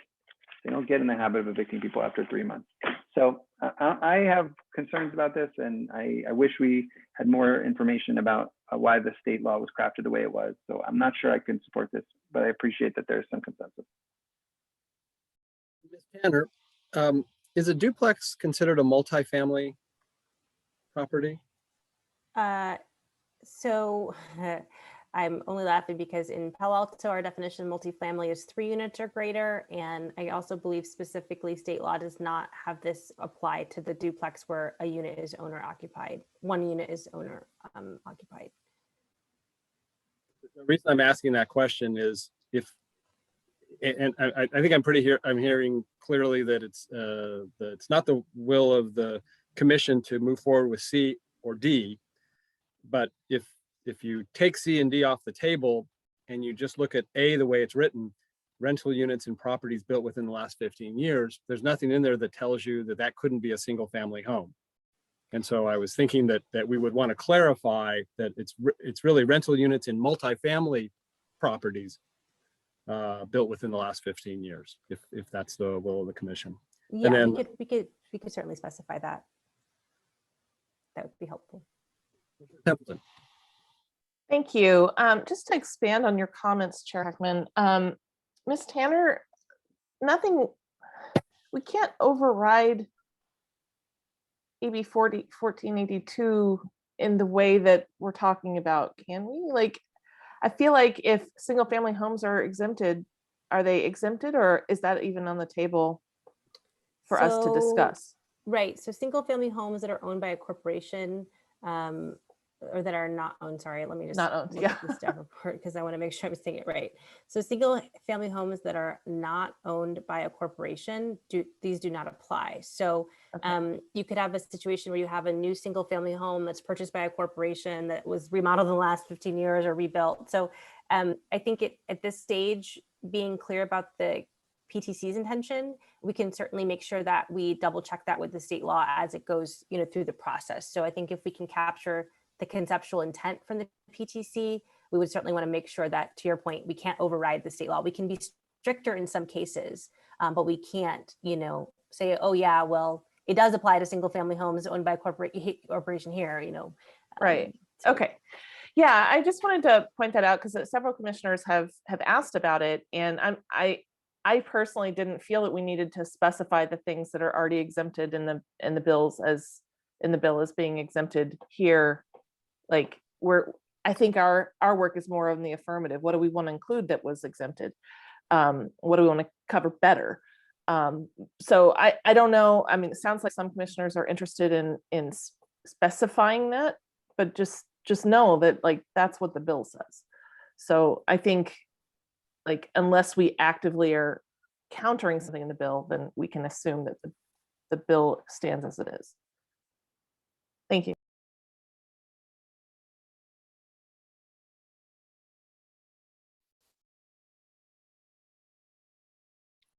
Is there a commissioner who'd like to make a motion?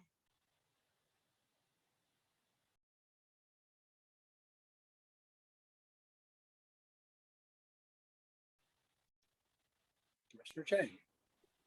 All right, I'd like to make a motion that the PTC supports the staff recommendation to extend AB 1482 to the groups A and B on packet page 19, but not to C and D. I think there might have been something that Giselle was, or, sorry, Commissioner Rupavar was wanting to add, but I'd like to make motion just as is. Commissioner Templeton, I see your hand. Just a point of clarification, Commissioner Chang, in your motion, you don't mean to extend 1482, you mean to extend protections in 1482 beyond 1482. Is that what you mean? Yes, so I should be clear. So extending the eviction reduction program portion of AB 1482 to A and B, but not C and D. Thank you. Does that clarify? Okay. I heard a second from Commissioner Suma. Thank you. Commissioner Suma, well, Commissioner Chang, you wish to speak to your motion?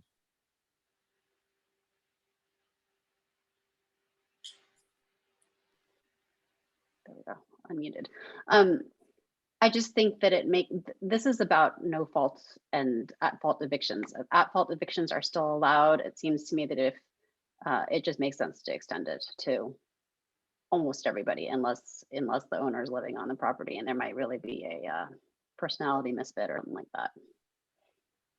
That's it. Commissioner Suma, your second?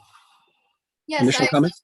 the motion maker, and also the slide, the feasibility bullet on the slide that we're looking at. This is a low cost and it has high impact protection, so it really makes sense to me.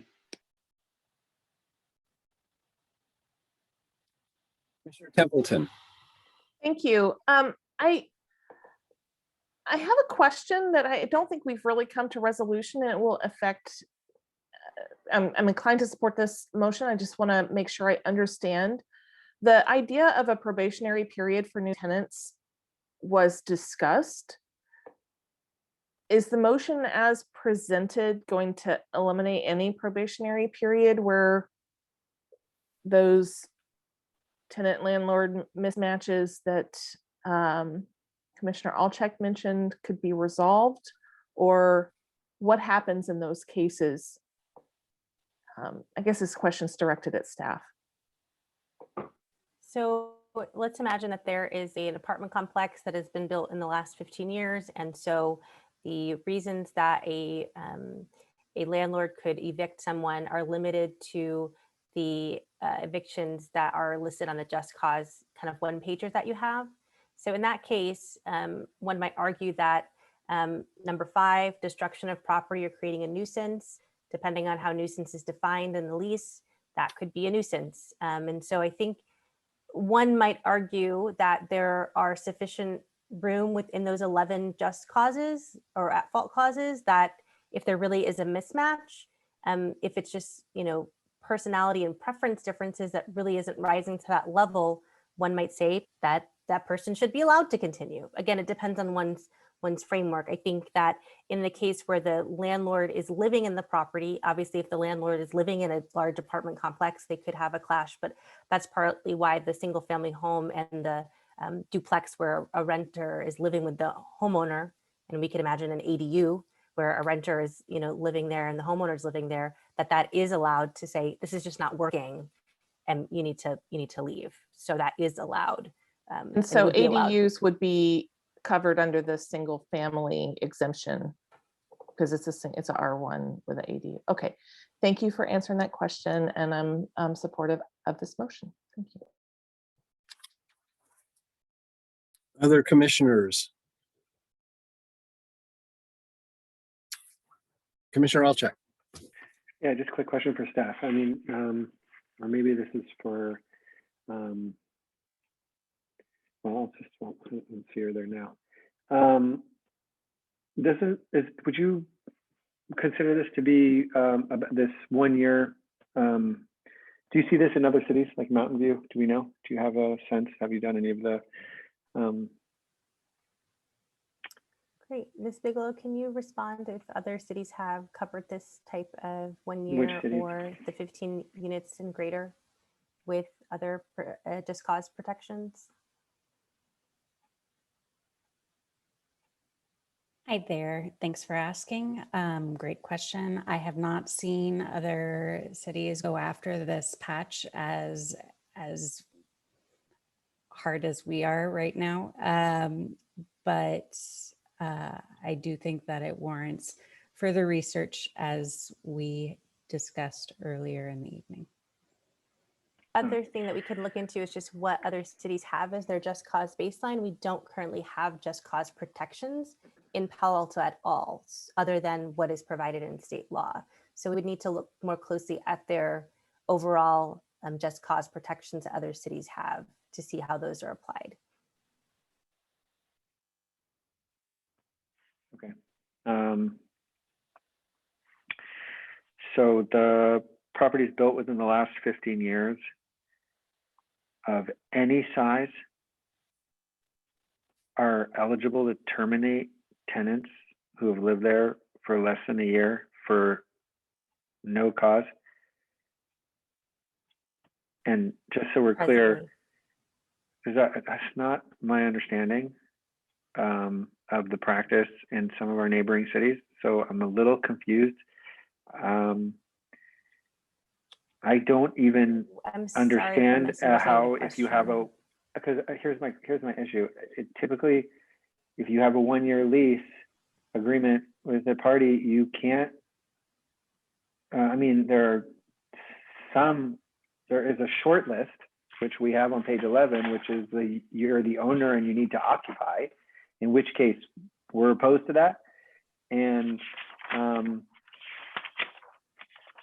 I mean, the no fault eviction is, these are the 4 acceptable no fault evictions under this framework. But there are other no fault evictions where this isn't one of the reasons. It's just this is an eviction without, we're not making the case. We're giving you notice. You have 60 days to get out, and that typically isn't possible. So I think there's a gap of knowledge here, because I'm not sure what you're asking, Commissioner. I'll check. I'm sorry. I'm trying to understand if the suggestion is that in a large apartment building in Palo Alto, someone with a 1-year lease can be evicted in the 2nd month of their lease without cause.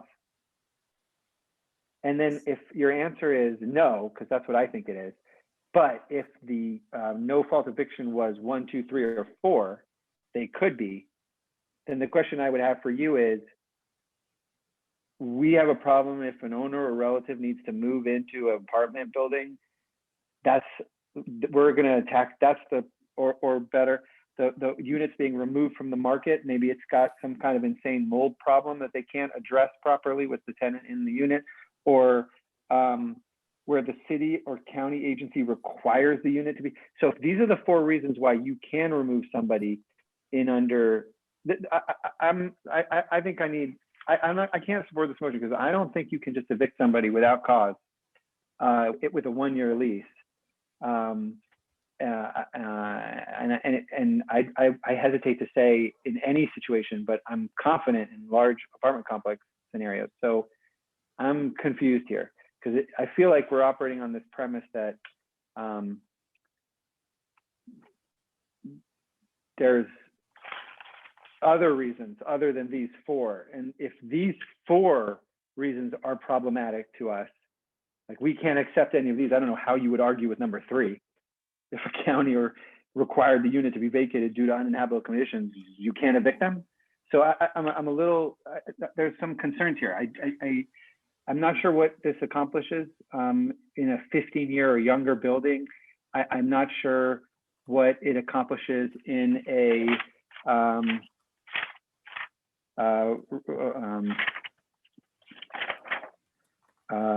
property where the tenant moved in less than a year ago that had a 1-year lease but has been there 2 months. I don't see how they otherwise could be evicted without cause. They certainly couldn't be evicted, without. I can't even imagine a scenario where, I think if you have a 1-year lease, you need a significant amount of time before an eviction. I think we're missing some information. I wish I had more time because I didn't anticipate that this discussion would go this way. So I'm a little confused, and I'm not sure that we're solving a problem here that exists. And I think all of that those reasons are reasons that you can evict someone. So number 4 1 reasons. through 11 and number 1 through 4. So yeah, but those are number 1 through 11 you can evict regardless of the change we're making. Right. We're not saying that at fault evictions. We're saying that these 4 no fault reasons no longer apply. That you're saying if a building was built in the last 15 years, you can't evict somebody. They currently do not apply under state law to units built in the last 15 years. Right. You can't. Right now, someone could use one of those 4 reasons to evict somebody in a building that's been built less than 15 years. That's the premise. Or that's older than 15 years. Those are allowed. And so under state law right now, if a building is newer than 15, was built in the last 15 years, then the eviction process can go under whatever terms the landlord wants to pursue. There's no restriction on when or what reasons that person, that landlord and property owner. And can you're evict saying their that if a tenants. building's 20 years old and the city requires that the unit be uninhabited, that they can't be evicted? And what I'm That's saying what- is that if the building is 20 years old, that is a reason the landlord can evict the person. That apply, they cannot, they have to use one of those 11 or 4 reasons to evict. Those units are Right. already covered under the state laws, just Right, cause and eviction. the change we're making is that the 4 reasons would no longer be permissible. No, they would be permissible for the units that are 20 years and 15 years and older. Right. But for the units that are 15 years and younger, those 4 reasons are no longer permissible. They are Under the this only reasons allowed, plus the 11 reasons. And maybe I'm not having luck I'm saying explaining after this recommended change, here's what I'm saying.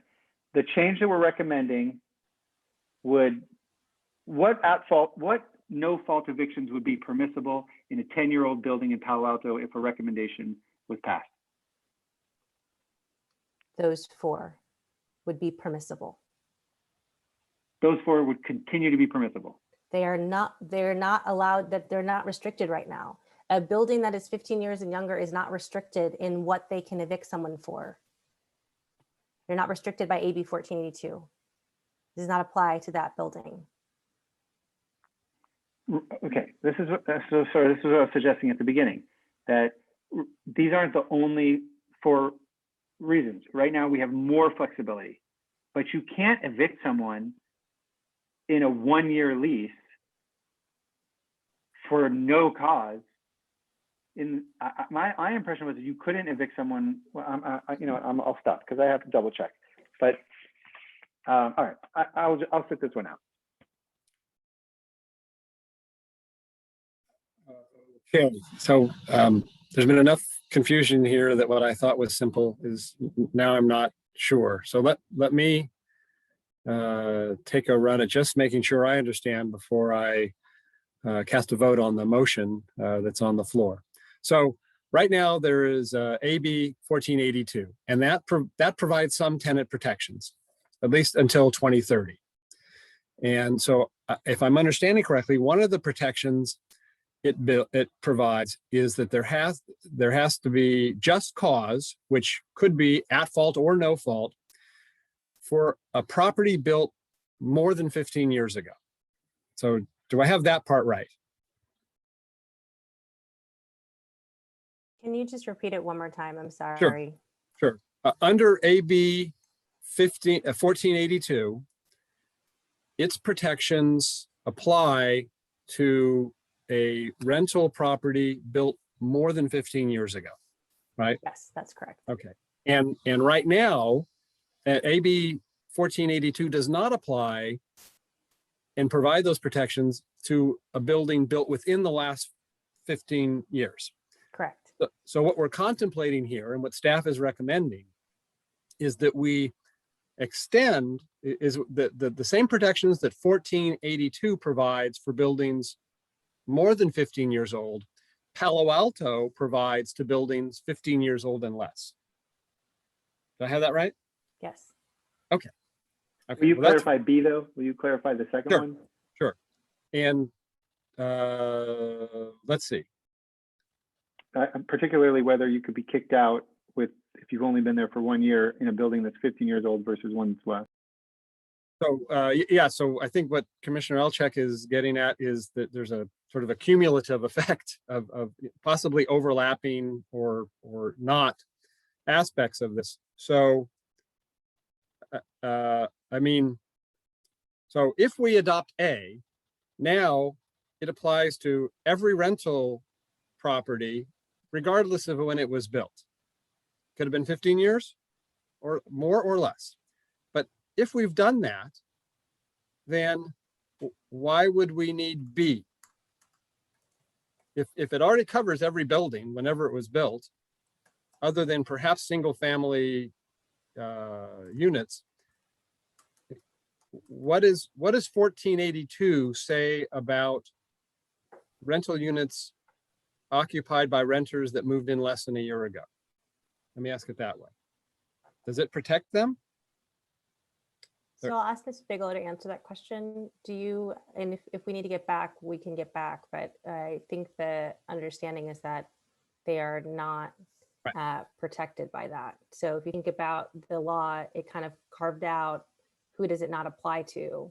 And so you can imagine that someone's in an older building more than 15 years ago, but they have a lease that hasn't been longer than a year, they haven't lived there longer than a year, they're not protected under 1482.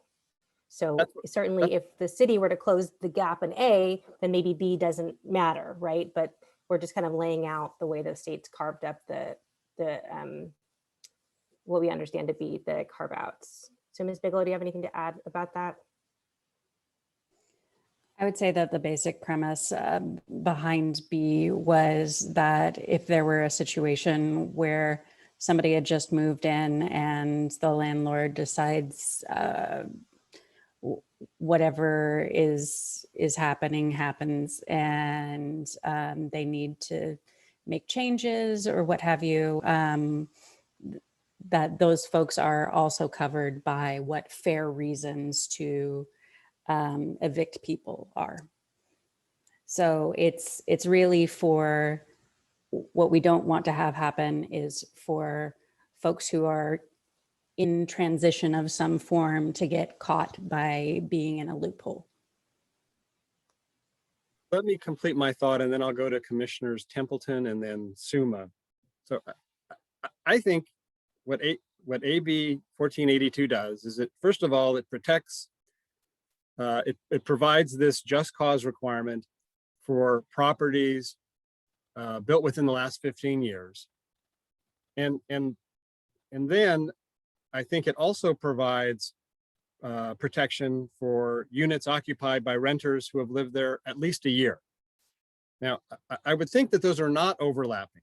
So I would think that that second requirement in AB 1482 is really addressed to people who live in buildings that are less than 15 years old. They would fall under that category. And so I need to understand if that's correct, because if that is correct, then if we adopt A, again, B is superfluous. Everybody's already covered. And so what we have to think about in adopting A is, do we really want to cover everybody regardless of the length of their lease? So I think I could still use some clarification to really understand the interplay that staff is envisioning in this item between what 1482 provides and the gaps they'd like us to fill. So Commissioner Templeton, followed by Commissioner Suma. Thank you so much, Chair. I'd like to take a stab at answering your question, but staff, please feel free to jump in if I have it incorrectly. So the universe of renters can be carved up into a bunch of different types of subgroups, right? Some people are renting in older homes or older units. Some people have just started their lease and some people are well into a long-term lease. These, if you put it together like a Venn diagram of the universe of renters, there are gaps. So there's going to be some of these intersections that aren't shaded. And that's what Ms. Bigelow has highlighted here in the previous slide, where she says these are the ones that are currently exempted. These are the parts of the Venn diagram that aren't shaded in terms of protection by Bill 1482. So what we can do as a city is identify some areas in that Venn diagram that aren't shaded that we would like to provide a local layer of protection on, rather than relying on this state bill.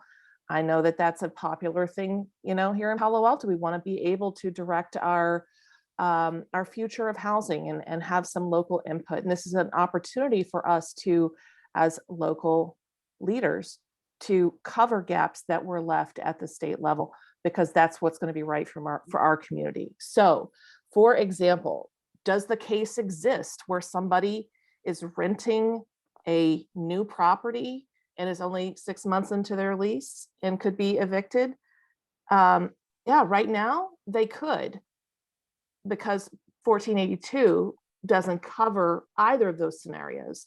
But if you only implement A and provide that rental protection to properties built within the last 15 years. Without B, they're still only 6 months into their lease. So the exemption is not protected unless we do both, because the age of the property and the duration of the lease are separate characteristics. Does that make sense? Maybe. Okay, well, that was my attempt. Ms. Bigelow or Ms. Tanner, if you want to jump in, please feel free.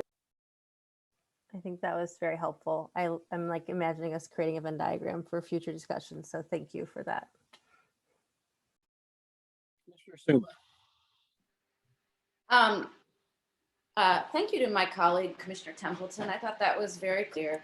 And I want to say there's another problem in Palo Alto. It probably doesn't exist now because of COVID, but a lot of landlords won't give one-year leases. They make people go month to month because of the volatility of the market here.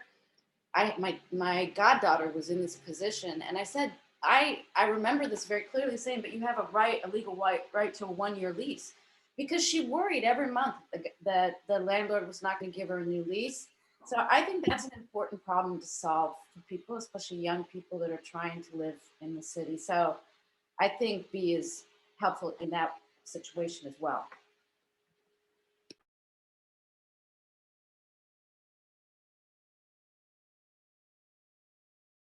So we have a motion and a second to adopt, to recommend to the city council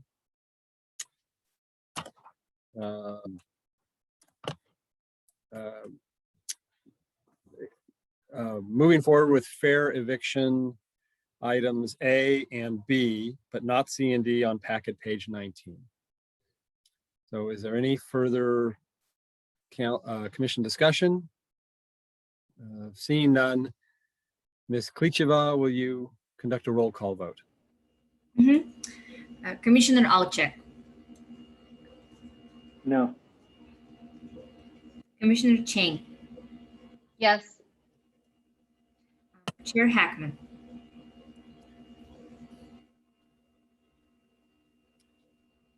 Chair Hackman, No. Commissioner Lowing, Yes. Vice Chair Ruperbar, No. Commissioner Suma, Yes. Commissioner Templeton. Yes. Okay. So I believe motion fails 3-3. It passed 4-3. Oh, sorry. Right, that's true. 4-3. Sorry. Once again, the motion carries 4-3. I have 4 yeses and 3 noes.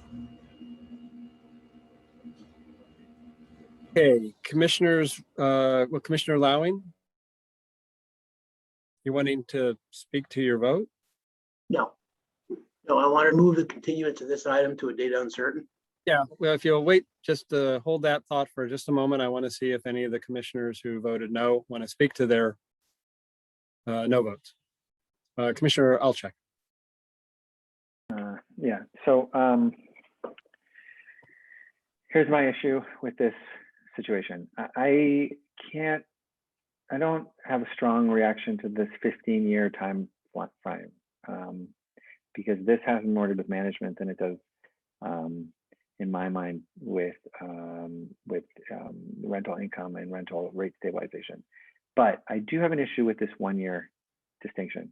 And if I'm understanding it right, after this change is enacted, if it were to be enacted, then the only remedies would be those on this packet page exhibit A. Those would be the only avenues for an eviction, would be the at fault group and the 4 that are under the no fault. And I believe that a lot of landlords in our community and everywhere in the Bay Area use a sort of no stated cause eviction notice to eliminate someone in their first year for a variety of reasons, including the first at fault list and the no fault list. And this provides them with a remedy to get out of a lease that isn't working out for maybe any of the reasons in the at fault without having to go to court. you would go to court for destruction of property, creating a nuisance, criminal activity. Maybe they're breaking your rules. You would essentially, but if you give them a notice without cause, then you don't have to go through that really messy process, which clogs our system. And so to me, this is crazy because we are essentially going to put landlords in a position where they have to get specific about why something's not working out. And for a very long time, I think in the state of California, we haven't required that. And it doesn't sound like any of our neighbors have. And my biggest concern is it's not the big boys that are going to get affected by this. They take fair house. They have everything down to a perfect system and a science. So they don't typically get caught up in this as much as the small 3, 4, 5, 6, 7, 10, 6, under 16 unit mom and pop owned properties. And my concern there is that the unintended consequence of this will be less inclusive leasing. People will be more reluctant to lease to an individual who their concern may cause a problem, and they don't want to have to adjudicate and demonstrate that someone's risen to a nuisance. And that to me is a very, so the reason why I'm speaking to this now is because I hope that it will be included in the recommendation, and the council will very strongly consider the potential for impacts on the leasing applicant pool, if you will. There are tools to avoid that, but when it comes to the small timers, it's not as simple. So that's why I can't support that motion. Vice Chair Rupavar, you want to speak to your no vote? No, but I do echo Commissioner Alczak's sentiment, and it's what I've actually practically seen happen based on my experience. Thank you. All right, and I'll just say briefly that while conceptually I'm supportive of expanding the 1482 protections, but and I think being a lawyer who spends a lot of time reading law really hampered me on this, because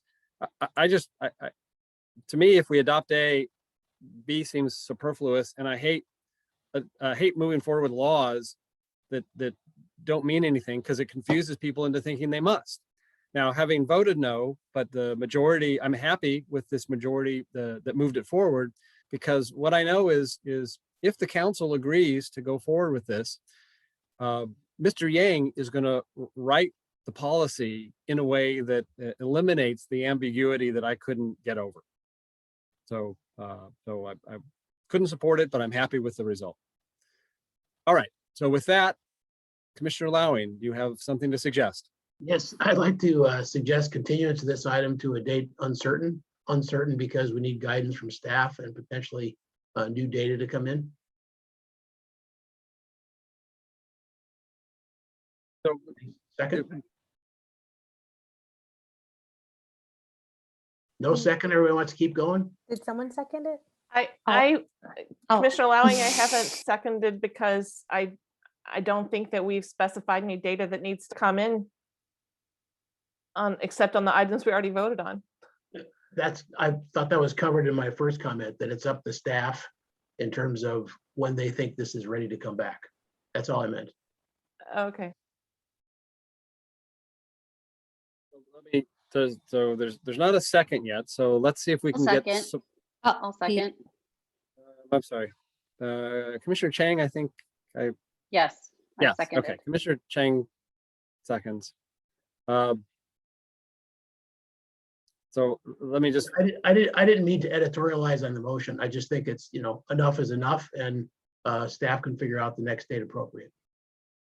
Okay, so let's. I'd like to get a little information from staff before I cast a vote on this. So if there's an expectation that the next time we see this, staff is going to have some additional information, let me ask Ms. Tanner if you have an understanding of what that information would be.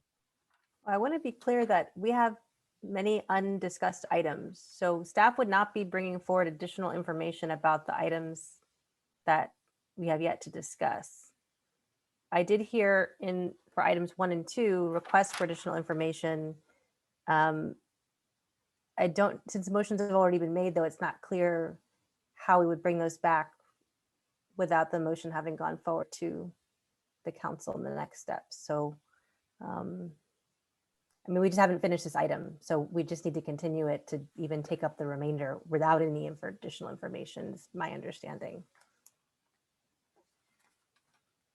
So we can possibly do some of it at the next meeting. We have 2 kind of hefty items, so I'm hesitant to add the 3rd item to that meeting, but we could look at future dates. Just to elaborate on that, our next meeting, we have 2 items that look like they will take us to 10 o'clock. Yeah. It's the return of the objective standards. And Ms. Tanner, remind me of the second item. Discussing our retail recovery referral from City Council. So, which is a time-sensitive matter that we don't want to put off. Yeah, I would agree with that. So that's the date we can figure out, though. It's just that I do have notes. I'm just looking at them about the data that we would like to have related to particular item number 1. There were quite a bit of requests, but I just want to be clear, we wouldn't be able to bring those back for the next time that another, 7 items are discussed.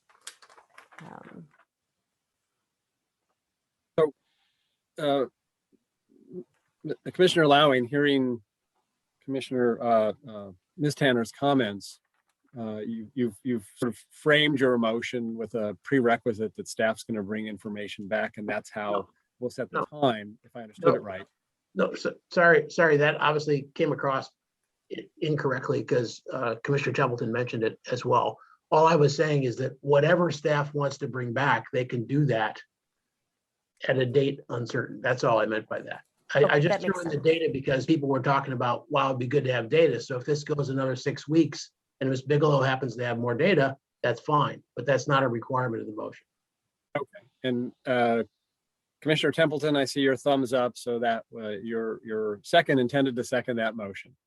All right, I'm not seeing any hands, so Ms. Kucheva, please conduct a roll call on the motion to continue the item. Okay. Commissioner Alchek. Aye. Commissioner Chang. Yes. Chair Hackman. Yes. Commissioner Lowing. Yes. Vice Chair Ruparvar. Yes. Commissioner Suma. Yes. Commissioner Templeton. Yes. The motion carries 7-0. Thank you. All right, well, the next item on our agenda is another action item. Review the city boards, commissions, and committee handbooks and recommend adjustments to implement the handbook's directions.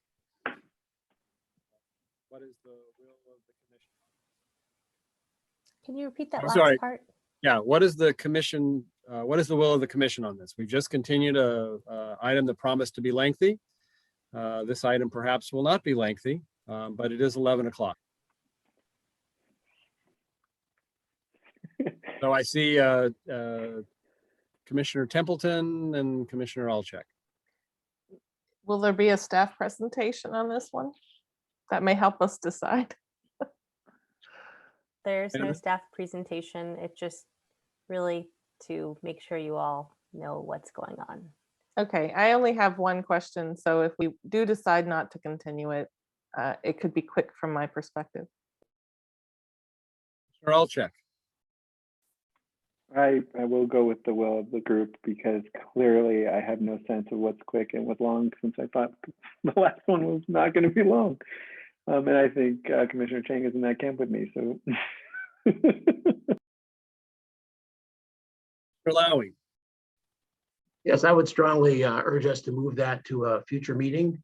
It's not time sensitive at all. And we've already come up against our supposed final deadlines of 11 o'clock. And lastly, I'm not sure it's going to be short, as we just proved on something that I thought would be 15 minutes and took an hour. So I don't think it's reasonable to move forward on it tonight. I'm sorry, quick clarification. I thought this was, you had said there's no staff presentation, but what are we deliberating? It's their handbook. Is it just the question of whether we want to move to action minutes? More Okay. or less, yeah. Maybe we could just do 1 minute round and then continue? No, okay, never mind. Vice Chair Ruperbar.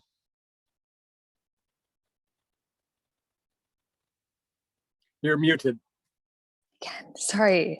I agree with Commissioner Lowing for all the reasons that he stated, and I think this is going to be long. I mean, and I'll just share, our pre-commission meeting was not short on this topic. So if that's any indication as to how this might go.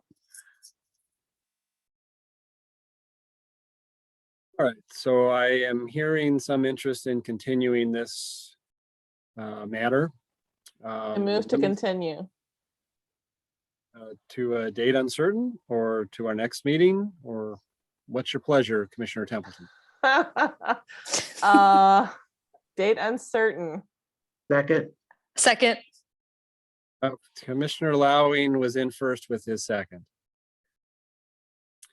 All right, before we take a vote, let me just say that I think what's important for us commissioners is this is new material to us. The council took some time to put it together without consulting with us, I don't think, but they did it.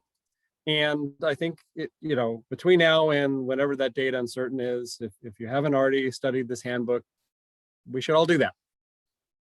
So that we're familiar with these rules that are guiding our behavior. And frankly, as I read through it, I think we're already doing almost everything that is in there except creating summary minutes.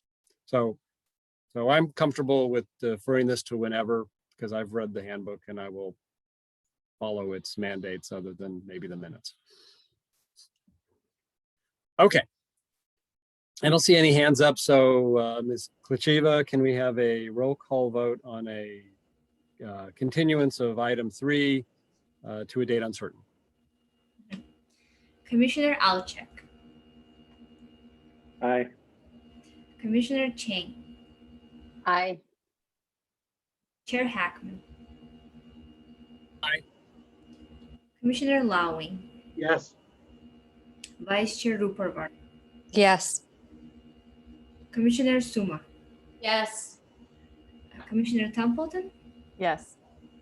The motion carries 7-0. Thank you. Moving to approval of minutes, can I have a motion to approve the March 10th draft PTC minutes as revised? So moved. Thank you, Commissioner Suma. Is there a second? I'll second. Thank you, Vice Chair. Do we have a roll call vote? Commissioner Alchek, Aye. Commissioner Chang, I'll abstain because I wasn't there. Chair Hackman, Yes. Commissioner Lowing, Yes. Vice Chair Ruperbar, Yes. Commissioner Suma, Yes. Commissioner Templeton. Yes. So the motion carries 6-0-1. Moving to committee items, are there any? Seeing none, commissioner questions, comments, announcements, or future agenda items? Commissioner Alchek. Yeah, I just wanted to say apologies for the last meeting. I was with the family in Joshua Tree, and we were very remote, and I thought I would have better connectivity than I did. And I sort of just couldn't make it work. I couldn't reconnect.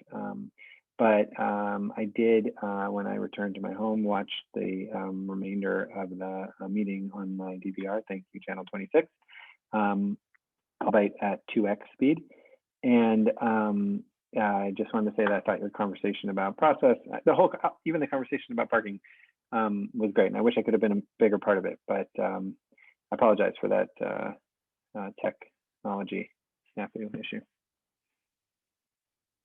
All right, and I wanted to mention that on some future agenda, when we're not burning the midnight oil, I do want to daylight the issue of a PTC retreat and get some feedback on that possibility. It's something that didn't happen last year, so I haven't experienced it, but it did annually happen, I think, before that, with varying levels of success and utility. And so I'd like to eventually have a discussion about whether we as a group want to do that in the coming year. So with that, I am adjourning this meeting of the Planning and Wait, before you adjourn, do we get a date on our meeting with Council? There was like a moment where there were some emails back and forth about a joint meeting, and I don't know if that ended up just being backed out or if that's still on the calendar. If I can, it is going to be on May 10th. So Monday, Okay. May 10th will be a joint study session with the PTC and Council. We do anticipate that would be the first item. It should be around 5 o'clock p.m., but we will verify as soon as that item is published to provide the agenda. And if we hear that it's going to be a different time than 5, we will let you all know. Okay, thanks. Sorry for that. All right, thank you. All right, we are adjourned. Thank you, everybody. Good night.